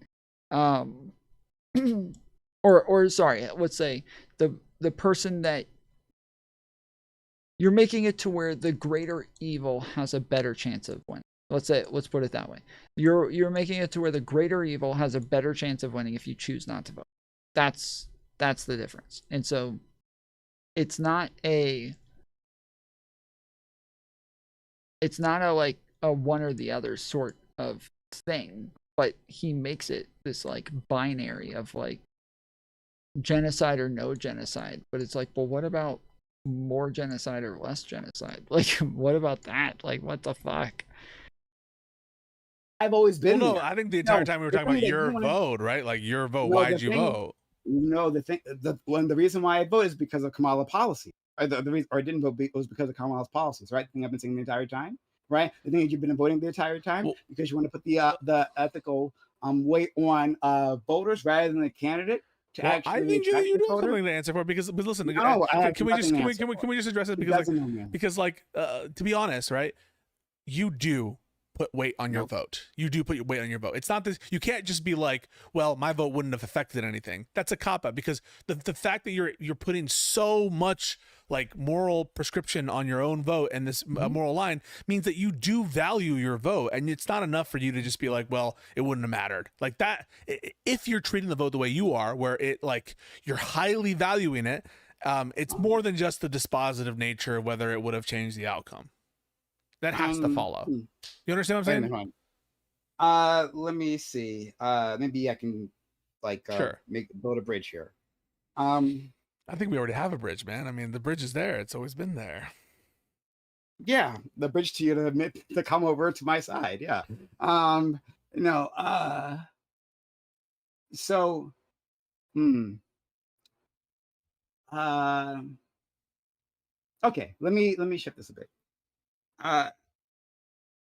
Yes, there. I put some level of importance in my vote, or else I wouldn't, have agonized over my. And I did agonize. I literally talked to people before, and I talked to a number of people like, hey, like this, like I'm on the fence. I want to vote for. I thought the election would be much closer than it was. It was a close election. I thought it'd be even closer. Like, hey man, like it might be a couple of dozen votes across the few states. Like I was like I did too. I thought Kamala would lose, but I thought it would be closer. I did. It still was very close, but I thought it would be closer. Like yeah, and when I say close, I mean like in terms of votes, not in the electoral college. I was fairly certain like Trump was just going to sweep the swing states. So I meant like each one of those swing states. I thought they were going to be like very small differences there. I agonized about this, and I wouldn't agonize about something that didn't matter at all. You're correct there. That's fair. Yeah, so right? If it mattered to you, then you can't just be like, well, it wouldn't have changed anything. I mean, like, come on, man. I mean, but at the same time, and that was the second part, is that it wouldn't have changed anything. And the actuality, I know, but when we talk about like ethics of voting, we're talking about some broader signaling value and like kind of mapping that onto a collection of voter, right? And it's kind of like it's a proxy conversation. It's a social responsibility. It's like saying like, well, it doesn't matter if I steal from people. It's not like all crime is just going to stop if I choose not to steal today.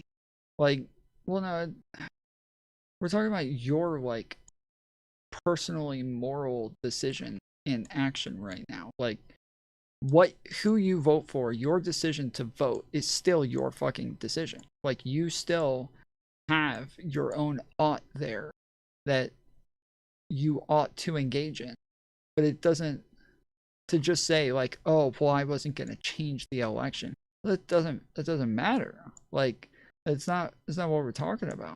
The fact that like you're not going to change any entire system by any entire action, if that's the fucking line you have to draw to ever do the right thing, then you just never there's no reason to just ever do the right thing. Like it just doesn't make sense.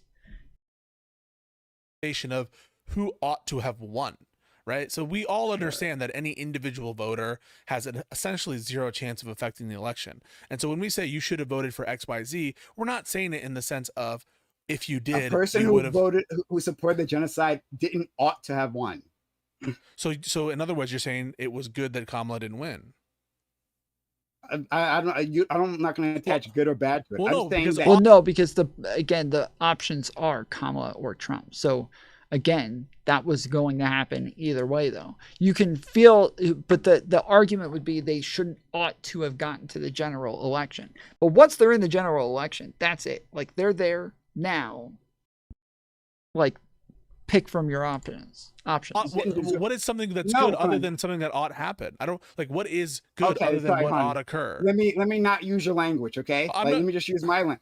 I won't just use your language. I'm saying she didn't deserve to win because she didn't.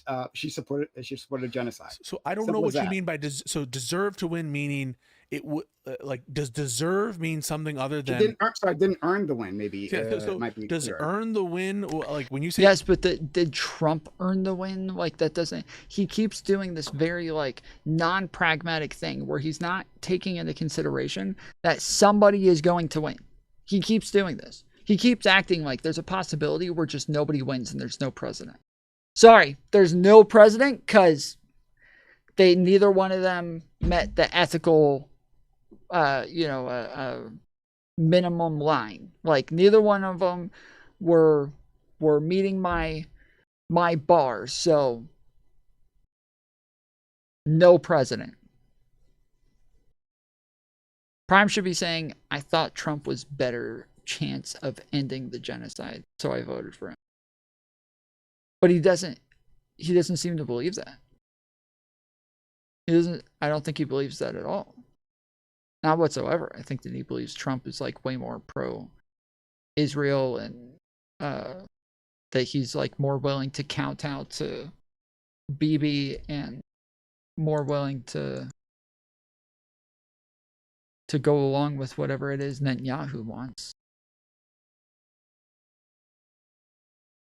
Earn the win, you mean like in order to win, in order to actual win, like ethically win, you need to have cleared a bar? No, not ethically. I guess as well. But I'm saying that like she didn't do the necessary steps to win. You're saying from like a electoral prognosis standpoint, like if she wanted to win, she would have done X, Y, Z? Yeah, she would have. Okay, but I'm not asking in that sense. I'm saying like basically, would it have been better? Do you think overall, in terms of your own ethical system, wouldn't it have been better if Kamala won versus Trump? Yes.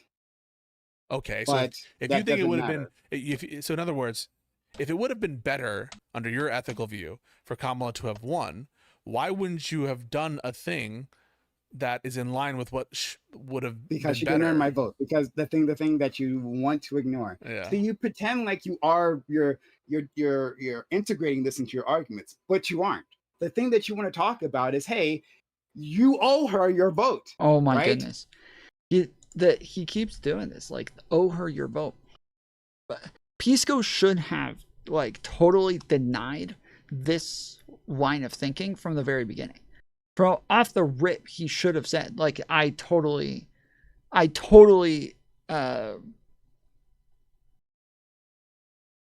blanking on the word. It's like refuse, or I don't believe in this paradigm where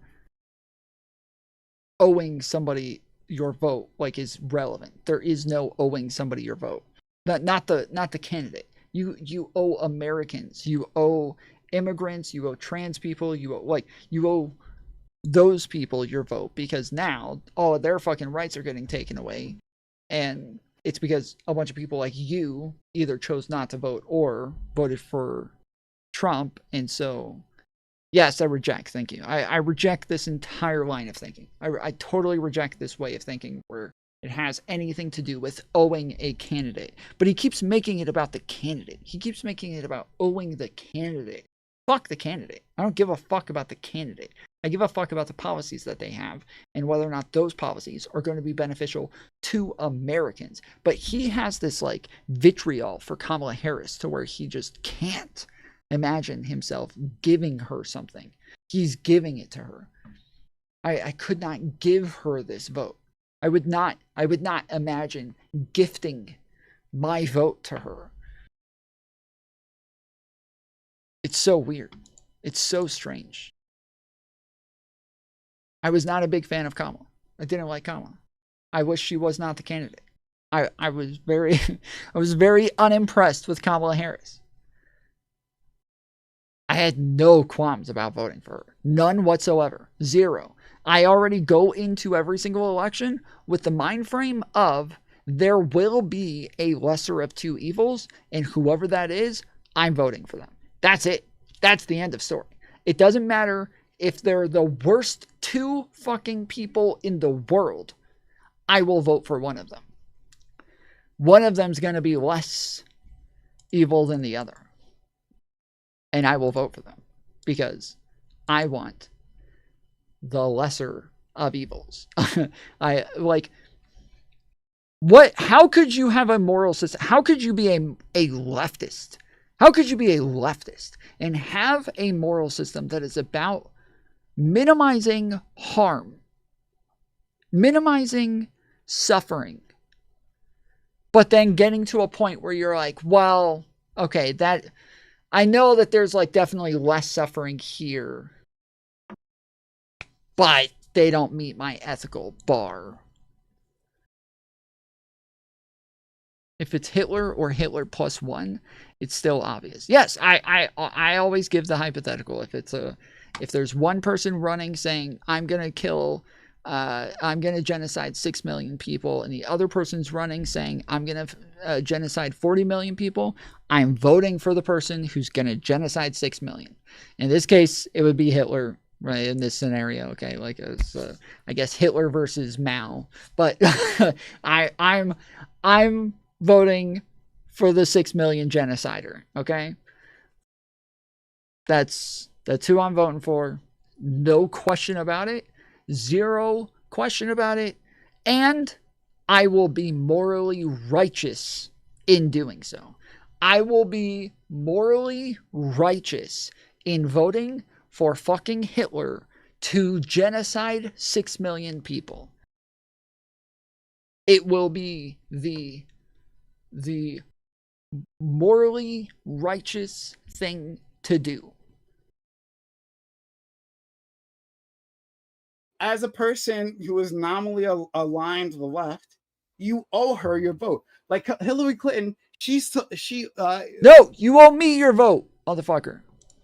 Was owed the votes. Oh right? my goodness. Why didn't she win? Right? She was supposed to be coronated, right? I mean, the DNC thought so. Hell, they in that New York auditorium, and they were gonna do the laser light shows of like her breaking the glass ceiling, right? They were so sure of themselves that she earned the vote when she didn't earn the vote. When she didn't do the campaign she was supposed to do in like Wisconsin and Michigan, I believe. I hate that Pisco is letting him talk about earning the fucking votes, dude. I really do. I fucking hate that he's even allowing him to, like, what the fuck? Did it? Oh, there it is. I hate that he's even, like, entertaining this conversation about earning votes. This is obnoxious.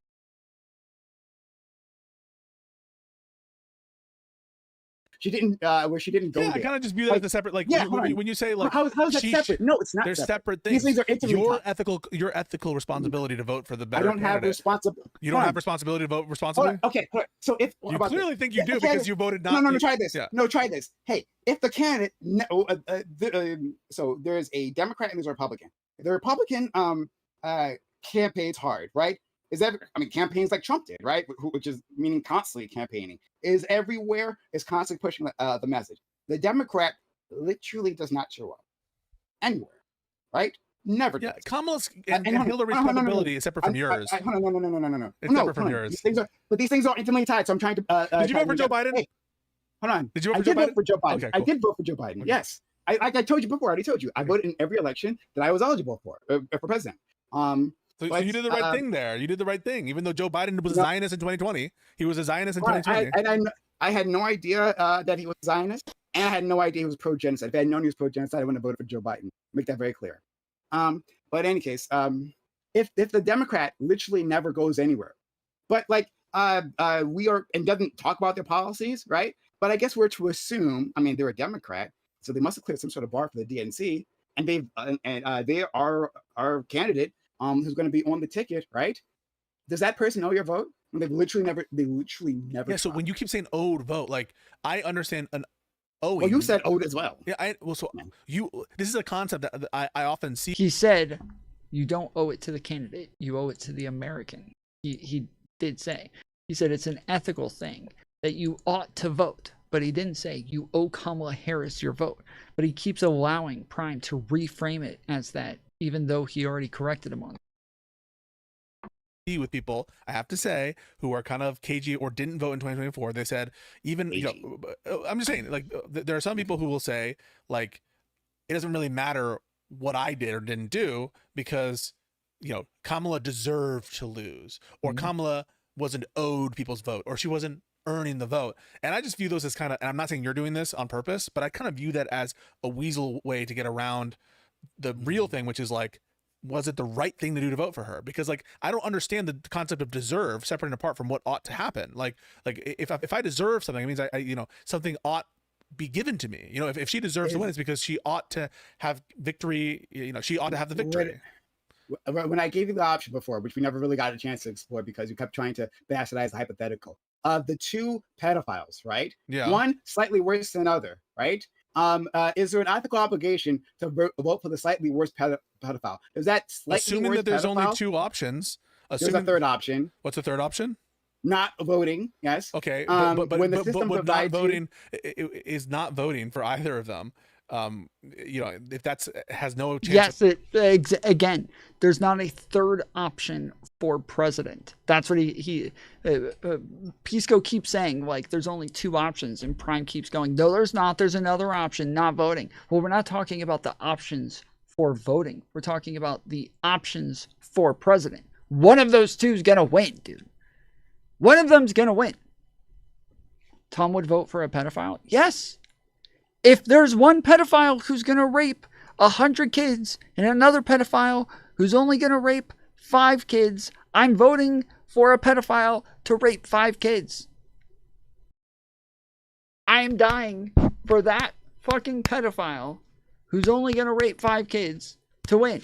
Only 5 kids. Only 5 kids.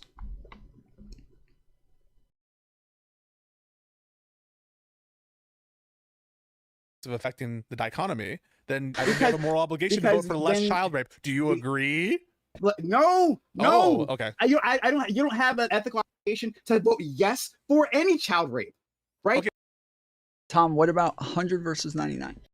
See, it gets difficult at that point, right? Because now we got to consider, okay, one more kid gonna get raped one way or the other.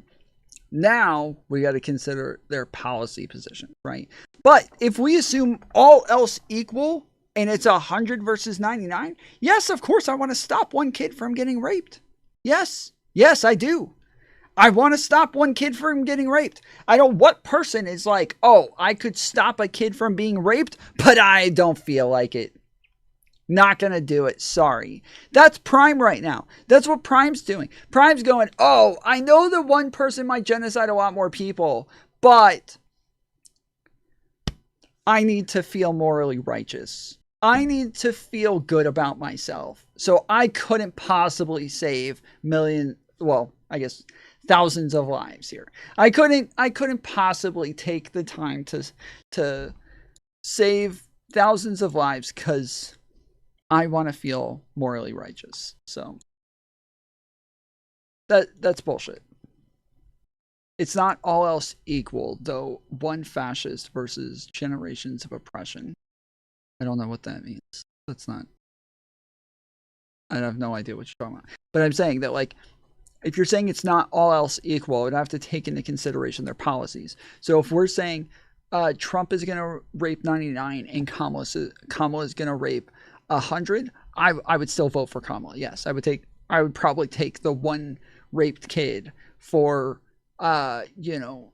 hundreds of people not going and being put in a fucking torture prison where they're all getting raped now. I wouldn't take all the people who were going to die from losing U.S. aid. I wouldn't, and all of the other subsidies that all of the people who are losing their fucking health care and all those people that die. Like, I'm going to take, yes, the one more, like, kid in that case to save, again, thousands, maybe millions of lives. Liberal extraction of the global south. Palestine isn't the first place an entire group has been at the expense of liberalism. I don't know what that means. What is that? I have no fucking idea what that means. That has nothing to do with my vote. Again, that has nothing to do with the vote. Like, who you're voting for is that isn't relevant whatsoever.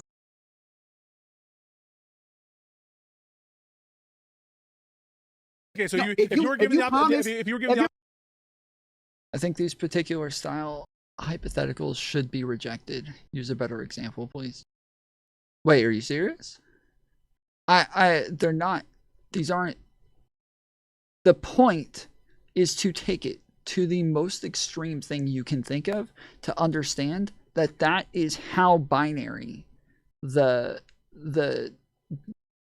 dichotomy is. I don't want to be redundant, but like that is how simple it is. It's this simple. There's two options. That's it. One of those two is going to win. You can't choose nothing because nothing will never win. Nothing will never be the president. So you need to engage with the two options that are there. There's going to be a fucking president. Pick one of them and stand behind your decision with your fucking backbone. But to instead be like, oh, I don't like you. I don't think either one of them meet my bar, so I'm not voting. Well, I'm sorry, but there's like, you're not doing anything then. Like, you're not doing a moral thing. But when we're talking about fascism being there, more people dying, more people being genocided, and you're choosing to sit that out for your own fucking feelings, yeah, I'm sorry, but that you are complicit.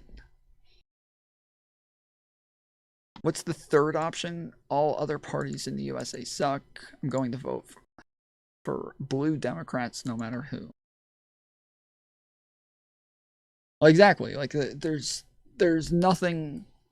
It is, the problem is that Prime rejects lesser of two evil voting. And the issue is there is no other option. That is what it is. You can't, he acts as though it's a philosophy. He acts like thinking of it as the lesser of two evils. No, I don't like to think of it that way. No, it's not how we think of it. It's just what it is. That is the reality of the situation. It's just lesser of two evils voting. That it is just objectively that thing. There isn't another way to think about it. There isn't another philosophy. It is that. If you choose to think of it another way, you're just wrong. It's not like, oh, I feel like 2 + 2 is actually 3. Well, you're wrong then. Sorry. It's not, I don't give a fuck about your feelings here. 2 + 2 is not 3. It's 4. I think, right? All right. Is it 4?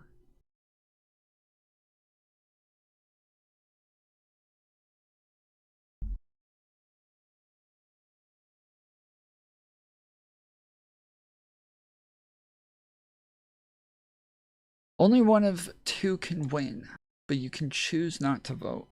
So there's two conversations being conflated.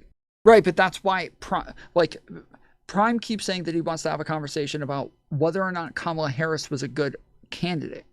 Whereas Pisco keeps saying like, no, I don't like, we need to talk about like the philosophy of voting, because that is the conversation that's happening. Why talk about whether or not Kamala Harris is a good candidate if all you care about is if she was a lesser evil?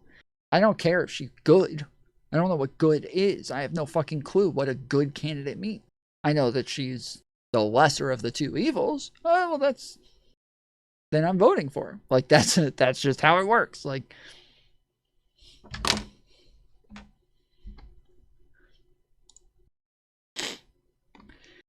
you can hold this much weight in one election, but at the end of the day, there's more lefties than liberals canvassing for 2026 at the end of the day.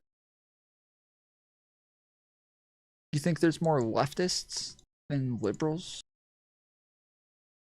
canvassing? What? In what world? Leftists are a small fraction of the party. Like, to be clear, I don't think leftists affected the outcome of the election. I don't think Prime or any leftists affected. I know for a fact they did not affect the outcome of the election. Like we already know. We know they did not affect the outcome of the election. Every single leftist could have voted for Kamala Harris. It would have made no difference in the outcome. Not even close.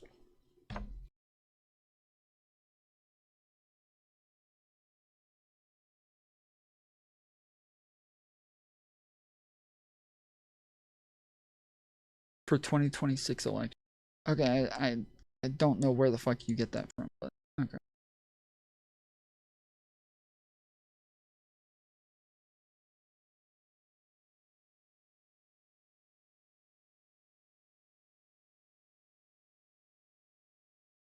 Liberals canvass way more than tanky.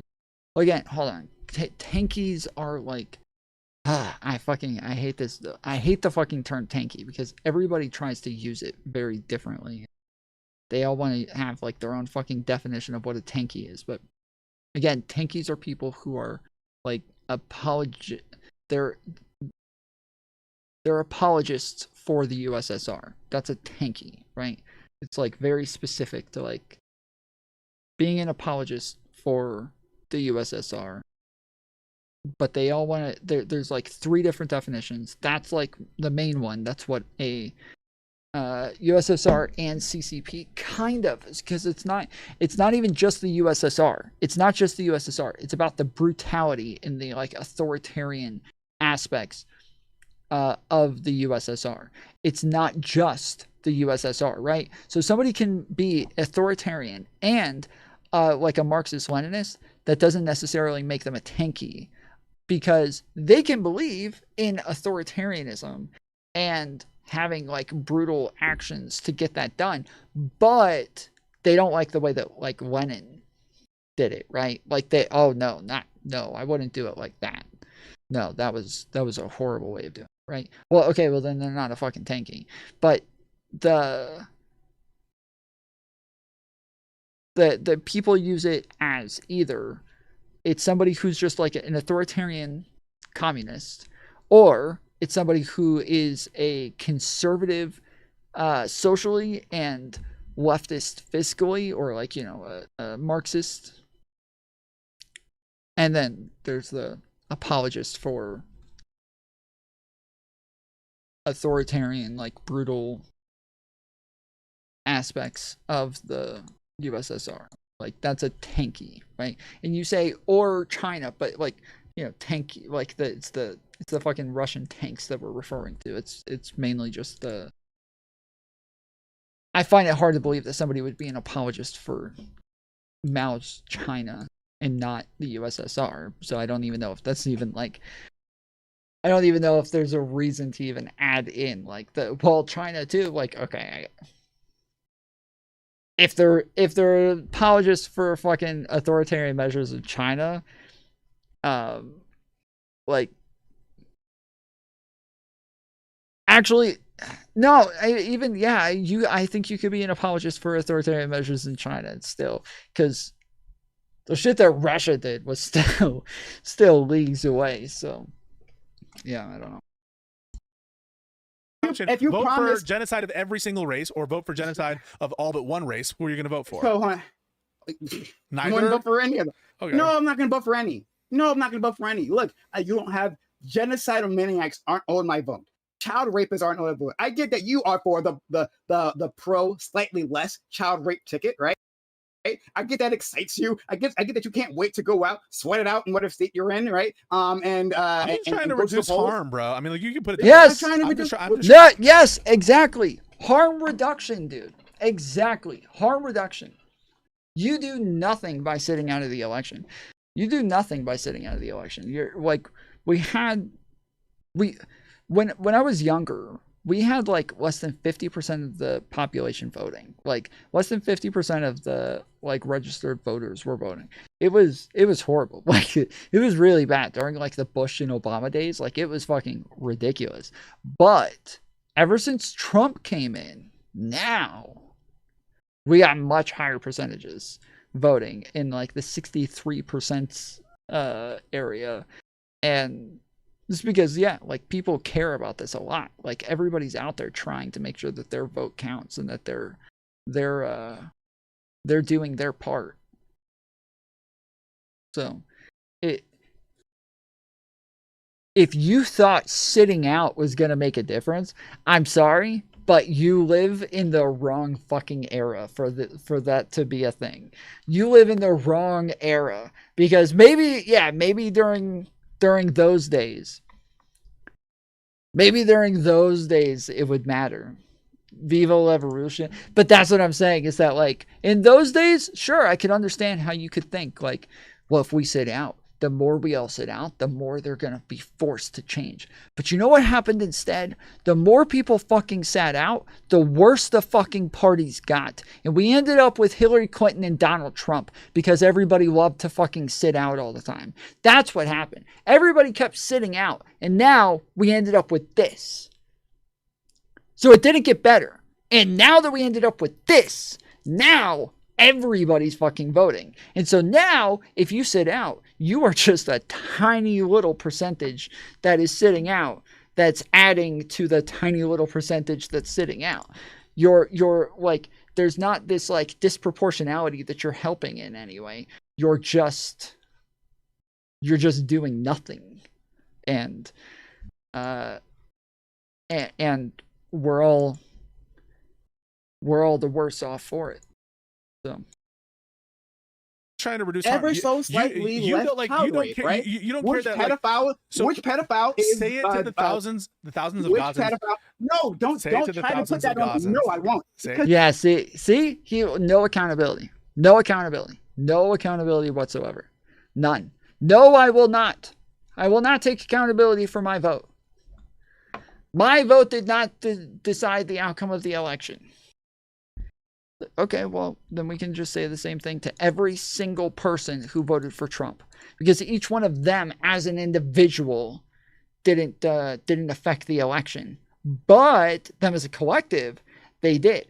And if we look at all the people who didn't vote for Kamala, that's what I see it as. It's a binary. It's not like a bunch of different groups. Like some people voted for Trump. Some people voted for Kamala. Some people voted for Jill Stein. Some people voted for RFK. Some people didn't vote at all. So no, it's not. It's a fucking binary. You voted for Kamala or you didn't. That's it. There's nothing else. There's nothing else there. It is just vote for Kamala or didn't vote for Kamala. You didn't vote for Kamala, you're all the fucking same. And that includes all of you in my chat right now who live in Australia, who live in the UK, who live in New Zealand, who live in other countries. You guys are all the same as Trumpers too, because you didn't vote for Kamala. Same fucking package. You're doing it again. No, fuck you. No, fuck you, and fuck this framing. No, fuck this framing. No, because once again, you put it on me. Instead, the thing that you keep trying to avoid, and I said that at the very start of this conversation, right? That shit libs like Pisco, right? Want to avoid talking about the actual candidate and the actual choices they made, right? Because that's that part like implicates the DNC and implicates them. I'm so sick of this shit, dude. I'm so sick of this. Especially like shit libs and crap like that. The do nothing Democrats, all this. Like I'm being so much harsher on leftists from now on. Really, like I already feel like I try so hard. People think I'm like ruthless to them. I try so hard to really temper it down all the time, dude. I try really hard to like fucking bring it down to like a 25 instead of like 60, 70. Like I try to keep it like really, really low. But when all they ever fucking do is talk shit about liberals, all they do is talk shit about Democrats. They call us shit libs. They call us fascists. They say do nothing Democrats. That's all they fucking do. They do nothing else. They literally are mad that we complain about Trump. I'm not kidding. They literally get upset that we complain about Trump. Leftists are mad that we complain about Trump. They don't complain about Trump. They only complain about Democrats. They only complain about liberals. That's it. All they do is hurt us. All they do. Holy shit. So return the favor? That's what I'm saying. Yes. That's what I'm saying. They're at fucking 100 on libs all the fucking time. And I'm always trying to like bring it down. And even when I do, and I keep it down, trying to keep it tucked down around 25%. Just take it nice, just be like let them know what it is, but like let them know what it is in a nice way, in a very pragmatic, objective, logical way, and don't throw too much shade or anything. Just give them the facts.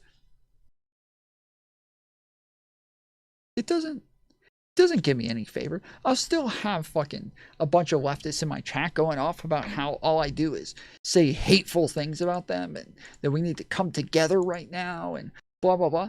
I'm not talking about all leftists. I never like group all leftists or anything, but leftists who don't vote for Kamala, yeah. Yeah. I just tweeted out a little bit ago exactly what I've been saying this entire fucking stream.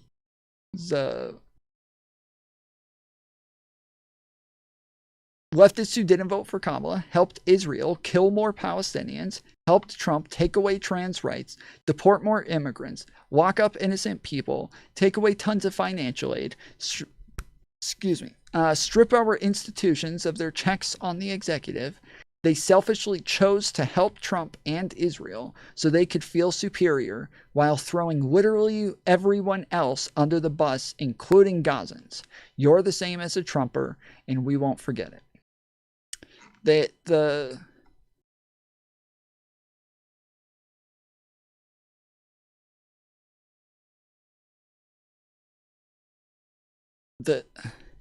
fact that like they would even deny this, I just feel like at that point it's just not even worth having a conversation with those fucking people.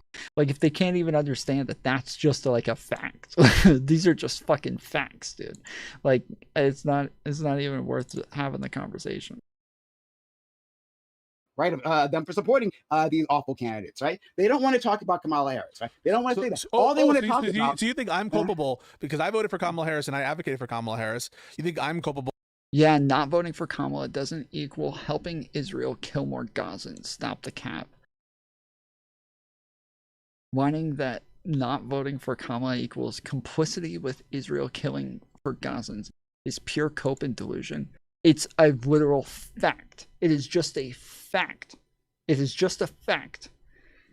It is just a fact. If you deny it, like again, like I said, you're just not even worth talking to, which I know debate board, you're already just fucking brain dead. But yes, it is a literal fact.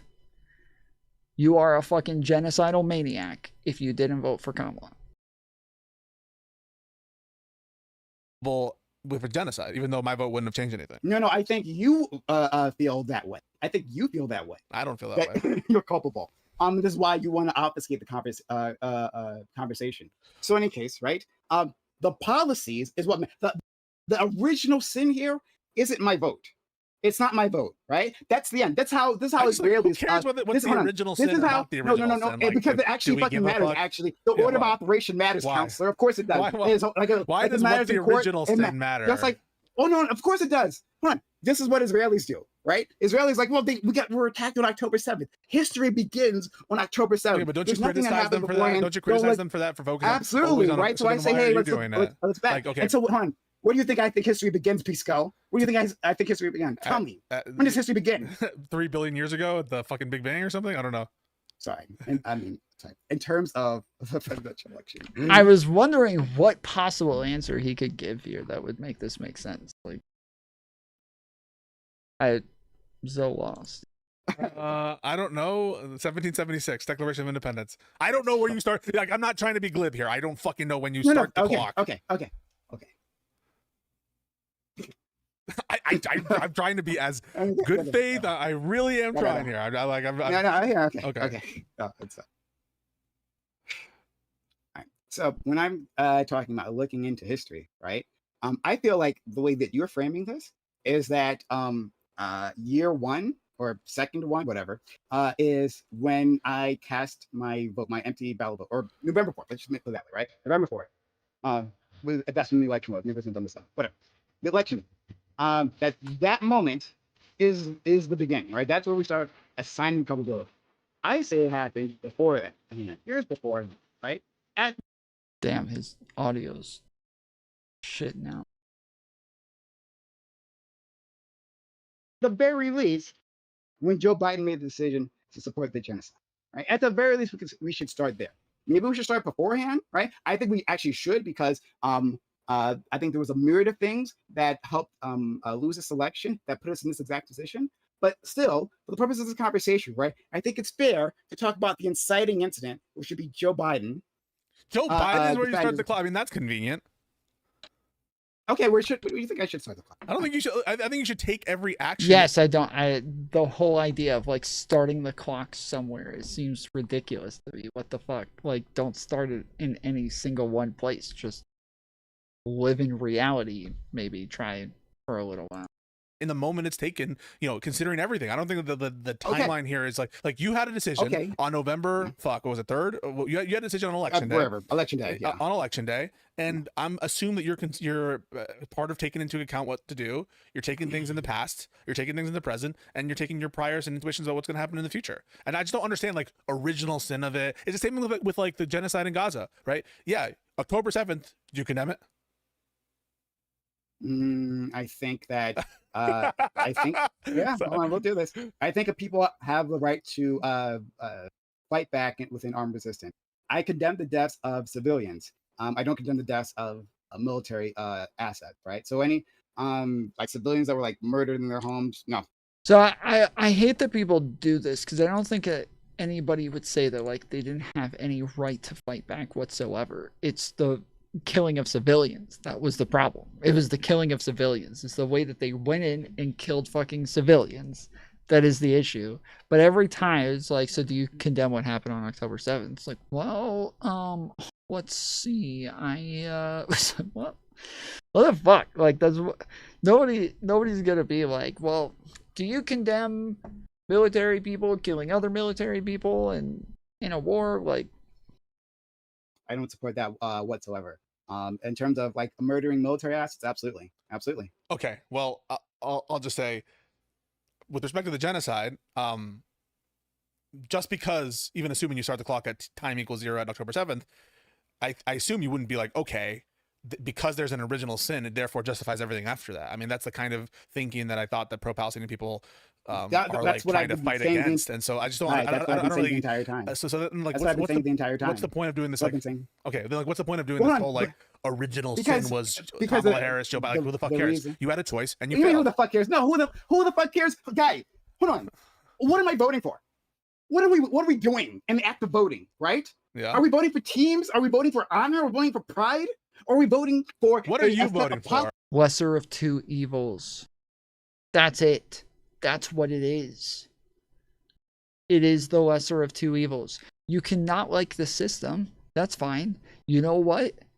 You not voting helps the fucking system be perpetuated even more. That like the fact that you think, you know how I'm going to win? I'm going to make sure less of my candidates get in. I'm going to make sure that more fascists get in. I'm going to make sure that the country goes down the worst route possible. And that will, people move farther right and move more and more away from my ideology to where I'll never have a chance at maybe grasping some power again in the future. So, wow. Who could have thought of such a brilliant idea? Oh my goodness, why didn't I think of that? Wow. I'm voting for it to make people's lives better and to protect America. Yeah, okay. Well then, yes, you're different than me, right? You're okay with genocide, right? You're fine. Really? You think I'm okay? This is such a dumb, like, truly, this is just a childish way of thinking. This is a child's brain to just be like, oh, well, okay, well, you're okay with genocide then. You're okay with genocide. I'm sorry, but like, I don't have to be in favor of everything that the person's doing in order to vote for them. I'm not voting for the person to get literally everything that they want. Like, I'm not endorsing all of that. Again, it's just one of those people is going to win. I don't know what's hard about this. One of them is going to win. I don't know why this is hard. Like, I don't know why this is hard for people. One of those two candidates is going to win. You have to understand this. This is not difficult. One's going to win. It's going to be one of those two people. Like, why is that? Why don't people understand that? Why don't people get that? One of them is going to win.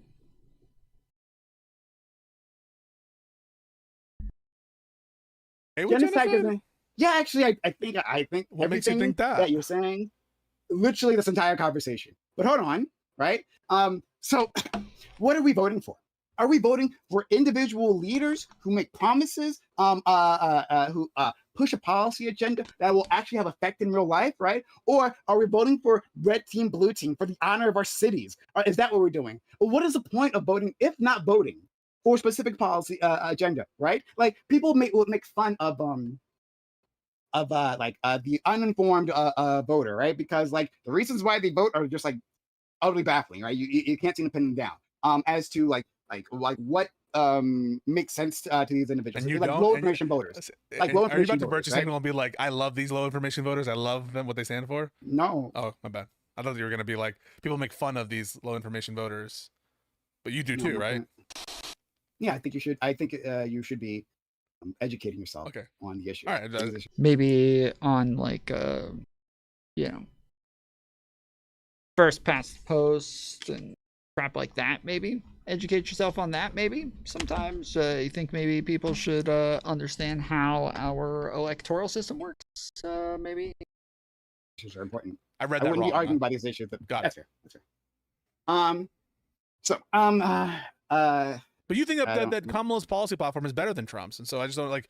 And I understand that you're like, she didn't meet the minimum threshold. We're not going to loop on that again. But like, okay. So then why do you bring it up then? I'm just saying. Well, that's the thing that matters to me. I think that people who care or profess to care about the Palestinian people, that it's like cold comfort. This kind of no, don't give me that. Don't give me that. This is why I said fuck you before. Okay, why? This is why I said fuck you before. Because you don't want to deal with the consequences of the kind of people. No, you don't want to deal with Kamala Harris, the candidate, because once again, you place the blame on the voter rather than the candidate. Hey, yes, but that the fact that like this is why earlier when Prime said like you would vote for the pedophile, like Pisco should be like, yes, I would. Like, but Pisco won't fucking bite the bullet. But he should have said, yes, I would vote for the fucking pedophile. Yes, if that is going to save lives, if it's gonna be less pedophilia, if it's gonna be like, yes, of course, no fucking duh. What kind of piece of shit would know that they could have the ability to make it to where less children would get raped and they would choose to sit that out? What kind of piece of fucking shit would do that? Like, how horrible of a person do you have to be? But then you think, oh, wait, a genocide's happening, apparently, and there's people willing to sit that out and say, oh, we're willing to let more people die. So, of course, like, the fucking pedophile situation's not going to be that bad. Hey, Pisco, why this entire time did you haven't said, Kamala, she should have, she ought to have, she had the moral obligation to, right? She had the ethical obligation to not support the genocide. Because I'm not convinced it would have helped her. Because I'm not convinced it would have helped her win. Hold on, that's why we're talking about a genocide. Why would that even have mattered anyway? Because right? I think the primary goal, and this is something you'll never understand or respect, was in that moment she needed to win. For the sake of this country, for the sake of the future, and for the sake, yes, of the Palestinians, but even she then, needed to win. But even then, I'm not convinced that her. What happens if she calls it a genocide? Prime. No, not calling it genocide ain't enough, right? Actually doing something, promising to do something. What the fuck can she do? Right? She has Joe Biden. She has no power. No, hon. She's asking for the power during the campaign to be president. I understand right? that. Hey, what will you do? If she said we're a party to a genocide, and if I'm president, I'm going to stop the genocide. If she did that, do you think she would have won or she would have lost harder? I have numbers. Let's go through the numbers. Okay. So you know, the minute she does that, I want to say, the minute she does that, she's throwing Joe Biden under the bus, right? So yeah, fuck Joe Biden. Okay, fuck she's the vice president, and the Republicans are going to be like, wait a second, Kamala Harris. So you're the vice president of do you denounce your own president? Do you denounce the person that you ran with? You denounce the person. Actually be brave. Okay. Actually be brave. You understand how much of a clusterfuck that looks to? The vice president, Joe Biden's fucking partner in crime. So yeah, he's complaining that she didn't do what it took to win, but he's also demanding that she do the moral thing that would make it to where she's less likely to win. Like this. Now it's just condemned him as a genocide fucking person. There's all kinds of ways. Like what? There's Oh, like what? Like what? Like there's all kinds of ways you can finesse this. I get like the vagaries of it looks bad. of a campaign, right? Of rhetoric. So you could say, look, Joe Biden made a tough decision in tough times, right? But I, as my own woman, right, with my own brain, supposedly that I have, I've decided I've made a difficult to condemn Joe Biden. To and call the him most important thing, and look at you, the thing that you're most worried about in this moment, because you're a shit lib, right? Like what I said, right, is how Joe Biden would feel, right? How would it look on Joe Biden's legacy? Oh my God, it would be a fucking disaster. No, you know it. No, it wouldn't. It would be a disaster. No, I don't know it. No, hold on. I don't know that. You don't know that. And like I said, there's all kinds of ways to, without necessarily condemning Joe Biden, right? That you could have done this. Like I said, hey, oh my God, Joe Biden, you know, in a moment of crises, he stepped up. He did what he had to do. What any American president, he took. He was trying to use the most peaceful, light, go through the peaceful, most the path of friendship with our Israeli allies, right? He was trying to walk the path of friendship. But unfortunately, our Israeli allies haven't been good partners here, right? And so I must, as my own person, follow a different path, right? So no, I don't condemn Joe Biden. He really did his best, right? But I simply feel that there's a different path. That would have been a lie, though, right? In your mind, it would have been a lie. You wanted her to lie. It would have been a lie. No. It wouldn't. Sorry. Yes, sorry, depends on. Sorry, no. I'm a little confused here, and it depends on what you mean here. Okay? Your little proposal of Hold on. What's it? Because you don't know where I'm confused. Okay, my bad. Like what kind of Kamala Harris are we talking about? Are we talking about a Kamala Harris who actually has ethical principles, right? This one doesn't exist. This is an imaginary person, right? If you're talking about that person, then it's the truth, right? If you're talking about Kamala, who doesn't have ethical principles, the ones we have, right? Who stands for absolutely nothing, then yeah, it might have been a lie. Well, no, it wouldn't have been the truth. Would you think it would have been the truth to be like Joe Biden, who in your mind, this hypothetical Kamala, I'm assuming has some aspect of your mind in ethical morality and your ethics. You think Joe Biden should be thrown in the fucking in the Hague and should be fucking. He's a war criminal. He should be hanged for genocide. He's a war criminal. Yeah, so like, so if Kamala has even 10% of that energy, I don't know how she says, yeah, he's a well-meaning old guy.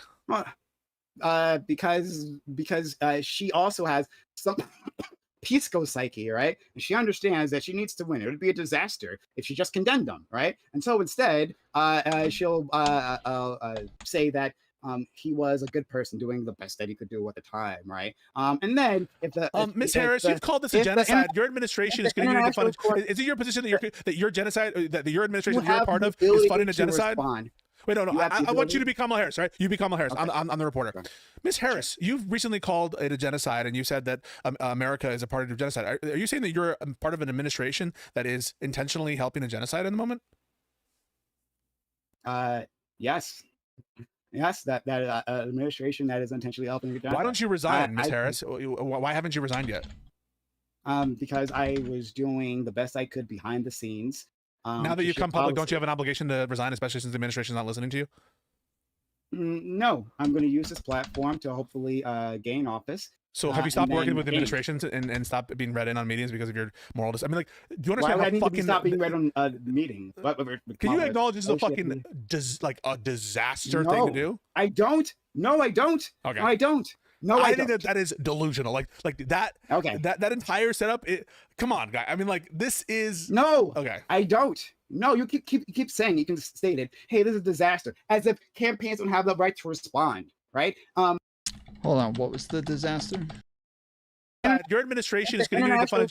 Is it your position that your genocide, that your administration you're a part of, is funding a genocide? Wait, no. I want you to be Kamala Harris, right? You be Kamala Harris. Okay. I'm the reporter. Okay. Miss Harris, you've recently called it a genocide, and you've said that America is a part of genocide. Are you saying that you're a part of an administration that is intentionally helping a genocide in the moment? Yes. Yes, that administration that is intentionally helping a genocide. Why don't you resign, Miss Harris? Why haven't you resigned yet? Because I was doing the best I could behind the scenes. Now that you've come public, don't you have an obligation to resign, especially since the administration is not listening to you? No, I'm going to use this platform to hopefully gain office. So have you stopped working with administrations and stop being read in on meetings because of your moral? I mean, like, do you understand how fucking? Why would I stop being read on the meeting? Can you acknowledge this is a fucking a disaster thing to do? I don't. No, I don't. Okay. No, I don't. No, I think that is delusional. Like that. Okay. That entire setup. Come on, guy. I mean, like this is no. Okay. I don't. No, you. Yeah, this is why earlier I was saying that this is. Sorry, my monitor cut off. This is why earlier I was saying he's complaining that Kamala didn't do enough to win, but now he's demanding that she does the thing that makes it to where she's more likely to lose. I don't fucking get it.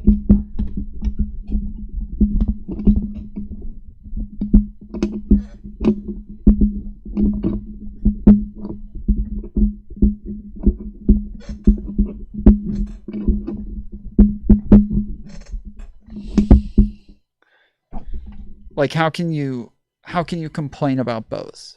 How can you both complain that she didn't do enough to win and say that she should have done this thing that would have made it to where she was just way more likely to lose? I don't get it, dude. How does he say both of these things at the same time? Mute bro when you fix mic, LMAO.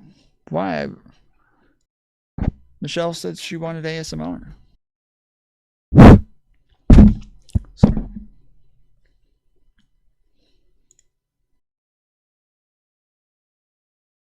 You keep saying, you can state it, hey, this is a disaster, as if campaigns don't have the right to respond, right? That voters can't make an assessment that, hey, first of all, there is a within the Democratic Party, there is a foreign policy disaster taking place at this moment, right? One that the vast majority of the Democratic Party is against, right? The people he actually needs to vote for. No, they were against it then. They were against it then. They were against it then. They were against it then. We can find the polling on that too. No, look at the numbers. They weren't. We can do that. But in any case, so these people were against this situation. They can make an assessment on what kind of person she is and what action she can take, and she can make a response, right? Like you can, you're saying, well, the reporters might ask her a tough question. Oh my God, Prime, what happens if they ask her a tough question? Well, if they're asking, well, for you, a shit lib, I'm sure it would be. For Kamala, for real Kamala, a shit lib, I'm sure it would be, right? But for the principal Kamala, the imaginary Kamala, yes, this is a perfectly matter. No. But so basically, you think that she should have resigned? I mean, like, I mean, well, actually, hold on, sorry. Yes. Hold on, 1 second. I think before Joe Biden dropped out, when we under the impression that he would be the candidate, then yeah, she should have resigned, right? She should have resigned in protest.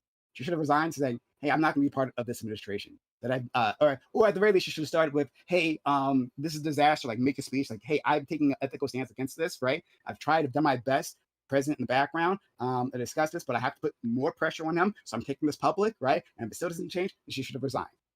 However, she didn't resign, and she was put in a position of giving opportunity to take the reins, right? And in that position, then there's no point in resigning at that point. You might as well finish out a term in office while running for the campaign. I don't know, man. I think you're starting to see some of the practical issues here. And I don't know. That, at least in the position, put aside the kind of moral line here, in the position because that that part's important that we don't look at that. Go ahead. Yeah, sure. That part's not important to you. Go ahead. Well, I'm in the game of harm reduction, and so if both sides are in favor of a genocide, right? If both sides are in favor of it, sure. I think you do have to make tough decisions. And I think it's easy for you to say from your position of where you are. Don't fucking try me. It's easy for you to say I'd rather not choose. Don't fucking try me. The rest of the country needs to choose. The rest of the country needs to make a decision. Yeah. Put on their big boy pants. Don't fucking try me on that. Don't fucking try me, because again, shit lib. This is what you do. Again, the focus can never be on Kamala Harris, can never be on the candidate, can never be on Joe Biden, can never be on the actions of the people in power, right? Instead, you put the focus on the people with the least amount of power, right? You talk about October 7th, the people who had the least amount of power rising up, right? You're talking about the election, the people with the least amount of power, right? Making choices there, right? And saying, not enough of you made the choice that I deem to be correct, right? And instead of looking at the people who had the most ability to change things, which would be who? The fucking leaders. Right, and I think it would undermine I think it would undermine the ceasefire negotiations, actually. So if you're hold on. Imagine what the ceasefire. Hold on. Oh, so what were the results of the negotiation? Can you tell me the results of the ceasefire negotiations? That would have been undermined. They did. That would have been undermined. Which one? They did have months-long ceasefires. At least one during the administration. They had ceasefire. They had temporary ceasefire that was rarely broke. Israel broke. But you know what? Because like, it wasn't because it wasn't backed by actual change, because it wasn't backed by like a revocation of funds, right? Because it wasn't backed by anything but like wishes and promises. That ceasefire that fell apart immediately, that Israel didn't Trump is taking away funding from universities because they allow pro-Palestinian protests. Trump is fucking discriminating against all the non-citizens because Joe of their Biden cracked down on universities during his he cracked down on the protesters. Absolutely, there were slaps on their wrists, and they were going after people who did crimes. All right, and they weren't using the powers of the federal government to like fucking deperson you if you were supporting Israel or Palestine. I want to get the numbers. Okay, go to the numbers. Okay, so. Fucking shit lips. Okay. I mean, I don't know. You look around you. We're in a nightmare right now, and it's because partly and it's because of Kamala Harris. It's because of Kamala Harris. It's because of Joe Biden. The people you refuse to examine, the people you absolutely positively refuse to examine, and you can say, okay, even if you can say it would have been a disaster if Kamala Harris had done that, right? Like at the end, right, being like months away from the election, you're saying it would have been a disaster for Kamala Harris to break away from the positions of Joe the party Biden. would have been an utter. We would have lost the House by a landslide, a Senate by a landslide. It would have been a disaster. Let me give you that. I'll give you that. All right. Like Pisco's completely right. Okay. So then what about Joe Biden? What about his decisions, right? Then it would have fallen on him not to. I do blame Joe Biden a lot. Joe Biden, no, because you haven't, because this entire time you created. So my chat knows that you're full of shit because I've been talking shit about Joe Biden now for months and months, and everyone knows. Hold on. Yes, but this entire conversation, you desperately want to put the blame on me, well, that's rather than Joe Biden. I think I'll give you this. I'll give you this. I'll give you this. I'll give you this. I think Joe Biden has more responsibility for the outcome than you do. I will give you that.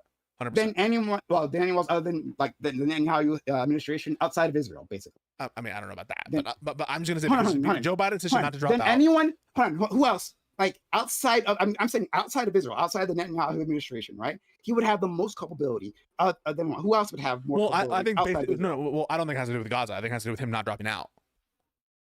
I think you're delusional that you think that Israel-Palestine was factoring into people's votes during the election. Okay, hold on. I've got numbers. We'll get to that in a second. All right, let's get the numbers. But you're saying that Joe Biden still, even by not dropping out. Yeah. So I could have sworn Destiny said the other day that he Prime and Pisco both said that leftists affected the election, the outcome of the election, which I thought was ridiculous. But yeah, that's definitely not true. If everybody voted, Trump would have won by a wider margin. It turns out, I think somewhere around 45% of all adult Americans would have voted for Kamala Harris. So this is why showing up and actually voting is really important.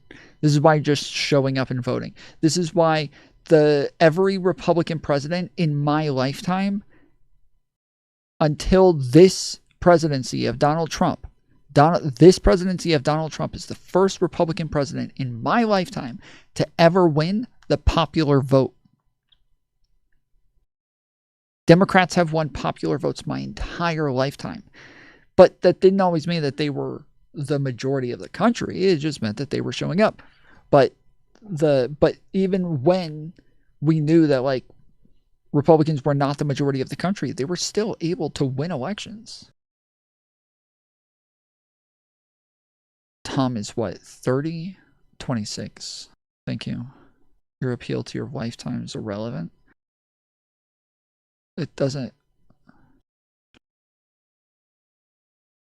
You know, the age doesn't matter outside of just understanding what the feign confusion. It does. I'm not feigning confusion. I'm trying to be nice because you're fucking retarded. That doesn't make a difference. Oh no, he doesn't get it. No, I understand. I'm trying. As I said, I'm trying to be nice about this because that doesn't make a difference in anything that I said. You've been alive for how many presidents? It doesn't matter. That you understand. You're acting like if it was 100 presidents versus 2 presidents that this would like be a huge difference. It doesn't matter. What matters is that you just know how many presidents that is. You know that, right? It's as long as you just know how many presidents there were in my lifetime, then you understand the number that I'm saying, right? You get that? That like the statement is about the number of presidents? Not that like my lifetime is like, I'm 1 billion years old, so it's so many presidents. Like, what the fuck? But that doesn't matter if I'm older or younger, outside of the fact that you just know how many presidents there are. Popular vote 2004 election. Bush, well, that was his second term though, right? I think incumbent. I think he won as the incumbent, correct? But he didn't win his initial election. So yeah, I guess Trump isn't an incumbent. So, but yeah, because yeah, we've pulled that up numerous times.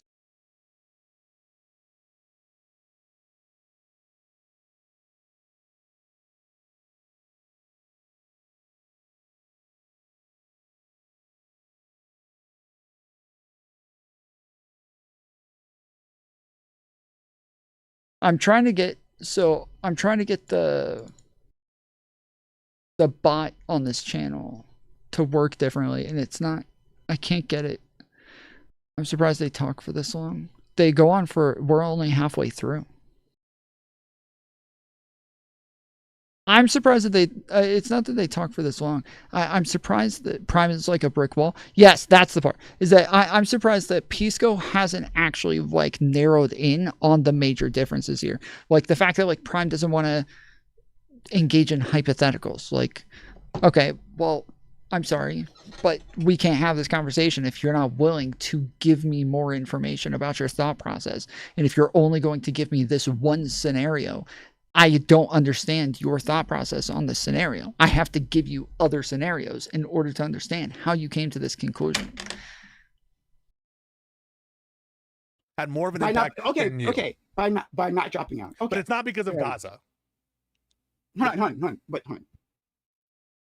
It wouldn't have been a campaign issue at all if he didn't support the genocide. Correct? No, I think it still would have been a campaign issue. What would have been the campaign issue? How to deal with Israel, Palestine, and Gaza as a campaign issue. But do you think it would have split the party? Your sample size is 2?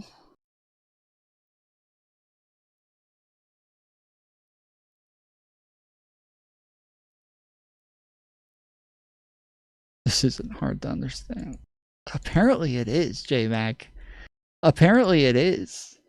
Feign confusion. J-Mac. I realize you probably say that a lot because every time people read your shit, they're sitting there with a confused face. So you probably got used to just typing, oh, feign confusion. You're just dumb, dude.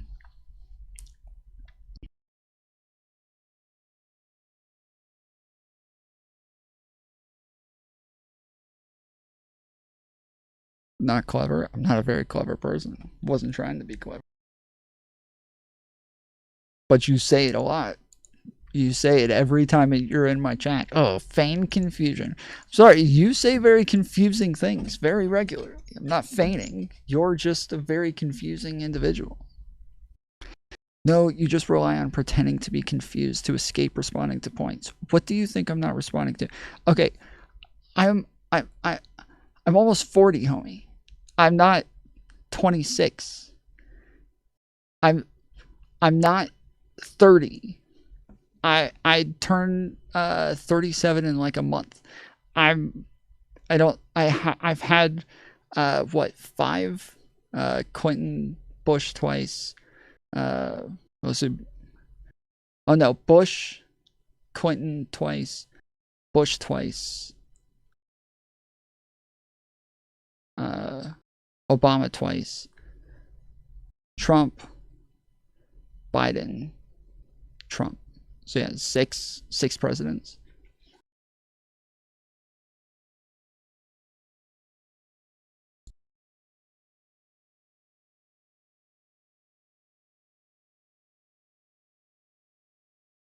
I'm not sure how I'm supposed to know this. Me neither. I've just feign confusion. Go ahead, J-Mac.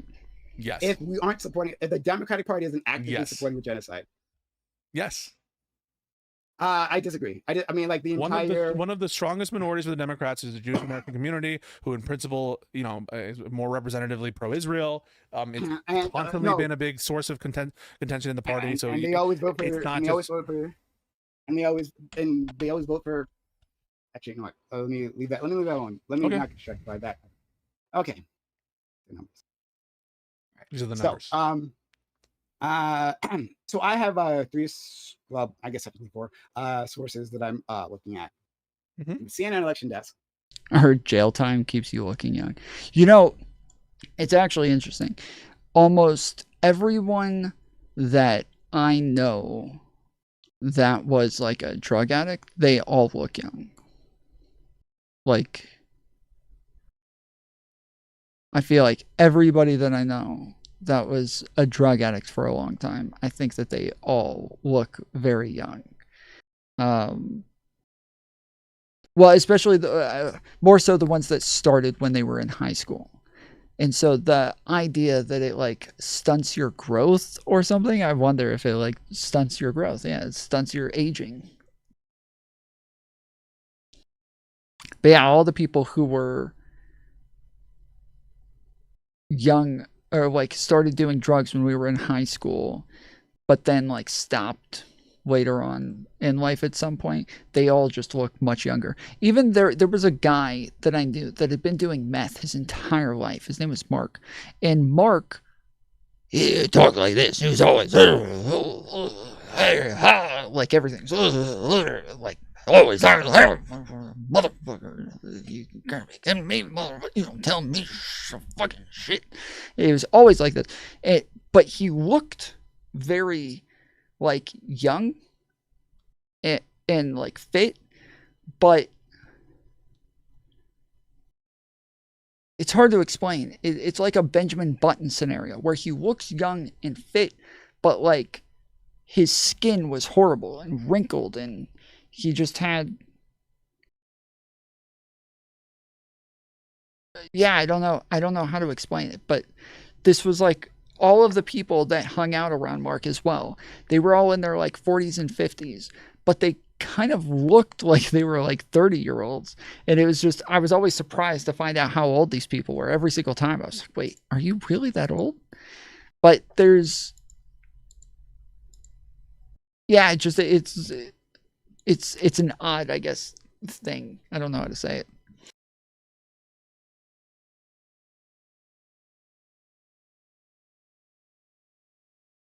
Because I've never met a meth head, heroin addict, pill popper that doesn't look like a truck hit them. Really?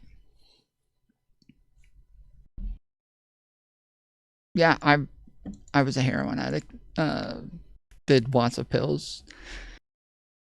Smoked lots of crack. Well, not lots of crack. Smoked some crack. Smoked some meth. Smoked a lot of cigarettes.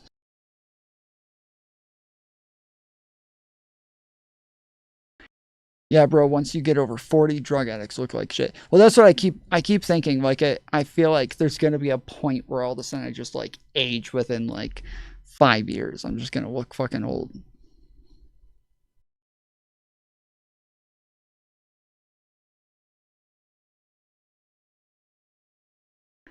I was an MDMA addict, took between 16 to 20 pills every weekend for 2 to 3 years.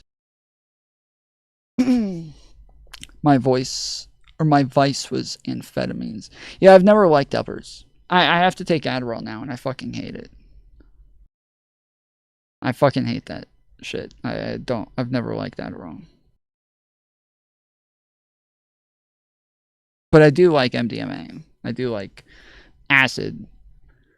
Heroin was opioids were what I was addicted to, but acid is my drug of choice. If I could just choose to take a drug all the time, why the fuck would you take a downer? I don't know why the fuck you would take an upper. Like, I like to do drugs and just chill out and, like, hang. right? I like to do drugs and just like play some video games or, you know, just sit and hang with the homies and shit like that.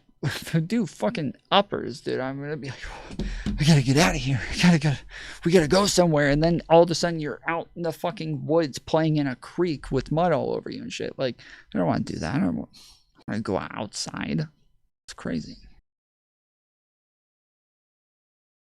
Downers are fucking boring. Just go to sleep. No, but that's the whole point, is that you don't go to sleep.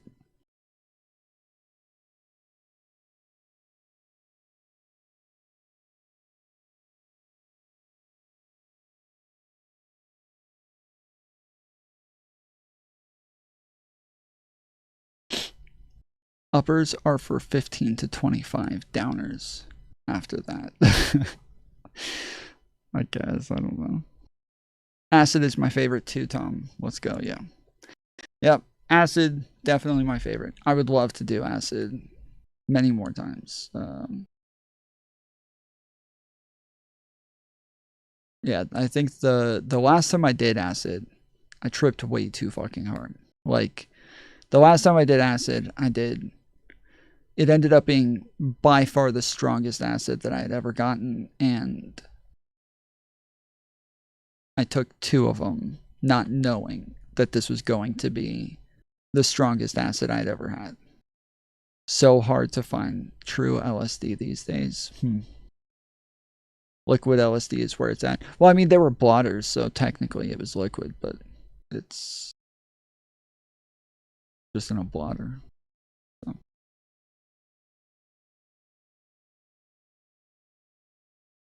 A Pew Research poll and a YouGov poll.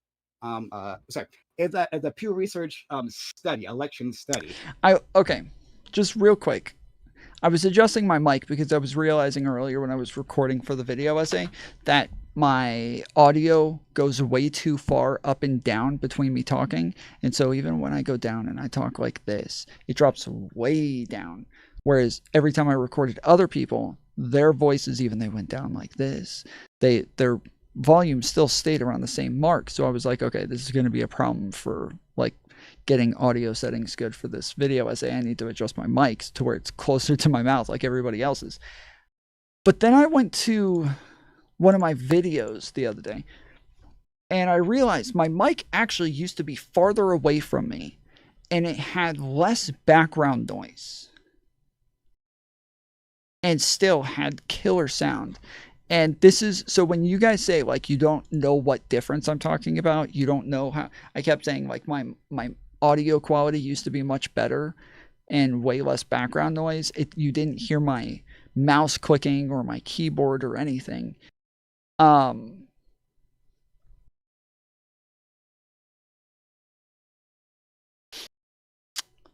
Let's see.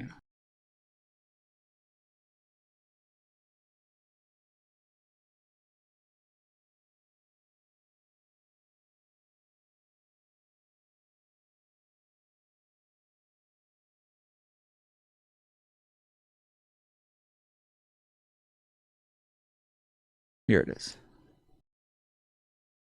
Wait, hold on. Was this not reporting to the Guardian? The Guardian is not interviewing this. But the soldier what is you're looking.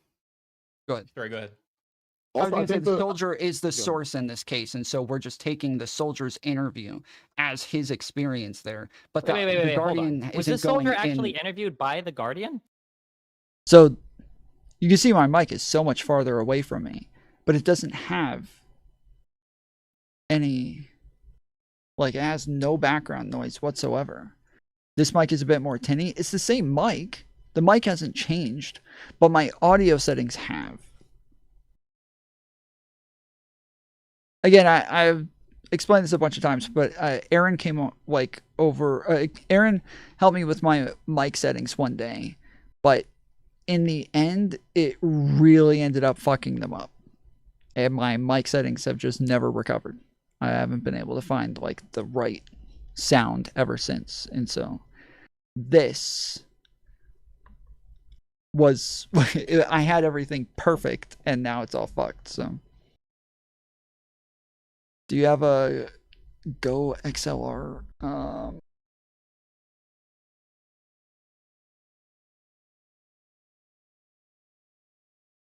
I don't know what that is.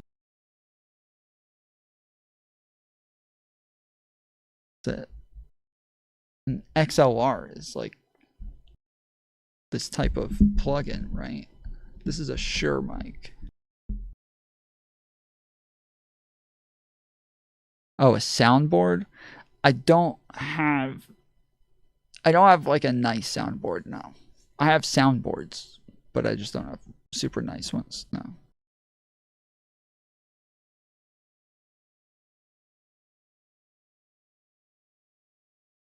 Is there an XLR out? I mean, again, I have soundboards, just...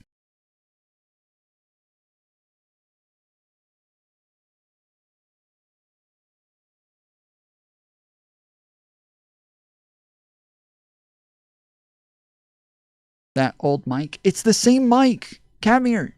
I just said this. It's the same mic. It's not an old mic. That's this mic. This is that mic. They're the same mic. It's just that I was able to have it farther away from me back then. That's the main difference. It's that I was able to sit much farther back and have really good audio sound quality. But anyways, yeah.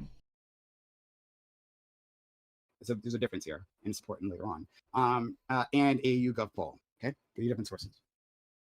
So the YouGov poll discusses voters who were Biden 2020 voters, but then didn't vote for Harris in the next election, right? Mm-hmm. Who flipped their votes. This is YouGov. YouGov, yes, and I can give you the link, so you can take a look at it yourself. Let me see. As soon as I can. Let me see. Yeah, I just listened to it on my phone. It has this like, whee, so like buzzing sound in the background, and I don't know how the fuck to fix it, but it's ever since we changed my audio settings, I've never been able to get it back to where it was before, and I wish I had like taken pictures of all of my settings or something before we changed it, but I didn't, and so now I'm totally fucked. So. Also, now that I just moved it closer to my mouth, I keep hitting it, so apologies. Noise gate, probably. I don't know. I have no idea. I've spent too much time working on it, but I literally have a noise gate here and then 2 noise suppression, or sorry, 2 compressors on. So yeah, I don't know. I have no idea what it is.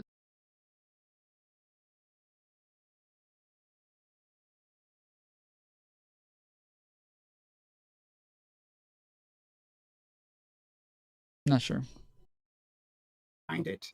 A poll released on Wednesday, January 15th by AbbyMC Policy Project and conducted by YouGov found that few in the Democratic Party have been willing to admit Vice President Harris lost votes because of the Biden administration's support of Israel's genocide of Palestinians in Gaza. 29% of the voters nationally who voted for Biden 2020 cast a vote for someone besides Kamala Harris in 2024, said ending Israel's violence in Gaza was the issue affecting their vote choice, with the economy close second at 24%. When Biden 2020 voters cast a ballot for someone besides Harris in 2024, were asked which one of the following issues was most important in deciding your vote, they elected 29% ending Israel's violence in Gaza. Then it goes down there. Okay, so wait, can I just say something? So yeah, so it says 29% ending Israel's violence in Gaza, 10%, 4% the economy, 12% Medicare, Social Security, 11% immigration, border security, 10% healthcare, 9% abortion policy, 5% don't know. So of this group, the vast majority wasn't Israel and Gaza. But second of all, you're not comparing apples to apples. The question isn't what did this group of voters, was Israel and Gaza a major issue? It looks like it's, you know, the plurality. It's would you have lost more voters had you taken the opposite stance? That's the question. And this doesn't compare that. Yeah. I didn't say it did. Did I say it did? My bad. Oh, okay. My bad. Okay. I appreciate you. Yeah, bro. Okay. So we start with that.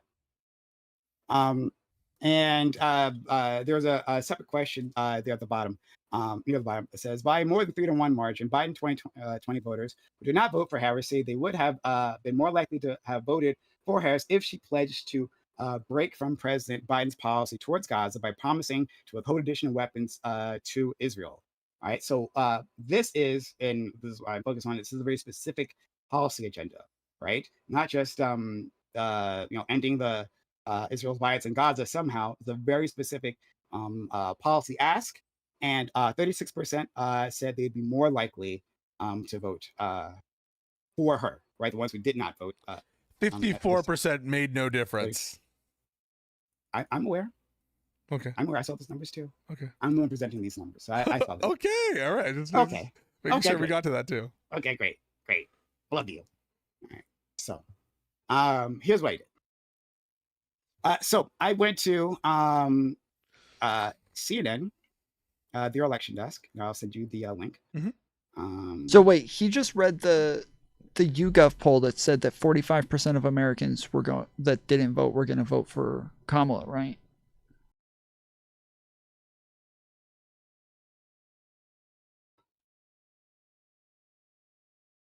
So this is CNN's election results, right? So this is the final results for the election. So you can see, if you, I'm assuming you're putting up for your audience, you can see the map, right? Yeah. And so, yes, this was an embarrassing, utterly humiliating defeat for Kamala Harris. However, still, it was close, right? Yeah, it was still quite the close election. Quite the close. So I went through the swing states. And I first got so to be illustrative, right? Like for Pennsylvania swing state, it was 50.4 to 48.6. That's the difference in their vote. For Michigan, 48.7. Don't tell me you're going to do this thing where you're going to put the percentage that We're $5 off from adding to the stream, but I don't think I want to. So let's I will continue watching for a bit and play some Slither, and then I'll get off.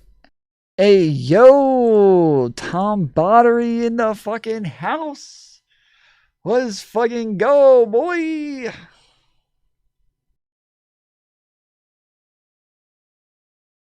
I'll give you 5 extra on Wednesday. Don't worry about it. Like I said, I'm gonna keep watching for a while. I'm just gonna I'm just saying, don't donate thinking that like we'll reset the clock. Clock's over. I'm done, but I will continue watching for a while and hang out for a bit. I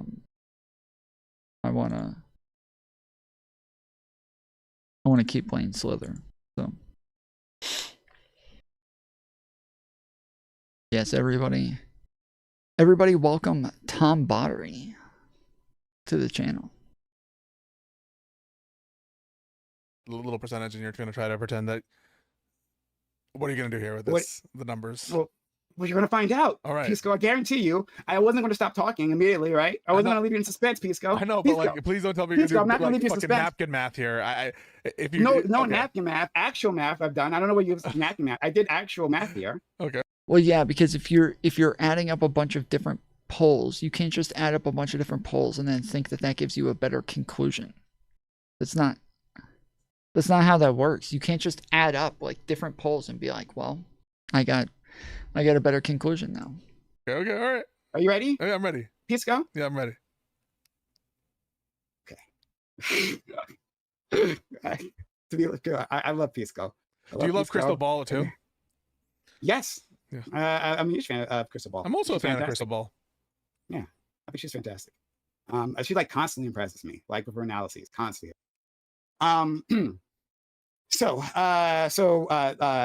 There's anyway. That's all. It doesn't take much to impress Prime with your analysis if you're a woman, because he expects very little from you already. So in order to just have any analysis on politics, he's going to be impressed.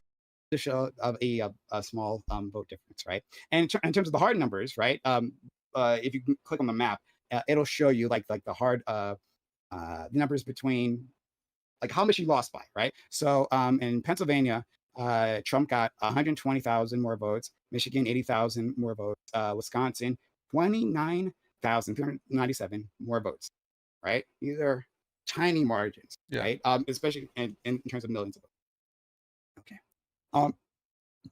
So then I looked at Pew Research. Bean, tip $10. Thank you, Beans. Bean. Bean. You really need to add an S to the end of your name, you know. You'd be a lot cooler if you did. I'm still not staying on, but thank you. Again, I will still hang out, but I'm not adding 2 more hours to the clock. Survey or study. Okay. In this Pew Research study, let me scroll down. No, sorry, let me send you a link here as well. Paste. It says that 15% of Biden 2020 voters did not vote in 2024. Okay, so 50% of his voters then disappeared. 5% of Biden 2020 voters voted for Trump in 2024. 1% of Biden 2020 voters voted for other in 2024. So Joe Stein or whoever. Okay. So I used those numbers. I combined them. So 6% of Biden's voters in 2020 end up voting for someone else, right? So going back to... Yeah, you can't... The reason that you can't just like combine numbers like this is, for one,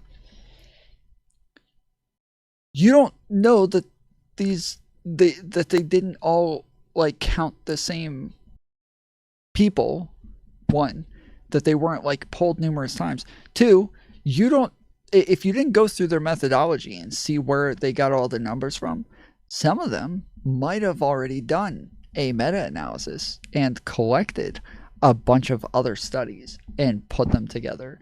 And now you're taking all of the other studies that they may have collected and now putting them on top of each other again. But yeah, there's numerous reasons for why this doesn't work, especially when it comes to like how they gather the data and like how spread out it has to be in order to get the right data. There's like a whole science behind this to where, yeah, what he is doing right now, I could be wrong. If there's any polling people here who know better than I do, you can tell me. From my understanding, what he's doing right here, this does not work. This is not how this is done. Yeah, you guys tell me. The CNN numbers, I went to the 2020 map for CNN, so I don't have the link right now on me. But there's a 2020 map for CNN as well. If you just type in election results 2020, it should be the first thing that pops up. I went there, and for all those swing states, I found however many people voted for Biden, right? And then I multiplied that by 0.06. And that came up numbers as well. So for Pennsylvania, 207,595 people who voted for Biden previously didn't vote for him in the next election. Voted for someone else specifically in the next election.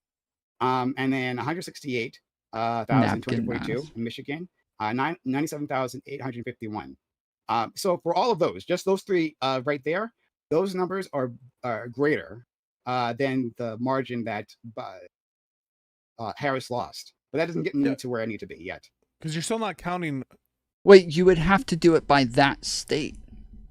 You would have to do it by that state. What if it turned out that like the majority, so he's saying by 6%. What if it turned out the majority of the people who changed were people who lived in red states already? What if it turned out the majority of those people were in states that always vote red, and in the last election they voted for Biden, but they just like knew it was kind of like a throwaway vote or something, and now in this election they voted with everybody else to vote for Trump?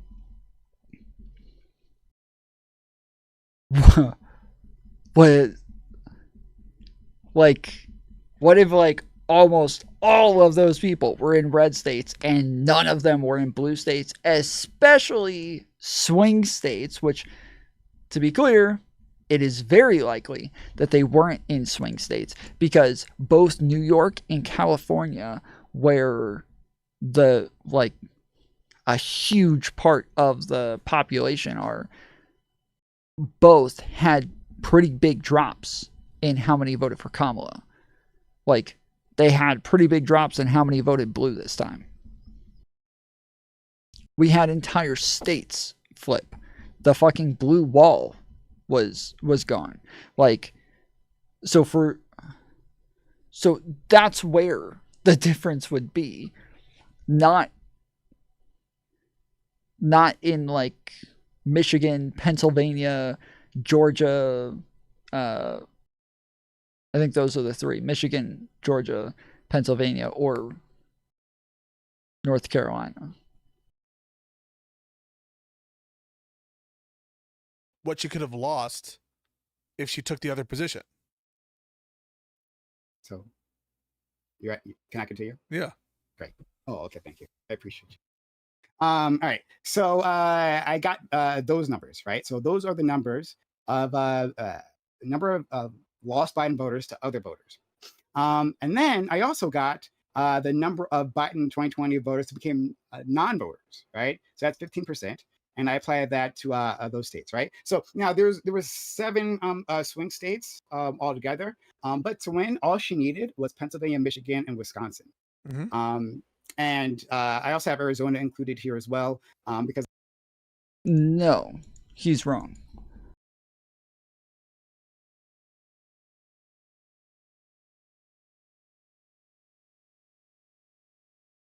He's wrong.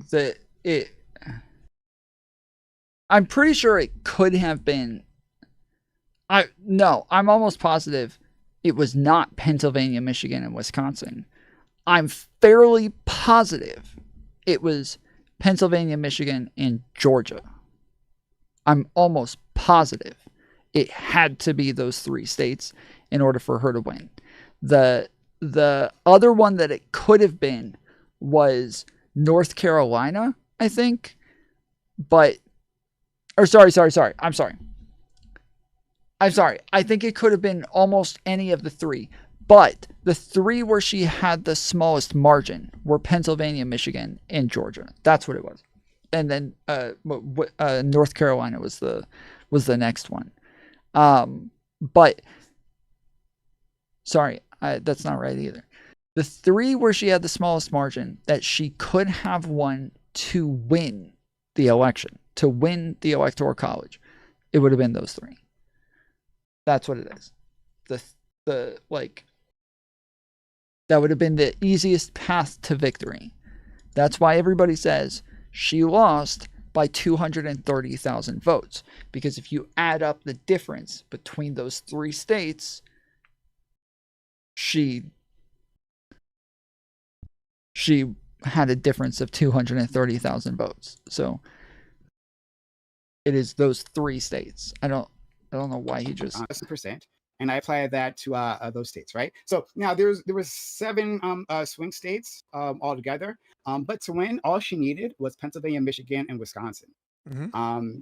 I don't think that's true.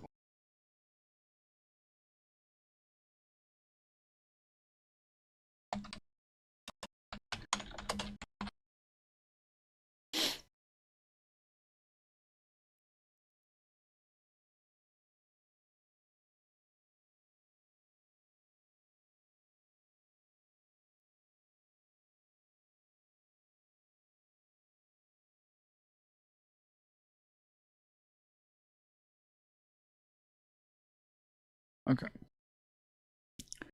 So yeah, I've always done Michigan,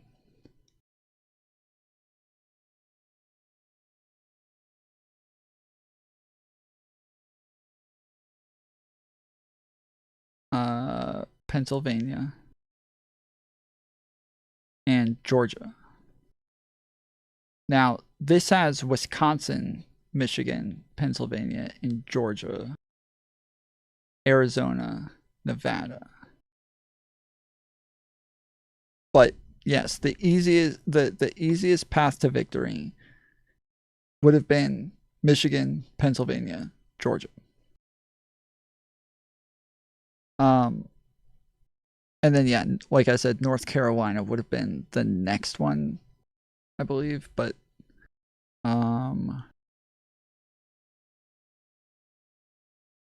because, yeah, she lost by 200,000 votes in Arizona.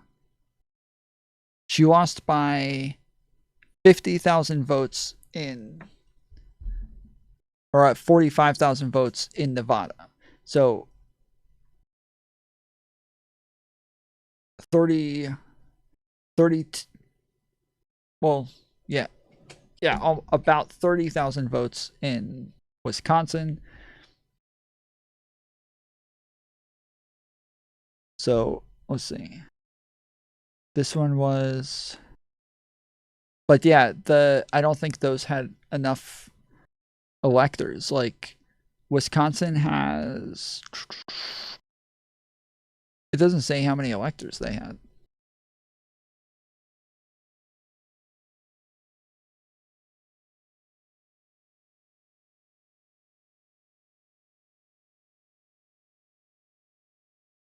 Am I blind?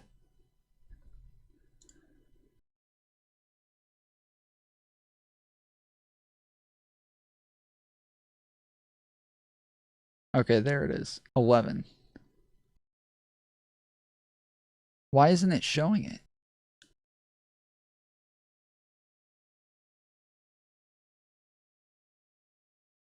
And how do I X out of this?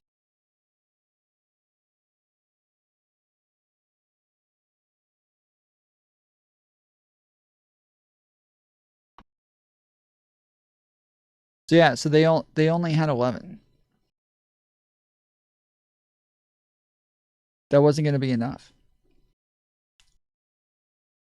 Trump had, what is that? Almost 90. I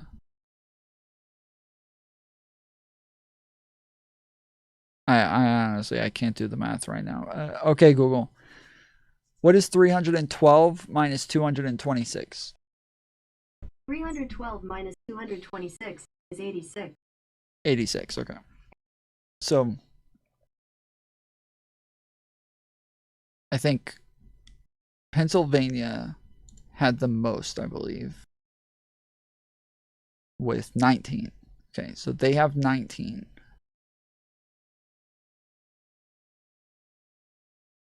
And then Georgia has 16, and I believe Michigan had 16 as well. 15. Okay. So yeah, so they had 15.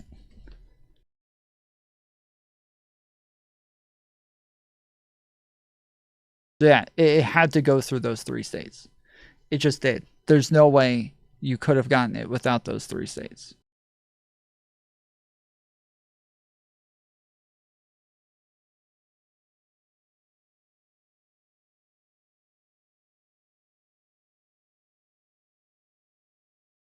Yeah, I don't know what he's talking about.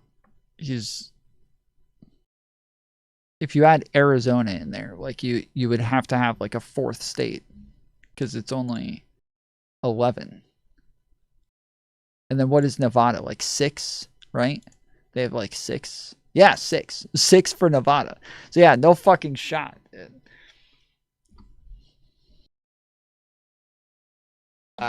So now there was 7 swing states altogether. But to win, all she needed was Pennsylvania, Michigan, and Wisconsin. And I also have Pennsylvania, Michigan, and Wisconsin. Wisconsin has 10 electors. No shot. Is that true? I don't think that's true. Pennsylvania is 19. Michigan is 15. So that's 34. Or no. Yeah, 34. And then Wisconsin is 10. So it's 44.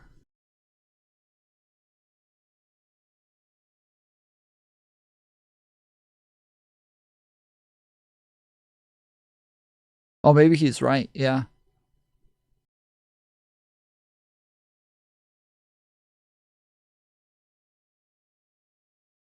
Yeah, I guess that is true.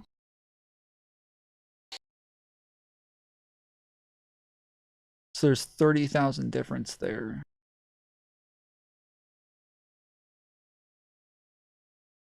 Yeah, but there's okay, so yeah, you could have done it with Wisconsin instead of Georgia, but Georgia had a smaller difference.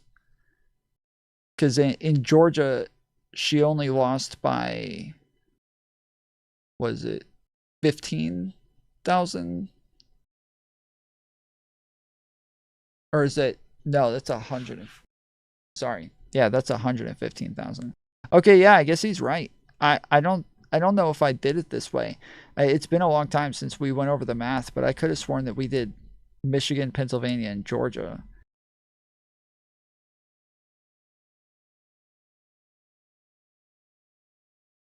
Back when we went over it.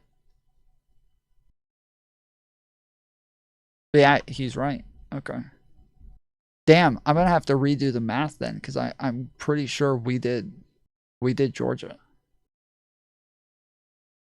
Have Arizona included here as well, because I have some more data involved with that. I didn't have enough data to do this completely with Georgia, Nevada, and North Carolina, so I'll be concentrating on those four. Okay. So so for instance, for Pennsylvania, 15% of Biden's voters became non-voters. Wait, what did that say? Pennsylvania, 15. He's also assuming it was spread evenly, and he hasn't factored in that. Yeah, well, that's what I was saying earlier. He's assuming that like these percentages are spread evenly when they're almost definitely not. Like you can even just see from the results of the election that like some states went up in blue, some states went down in blue. And then it says, and he hasn't factored in that only 30% of those 200,000 gave Gaza as their reason. Correct. Yeah. Hopefully he'll get to that. That's what I was thinking, is he's going to go through this and then add in that a small percentage of those people were had Gaza as their main issue. 50% of Biden's voters who became non-voters, 513,988 of those individuals decided to sit this election out, right? Right, for various reasons. So I went down. So there's a section within the Middle East report that talks about Biden 2020 voters who cast a ballot for someone besides Harris, who say their top issue was ending Israel's violence in Gaza, in key battleground state, right? For Pennsylvania, 19. How many? That talks about Biden 2020 voters who cast a ballot for someone besides Harris, who say their top issue was ending Israel's violence in Gaza, in key battleground state, right? For Pennsylvania, 19%. Michigan. Oh, now he wants percentages per state. Oh, now we're going to look at it per state. That sounds really convenient. Okay. All right. 32%. Wisconsin, 32%. Arizona, 38%. So that's why I focus on those four states. So I multiplied that by the number of voters who were lost, who voted for others, voted for other people, right? And those gave me numbers. So like for Pennsylvania, it's 39,443. Michigan, 53,837. Wisconsin, 31,312. And Arizona, 38,120. Okay. And then the only where the margin beats is Wisconsin, right? And that little napkin math you just did. 31,000 for Wisconsin. The margin is like 120 in Pennsylvania. Yeah. 80. Yeah. But Pisco. Yeah. Do you think I'm done? Okay, keep going. No, this is all fucking. This is science. Yeah, I'm sorry. Yes, I'm sorry. He can't be this fucking like weird about this when he's been talking for like 10 minutes going over this shit, and Pisco, like every time he talks, he's like, Pisco, I'm not done yet. I still have more. So, bruh, at like, how you should have just put this all into a fucking PowerPoint if you were gonna go on for this long. Yeah, but yes, go ahead. Hold on, how's it Scientology? Oh, okay, now we can't use polls. We can't actually do any analysis on numbers. No, it's Scientology, literally to examine polls, right? Examine trends, look at percentages of people who make responses, and then apply them to data. That's Scientology to Pisco, right? Because Pisco has to undermine this in any way it can. He has to do it. It's very important. It's extremely important because there can't have been another path, right? Because if there was another path, maybe they might undermine the DNC, right? And Pisco being a fucking shit, Pisco being a fucking shit lib, right? His only job is to defend the DNC. It's not actually to examine the policies, right? It's not examining to do anything. Not examine like what could be a winning coalition. No, it's simply to defend Joe Biden's legacy, to defend Kamala Harris's legacy, right? She ran a fantastic campaign, didn't she, Pisco, right? It was everyone else's didn't say that, lost, wasn't it? Oh, okay, right, okay. Then we can apply logic, right? We can apply logic and apply numbers. Okay, let's apply logic and numbers. Yeah, keep going. Oh, okay. All right. So okay. You've applied the these percentages of individuals who were Biden voters in 2020, who didn't vote in 2024, Scientology, dude. who claim Gaza is a major issue. You've used the numbers from 2020 as some kind of baseline to get a general ballpark. Like, I think this is interesting. Like, I've done stuff like this before. I did this for my Bear versus Man video essay. Like, I was very clear that, like, I knew that this was not, like, exact math, and that, like, my math was correct, but that, like, this isn't normally how we actually, like, come to conclusions, and that this isn't like a real great scientific process. So whereas I don't know if he seems a bit more sure of himself than I was, but yeah, my Bear versus Man videos, I did a little something similar of what's this population, and you're finding some way. I didn't completely follow, but to normalize it for 2024, I think. And you're basically saying that margin is like, some tens of thousands. I didn't normalize it to 2024. So in the Biden, so it's an undercount, right? Because this is a count for population growth, right? I didn't like put in imaginary voters and what they might have done, or like new 18-year-olds, right, who are just coming online to voting. I didn't like extrapolate as to what they might have wanted or anything. No, I just looked at the old voting data from the previous election, right? Specifically. Okay, but wouldn't that change the numbers then? So if you're saying 6% change their votes, then you can't, I don't know if you can apply that to the entirety of the group then, because you're applying 6% now to everybody, which does include all of the people who are voting for the first time. And that's not just 18-year-olds. That's everybody from 23-year-olds, I think, are the oldest. I think it's 23 or 22, but I think it's 23 is the oldest you can be, where this would be like the first time that you're allowed to vote, maybe. But yeah, like, that's a lot more people. So now, but you're applying this 6% to everybody evenly when. So yeah, there's a lot of fucking variables that are fucking this up. But yeah, I'm still interested to hear like the conclusion. It's just, damn. Known voters, right? Not imaginary voters, not likely voters, people who actually did vote, but then made a different choice in this election, right? Either to vote for Trump or someone else, or to vote for or to not vote at all, right? These are the two groups. Actual voters with a known history. That's why why it has to be. I'm calling it a Pew study, right? Because Pew didn't do a poll there, right? They didn't like panel a survey. Instead, the methodology was they're doing a longitudinal study, right? So if you look at that link, they're basically doing a longitudinal study. They're following a group of voters for years over different elections, right? And seeing their patterns. Which is why in their polling data, they don't actually ask, which is the thing I really wanted them to do because it's been a lot easier for me. They don't ask, hey, why didn't you vote this way or that way, right? Or what caused you to vote? Because they're not actually, they're just looking at voter data. They're matching verified voters, right, with their with data of who voted, right, within the voting rolls, right? They're matching that to making sure this person did vote, and then giving the demographics. That's what that study is doing, right? So it's verified voters, and this is their behavior. This is their shifts. Okay, right. Right. So then, also, there's the 15% of individuals who didn't vote, right? And I multiply that by 36% in terms of like, here's a policy agenda that people wanted. 36%. And since I didn't get a breakdown, that this didn't tell me a breakdown of states as to like which state supported this policy agenda more. I had to use that one for all 4.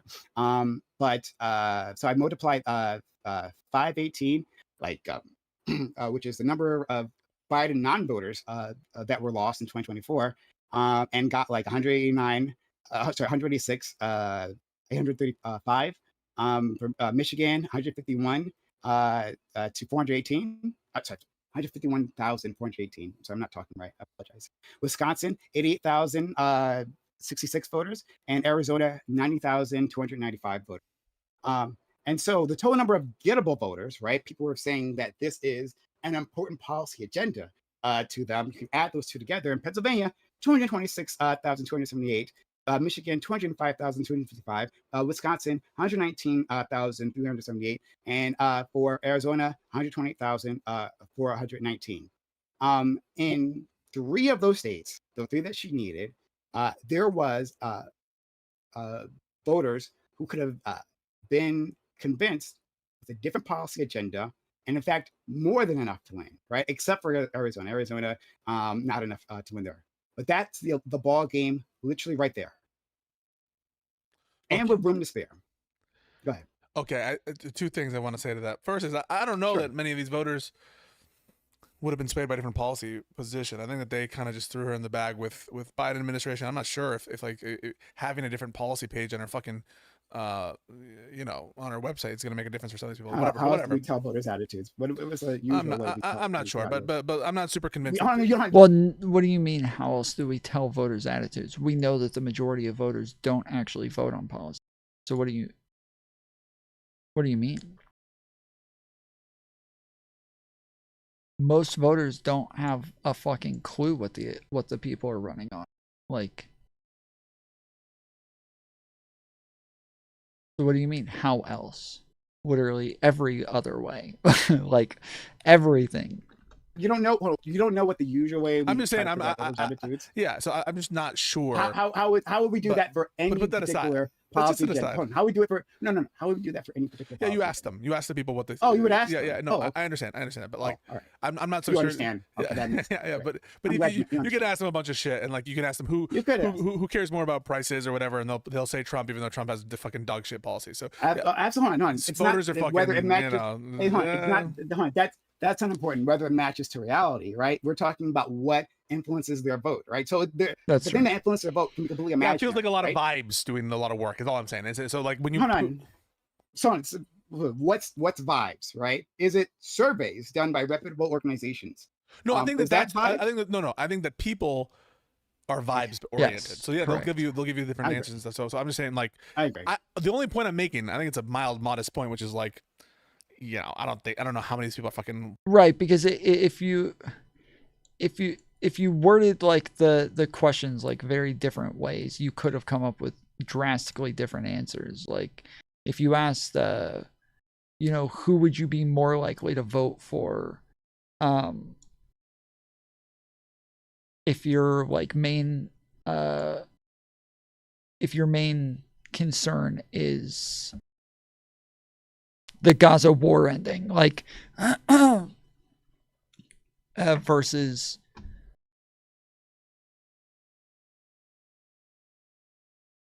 fuck, I lost my train of thought after I died. Once I died, my whole brain just went blank. That fucking pissed me off. That little fucker. He just slid right in front of me and just whoop got me. Following up to date of her Gaza policy, whatever, and they get the vibes that it's Genocide Joe or whatever, and that's enough. But maybe they do. Maybe you're wrong. When is foreign policy ever near the top of people's concerns? When's it ever? I mean, right? What foreign policy issue since the war on terror has gotten this much attention and been on the lips of voters so casually? Which one? Anything else? I would say it factored more than Ukraine, but Ukraine is another big issue.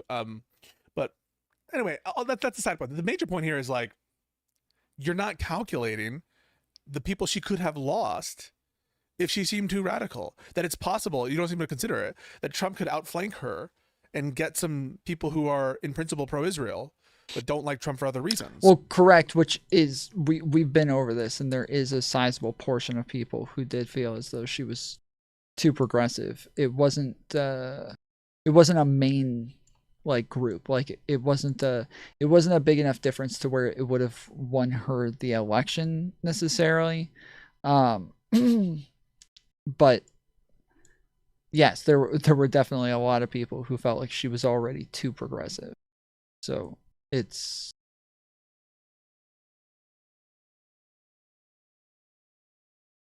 that is a good point.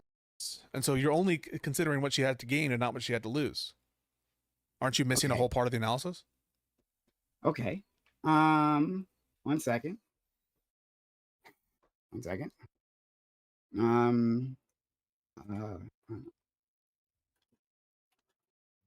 I apologize.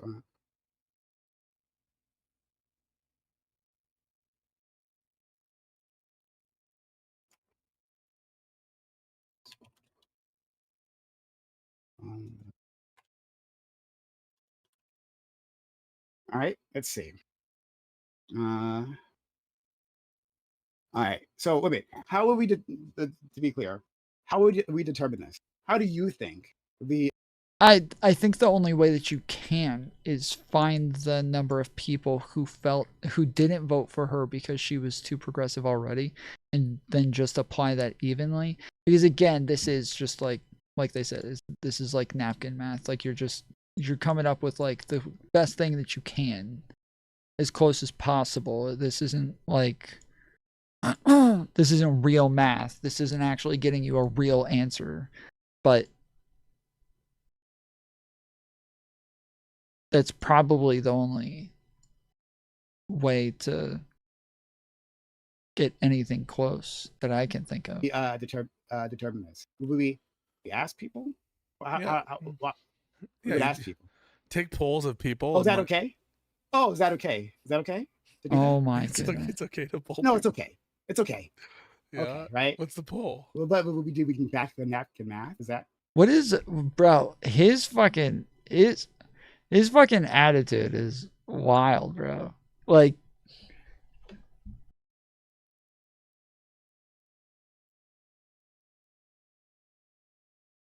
Tom, there's always evidence. What does that mean? There's always evidence. What?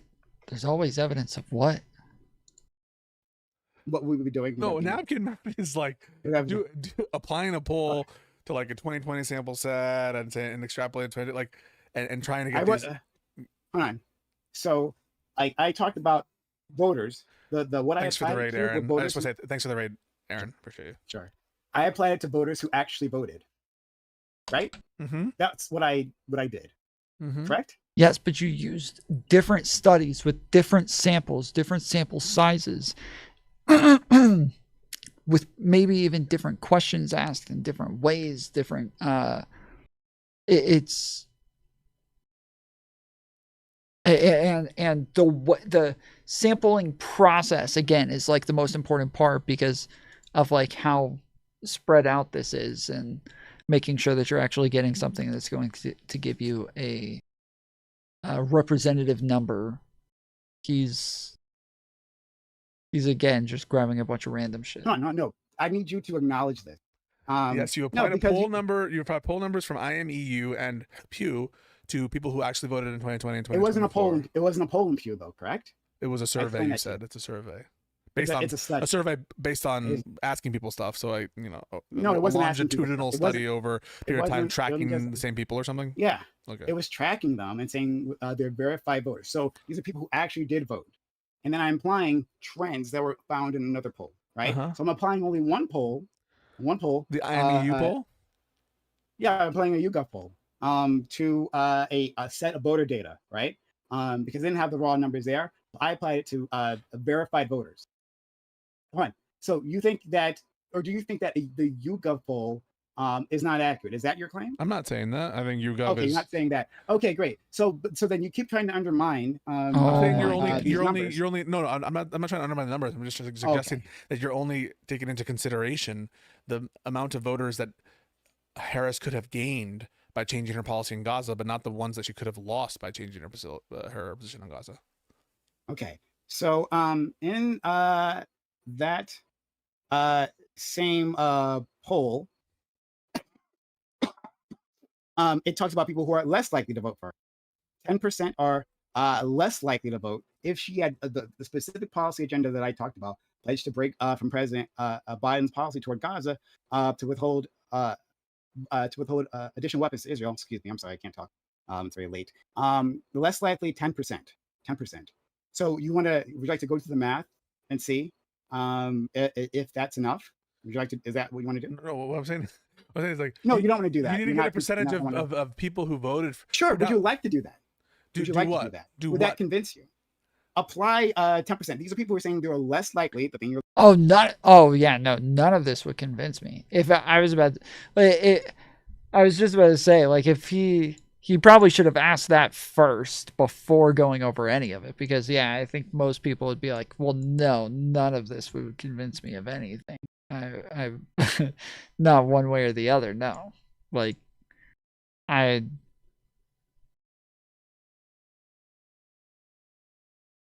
wouldn't be convinced that Kamala could have won this one. You're looking for less likely to vote for Harris if she follows that policy agenda, right? And it's the policy agenda I put forward in our previous discussion, right? I said, hey, we shouldn't send more weapons to Israel. That's the specific policy agenda I put forward. So, right? So these are people who are saying they'd be less likely to vote for Kamala Harris if she did that. You want to apply that? Less likely. So you're saying let's assume people who are less likely to vote for Harris because yes, guys, these are the people you're saying who are the people like she could lose, right? These are the people she could lose. The ones who are saying they'd be less likely to vote. What other number would you be looking for? Okay, yeah. So you're saying show me this 10% of people who voted for Harris who would be less likely to vote for Harris if she took this other position. Where's this poll? Yeah. This is the same in the IMEU. I mean, they include that as well, right? Wait. Biden 2020 voters who did not vote for Harris said that they would be less likely. No, but we need the people who voted for Harris, not the people who did not. Oh, sorry. No, fair enough. I'm sorry. Even among Biden 2020, because they did. So in this, there's two polls. There are a poll of if you look at the top, says Biden 2020 voters who did not vote for Harris, and then Biden 2020 voters who voted for Harris in swing states. I actually have both numbers here. So even among Biden 2020 voters who did vote for Harris in battleground states, voters by a 7-to-1 margin say that they would have been more enthusiastic in their support of Harris, pledged to break from President Biden's policy toward Gaza by promising to withhold additional weapons to Israel rather than less enthusiastic. So these are the people who did vote. So among Biden, no, but we don't want just among Biden 2020 voters. All voters for Harris in battleground states who did vote. Yes, who did vote for Harris in battleground states. That's what it says here. But this is the subset of Biden 2020 plus Harris 2024, right? Yeah. But we just want Harris 2024. If you voted for Harris, would you not have voted for Harris if she said to withhold additional weapons to Israel? So all together, because there are people who maybe or like new voters who came online and didn't vote. That's fair. And this is just about enthusiasm, not about would you have changed your vote. There's more within the cost app. There's more detailed things in the cost apps. But okay, we can look at a 2025 poll. See if we can find that information. Excuse me. So approval. Gallup poll found that disapproval of Israel military actions in Gaza reached 6%, the highest level since first November 2023. The same Gallup poll found that only 32% of Americans approve of Israel's military actions. 10% drop from previous year. Okay. Is there a poll? I mean, I was looking at the polling from sure. And I saw Nate Silver do an analysis here that suggested that Democrats had more exposure by completely abandoning Israel at the time. Now, I don't remember. Example? It was an analysis by one of these data guys, but you know, I guess they have. Some of them are Jewish, so who knows what they think. It's a joke. It's a joke. It's a joke. I'm not saying you're okay. I didn't say anything. I didn't say anything. Okay. It's a joke. My friend jokes. It's no problem.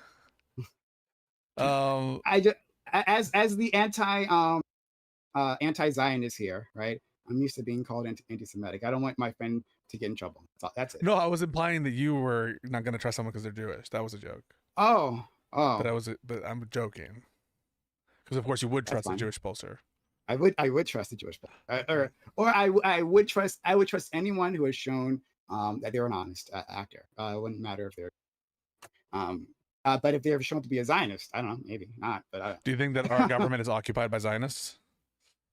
Occupied by Zionists? I wouldn't say it that way.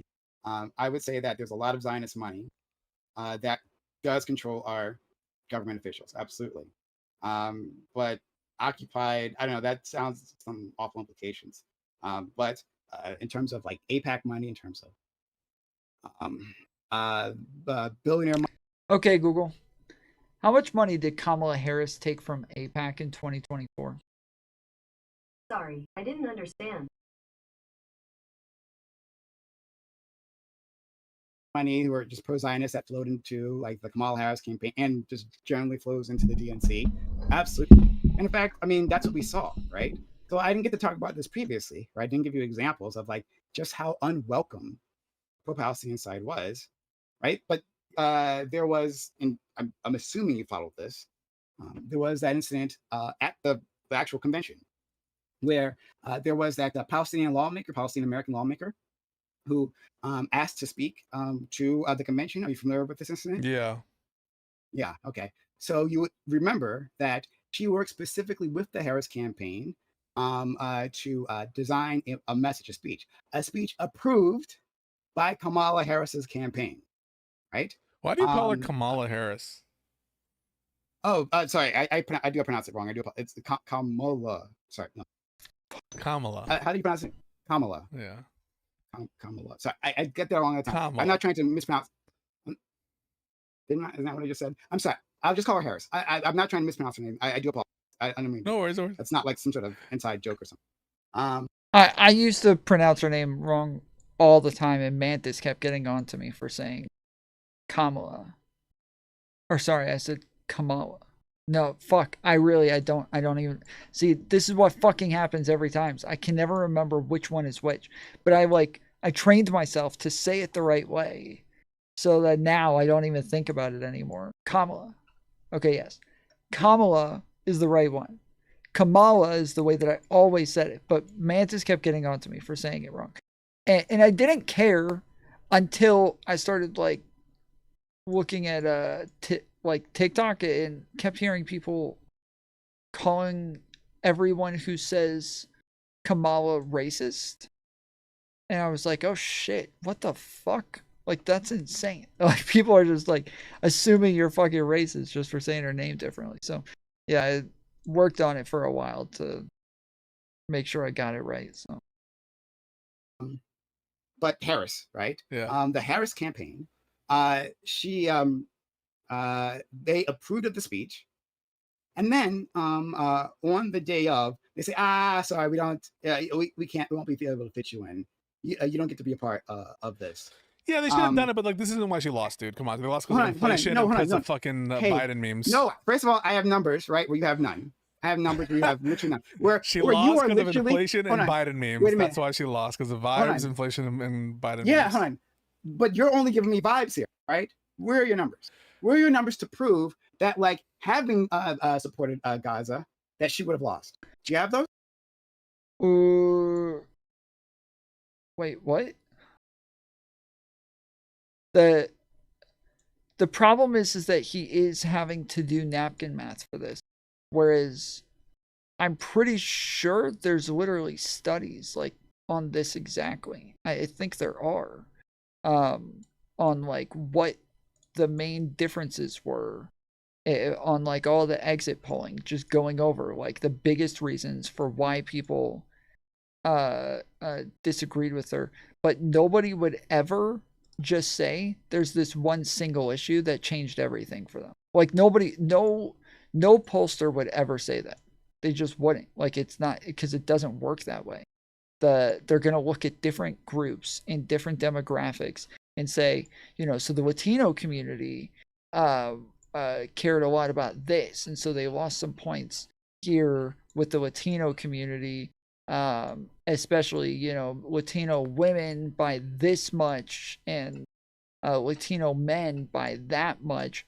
Although Latino men between the ages of 35 and 45 didn't care nearly as much as women between, you know, and like they always like put them into very like singular groups to where you know exactly what like each group cared about, and no one group would ever make the difference by themselves. No one demographic, no one issue, like that's because it just doesn't work that way. So I don't think I think that at the time, think that she probably would have lost more people being super pro Gaza than she would have gained. And we have tons of exit polling telling us like what her main issues were and what she lost on most and shit like that. And Gaza is just not one of them. It's just not even mentioned. Not offhand, no. You have anything like that? Okay. Have you seen them? Have you seen those numbers somewhere? I mean, can you find? You found some sort of analysis by Nate Silver at some point in time? Yes, I did. Yes, I did. Okay. Yes. All right. So between you and I, right, who has more evidence for the proposal? You technically have. I would have more evidence for my proposal. Yeah. Right okay. Now. Yeah. So sure. I would say technically is a very nice way of putting it. You technically have more, but it's not real data, so it's not convincing evidence. I'm not sure I agree with your methodology. To be clear, not that it's your methodology, but since you brought some numbers to the show and tell, and I didn't bring any numbers to show and tell, you know. Sure, and to be fair, you didn't know what we were going to do, so I'm not to be very clear. I know, but let me tell you all this. Yeah. I mean, there's a lot of work you should just vote for Kamala. I mean, there's a lot of work for you to be like. No, it's a lot of work. Rather than yes, it's a lot of work to cope your way out of voting for Kamala. It's a lot of work to cope your way into being pro-genocide. But all right. These votes just vote for Kamala, though. Fuck that. Yeah, you might be right. Like, it's easier for the one person Kamala, rather than convincing or shaming people like me, right, to vote for a shit lib like Kamala. Just vote for Kamala, though, dude. That's you could have just avoided doing all this fucking napkin math and just voted for Kamala. That's good. All right. Or sorry, how we pronounce Harris? Oh, now it's intentional. Kamabla. Sorry, just think you could have avoided being a fucking Scientologist over here. Kamala, right? Kamala. That's right. I don't do that on purpose. I'll just try to say Harris. You're good. But rather than trying to convince hundreds of thousands of people to have voted for a shit lib, a shit candidate, right? Following a shit president. Rather than doing that, the best president of your lifetime. Who supported a genocide? Who enthusiastically it must be really hard for you to acknowledge the best president of your lifetime. Hold on, but what kind of person are you? Sorry, no, hold on. Seriously, Pisco. What kind of human being are you? What kind of human being are you? No. You abandoned your country. You abandoned your country. You abandoned the Constitution. What kind of you didn't vote. You didn't vote. What are you doing? And now the people of Gaza are dying on your fucking name, on your name. I will abandon any country that supports a genocide. This is your country. You have an obligation to protect it. Does not fulfill. You have an obligation to protect your country, dude. What about it's my country's obligation? What about my country's obligation? Yeah, if you wanted to change that, you work with the people who aren't trying to put the. Yeah, I'd say, dude, you're abandoning your country. Do you know how many Gazans wish they could have voted for fucking Kamala? Do you know how many Gazans wish you voted for Kamala?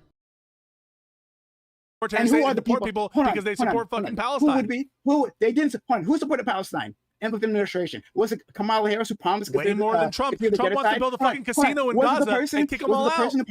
Who was the person who promised to consider genocide? Was that person? Yeah, she's the person who was supporting Gaza. When the last Gazan is kicked out of their home, you can continue saying was the person who promised to continue the genocide, right? Like Trump, she the one who was supporting, like Trump. Kamala is movable. Kamala is advisable. Kamala you would have her ear. No, and this is why shit libs like you disgust You give away your power. You gave away your power. Like you, shit libs. Hold on. What about the people in power? What about them? You gave away your power. When Kamala Harris didn't push back against Joe Biden, Kamala Harris said, "Okay, great. I'll have no idea." She was in a tough spot, and you know she was. I'll have no. She was in a tough spot, and you abandoned her. She was weak. You abandoned her when she was in a tough spot. She was in a bit of a tough spot, and you abandoned her. I don't know if you're trolling me right now. I'm not trying to troll. But I'm telling you, she was in a tough political spot, and you didn't give her the benefit of the doubt. You gotta make every excuse. What a shit lit dubs is they do. They make every excuse to the powerful, right? She was in a tough spot, and you were like, "Fuck you, Harris." Every single excuse. Yeah. Never blame the DNC. Never. Don't blame them for anything, right? Don't put the culpability on them. I've been doing that this last few weeks, and people know I have been. So instead, when given the opportunity to discuss the matter, right, the only thing you ever want to discuss is what the voters did, right? Rather than what the candidate did. No, I can discuss that all. Yeah, because again, just saying, yes, I admit she had problems. Yes, I can admit she made mistakes. In the end, all that matters is that she was the lesser of two evils. That's it. End of story. Thanks. Come again. See you next time. Still the lesser of two evils. So that's how this works. Yeah, I know. Because you're a shit lib, and the only thing a shit lib does, their only purpose, only programming, right, is support the DNC.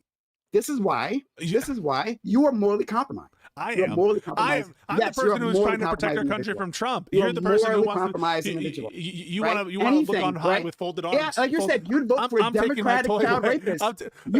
You'd vote for a Democratic child rapist, right? That's what you said. As long as they have a D next to your name, right? I'll vote for the Democratic. It's so funny you say that when you have Trump on the other side of the ticket. You literally have someone who's been found. Yeah, so I was about to say you helped an actual child rapist, so. Liable of fucking whatever. Rape. And agreed. He's a horrible person. And once again, shift responsibility. Let's talk about Trump. Let's not talk about the Democrats. Always, right? You want to talk about anything. Well, I mean, about the Democrats, right? I live in reality, my friend, and Kamala Harris. She has a duty that you'll never understand. She has a duty you'll never understand. Oh, she'll never understand. Oh, I guess the weight, the responsibility. You'll never understand that responsibility. She had to promise to kill those kids. No, she had to win, and you had nothing. fucked her over. She had nothing. No, if she wanted to win, she would have. Hold on. Putting Gaza aside, she was in a tough spot, and you let her go. She was so tough. I know the powerful. She was in a tough spot. Pisco, I promise you, after the stream is done, I'll be sure to shed some tears for Kamala and that tough spot. I'll do that later, right? But for now, let's talk about something. And you sold us out. Yeah, I don't like that. Pisco does keep talking about what it's like for Kamala or any of the shit, because Prime keeps making it clear how much he does not care about Kamala and her feelings. So I wouldn't talk about Kamala's tough spot or anything like that. That's just, it's irrelevant. The fact, and I don't even think that I've heard Pisco actually say the words lesser of two evils in this conversation. I feel so a lot of this is just kind of frustrating to listen to, because I feel like a lot of this isn't being addressed directly. And while I appreciate a lot of the rhetorical points and I think they're funny, I wish that some of this was just that we had a lot more direct statements on voting just is lesser of two evils, first past the post is how the system is. You not voting accomplishes nothing. You voting can accomplish helping. You saying that you have a principle that you draw a line here literally achieves nothing. it achieves absolutely nothing. You got nothing done. You voting for her doesn't like make it to where you say like, oh well, I draw my line on genocide. That literally, it's so hard to explain how much that means nothing. That is a meaningless statement. It means so much of nothing.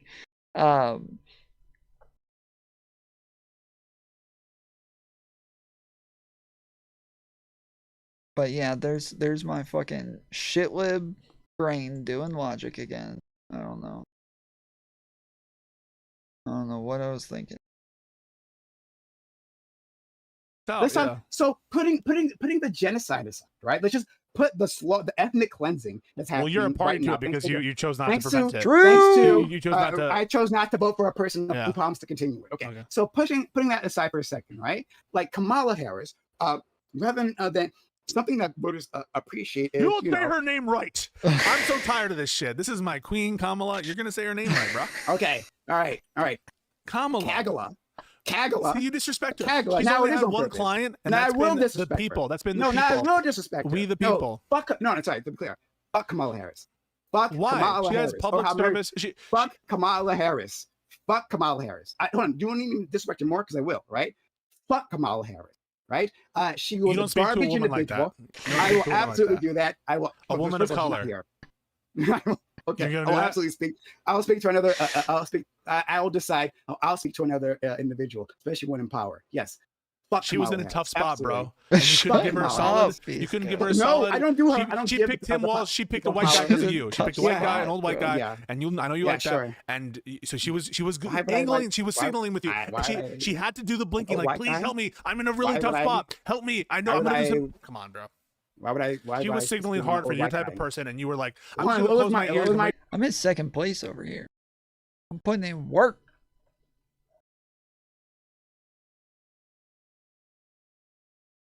Type of person was my type of person. Was my type of person? Was the old white guy? She was going to be different than Biden. She was going to be different than Biden. No. She had to say that. She had to say that because she was in a tough spot. Oh, she had to. Okay.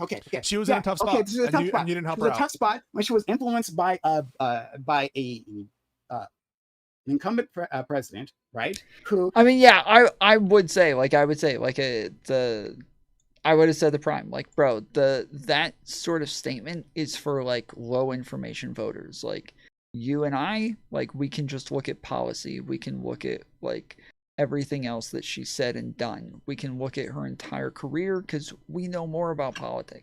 And so we can actually have brain when we think about this stuff and come to a more informed conclusion than what just the words that came out of her mouth.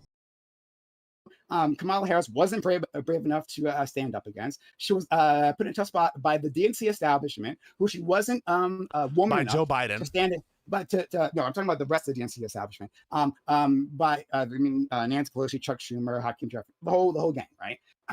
She was put in a tough spot by a DNC analysis, which she wasn't a woman enough to stand against. She was put in a tough spot by her billionaire backers, right, who were Zionists themselves, who demanded a certain policy agenda. And Netanyahu laughed all the way to the White House. Netanyahu laughed all the way to the White House, and now he has Trump pulling out a chair, and you're like, I don't care. Hold on. Stop trying to distract. Stop trying to distract with Trump. You're desperate, and it won't work. So you have to see.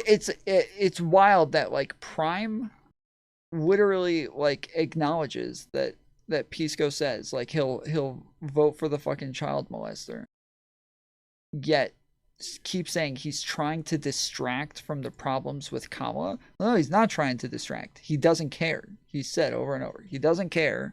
It doesn't matter. That's not how this works. You can keep bringing up bullshit. You're the one who's trying to distract by talking about fucking how much you don't like Kamala, but it just doesn't matter. It's just not fucking relevant. Like it does not fucking matter. She can be horrible as long as she's not fucking Trump. And if she was worse than Trump, then you ought to have voted for Trump. That's it. That's simple. Consider Trump. You have Pisco, to consider Trump. Pisco, we've known each other for years. I know. I know how you argue, right? And I know how you, in your particular ways of distracting and shifting the conversation. How am I distracting? I'm telling you, Pisco. I'm telling you, Pisco, it won't work on me. It's literally impossible. And you should know that about me. You've had enough experience with me that won't work. So no matter how many times you try to shift responsibility, shift it away from Biden and Harris, do your best. I will always bring it back.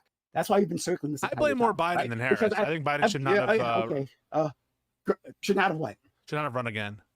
No. But should he have supported the genocide? Yeah. Okay. So like when the genocide started, is actually I think up for debate. I'm not so sure. Even genocide scholars. You agree with this, don't you? Even genocide scholars, 87% just said that. Yes, I understand they say that now, but you agree that the genocide scholars themselves weren't able to establish that it was a genocide, until months from the operation being underway. Oh yeah. Right? Okay. So it takes quite a while to. Okay. So don't be like, he's like, just to be clear, to show genocide, you need to have sufficient evidence of genocide. And, okay. Hold on. So I can adjust my statement. No problem. Okay. Right.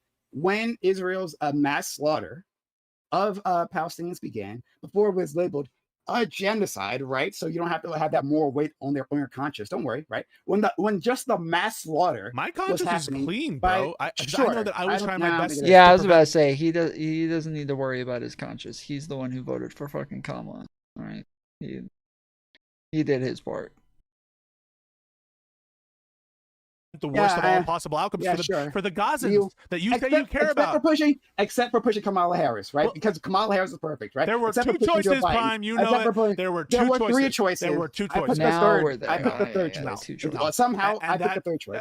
Sorry, come on, stop again. You're doing it again. Again, you're desperately trying to move away, right? Yeah, I see. Every time he lets Prime get away with that, there's a third choice. There wasn't a third choice. One of those two people was going to be president. That's it. It was going to be one of those two. I try to to put us on a policy agenda, and you desperately try to move away. Okay, but once again, Pisco. What do you want me to say? Do I agree with what Biden did with Gaza? Pisco, no, I don't agree with that. What do you want? It literally won't work against me. Great. So knock it off. I won't stop. I literally won't stop. You literally cannot shake. I think Biden should have had a different policy with Gaza. I said okay. What would be that policy? Great. I think he should have stopped arming Israel once Israel was clear that they weren't really engaging in the ceasefire negotiations in good faith. Great. And so it would be Joe Biden's fault that people who cared about the Gaza mass slaughter. It would be his fault that those people then didn't support him, his campaign, and then by proxy Harris's campaign. I'm not sure that would have been enough for them. I mean, in terms of their fault, we're not there yet. We're not there yet. I gave you actual numbers. You have nothing. You hadn't provided nothing, right? No. You gave numbers about something else. You gave numbers about something else. Yeah. Hold on. I gave you numbers. You've provided me vibes, but your vibes. Oh no, of course it's going to work. You've given me numbers of vibes. That's okay. Okay. All right. So is it Joe Biden's fault?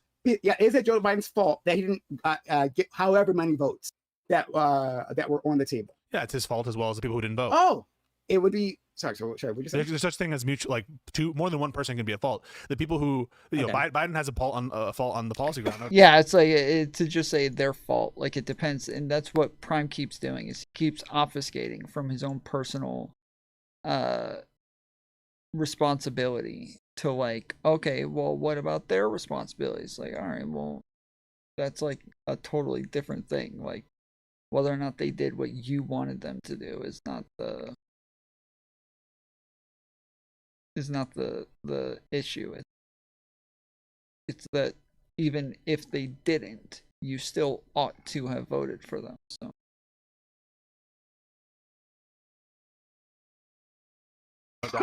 But so do the people who didn't vote for Biden or Harris. Hold on. But if the reason why they didn't vote was because of his policy agenda, that would be the problem. It would be one thing if he provided them the policy agenda and then they didn't vote. They both have moral culpability. No. You don't get around this. Trump's in power. You don't get around this. I don't need to get, my friend. I don't need to get around. Kamala was in a hard spot, and you didn't even help her. Yeah, it's exactly. This is why I said before, like Pisco just should have said, like from the beginning, like you can give me all your numbers, it won't change anything for me though. Like even without her doing that, those people are still wrong for not voting for her. Like it doesn't change anything. Some power because Kamala was a shit candidate. Fuck Kamala Harris. Put her in the Hague too, right? Put Kamala in the Hague. Put Kamala in the Hague too, right? They all go. No. What did Kamala do? look at them all go, hey, she's part of administration. She's shitlib. What didn't she do? But anyway, whatever. Like, sorry, I don't mean to say. You're radical, man. You're radical. Sorry, I don't mean to. I am fucking radical. Don't ever forget. Don't ever get twisted. What kind of person I am? Right? That's the type of person I am. I don't fuck around. Not when it comes to mass slaughter. Yeah, but you voted for Genocide Joe. Yeah, but before I knew that he was a Zionist. He was always a Zionist. Yeah, I didn't know he was a Zionist. Yeah, I didn't know. Was that on his campaign? Was that part of his 2020 campaign? I might have missed that. Very well known that Joe Biden is one of the most pro-Israel congresspeople in the history. I'll say, hold on, here. That's where my culpability came from, because I didn't know that he was a Zionist. Maybe I should have done more research. That could have been my fault. I accept that level of responsibility for voting for him in 2020. I do that. That's my fault. Okay. Okay. Happy? So you feel like your conscience is clear. Your conscience is clear. No, it's not clear. I just said like I have. Oh no! Sorry, for 2024, your conscience is clear. Absolutely, of course. I didn't support a person who supported genocide, right? What about USAID? Can we talk about that? Do you think that the people who are dying? You think the people who are dying? So what about USAID? USAID. You don't give a fuck about millions who might be dying. Yeah, he doesn't want to talk about his personal responsibility. He only wants to talk about Kamala. That's it. Just Kamala. He's never going to take responsibility. Because they don't get I the don't care. You don't I don't care. You only care about Palestinians. Why? Hold on. Here. Hey. You only care about Gaza. I am not. Hold on. No, knock it off. Why do you only care about Gaza? I just want to know. You're not going to shift me. You're not going to shift me. It's not because you don't care about people. Millions. You can't distract me. You can't distract me. It's impossible to do that. So you keep trying. You've been trying for hours on end, and it still hasn't worked. It will never work. You're going to have to understand that sometime that you cannot shift me, ever. Okay. Ever. So let's actually deal with the question at hand. I don't know what the fuck I just did. I didn't see him for some reason. I don't know why the fuck, but I just did not see that motherfucker. All right. I got to get off. I'll be back on tomorrow, most likely. Been working on like video essays during the day, trying to get shit done. So, what did Beans say? Why won't you advocate for universal health care? I think we should have universal health care. All right. I'll be back on tomorrow. Everybody do me a favor. Hang out for just a minute. We're going to run through some credits to honor our awesome members of the channel. Appreciate you guys all being here. If you'll just wait as we run through the credits real quick and then leave a comment afterwards. That really helps the channel get pushed in the algorithm to where there will hopefully be more people here next time. So, yeah, just hang out for a minute while we run through the credits and then leave a comment. Till then, appreciate you, love you, and I'll see you next time. Later, fools. Gonna walk all over me next time. I gotta. Do you really think that that's what happened? No. No. Okay. I think people in this space are very like debate brained. Like they're very terminally online to where like if you and I are having a casual conversation, but I think you're wrong about something, I have to jump down your throat about it. I have to like hold you in a corner the entire time. I have to say, no, you're wrong. Admit it. Say it. You didn't say it. You're stupid. And it's just, I don't watch that kind of stuff. That's freaking obnoxious. Can you be that guy all the time, please? That guy's awesome. That scared the shit out of me. I thought that you were possessed. Something I just. That was cool. No, just stop being yourself and be that guy. That was content. That was the best content of the whole stream. Be yourself. Be yourself. I didn't know you had that in you. And less Jewel. Let's talk about what led up to it. Tom, do you understand why I got so fucked off with you during the drama? Because we've never talked about it. I mean, do you understand why I got really fucking angry at you? Did piss me off. Do you understand why you pissed me off? What? No, I have absolutely no idea. Absolutely no idea. Don't understand. Because you had me on, and then afterwards, my arguments got strawmanned by Mantis on your stream, and you sat there and let her call me soy. Let her call me soy. Let her call me soy. Soy. But again, I do think that it's like, Wick adding, you know, another like point to be like, I won't talk to this person. You know, I think it's fine, but like, yeah, just fucking say it. I do think it was like kind of came off soy. You know, I think that's like what a lot of I people don't know. say. I don't think it's I'm gonna be real with you, Rezzy. I'm gonna be real with you, Rezzy. That night I watched you and Beckett, and I hate to say it, but everybody came off soy in that conversation. Oh, 100%. 100%. Yeah, Yeah, 100%. no, Thank you that's for my that for brand. saying it.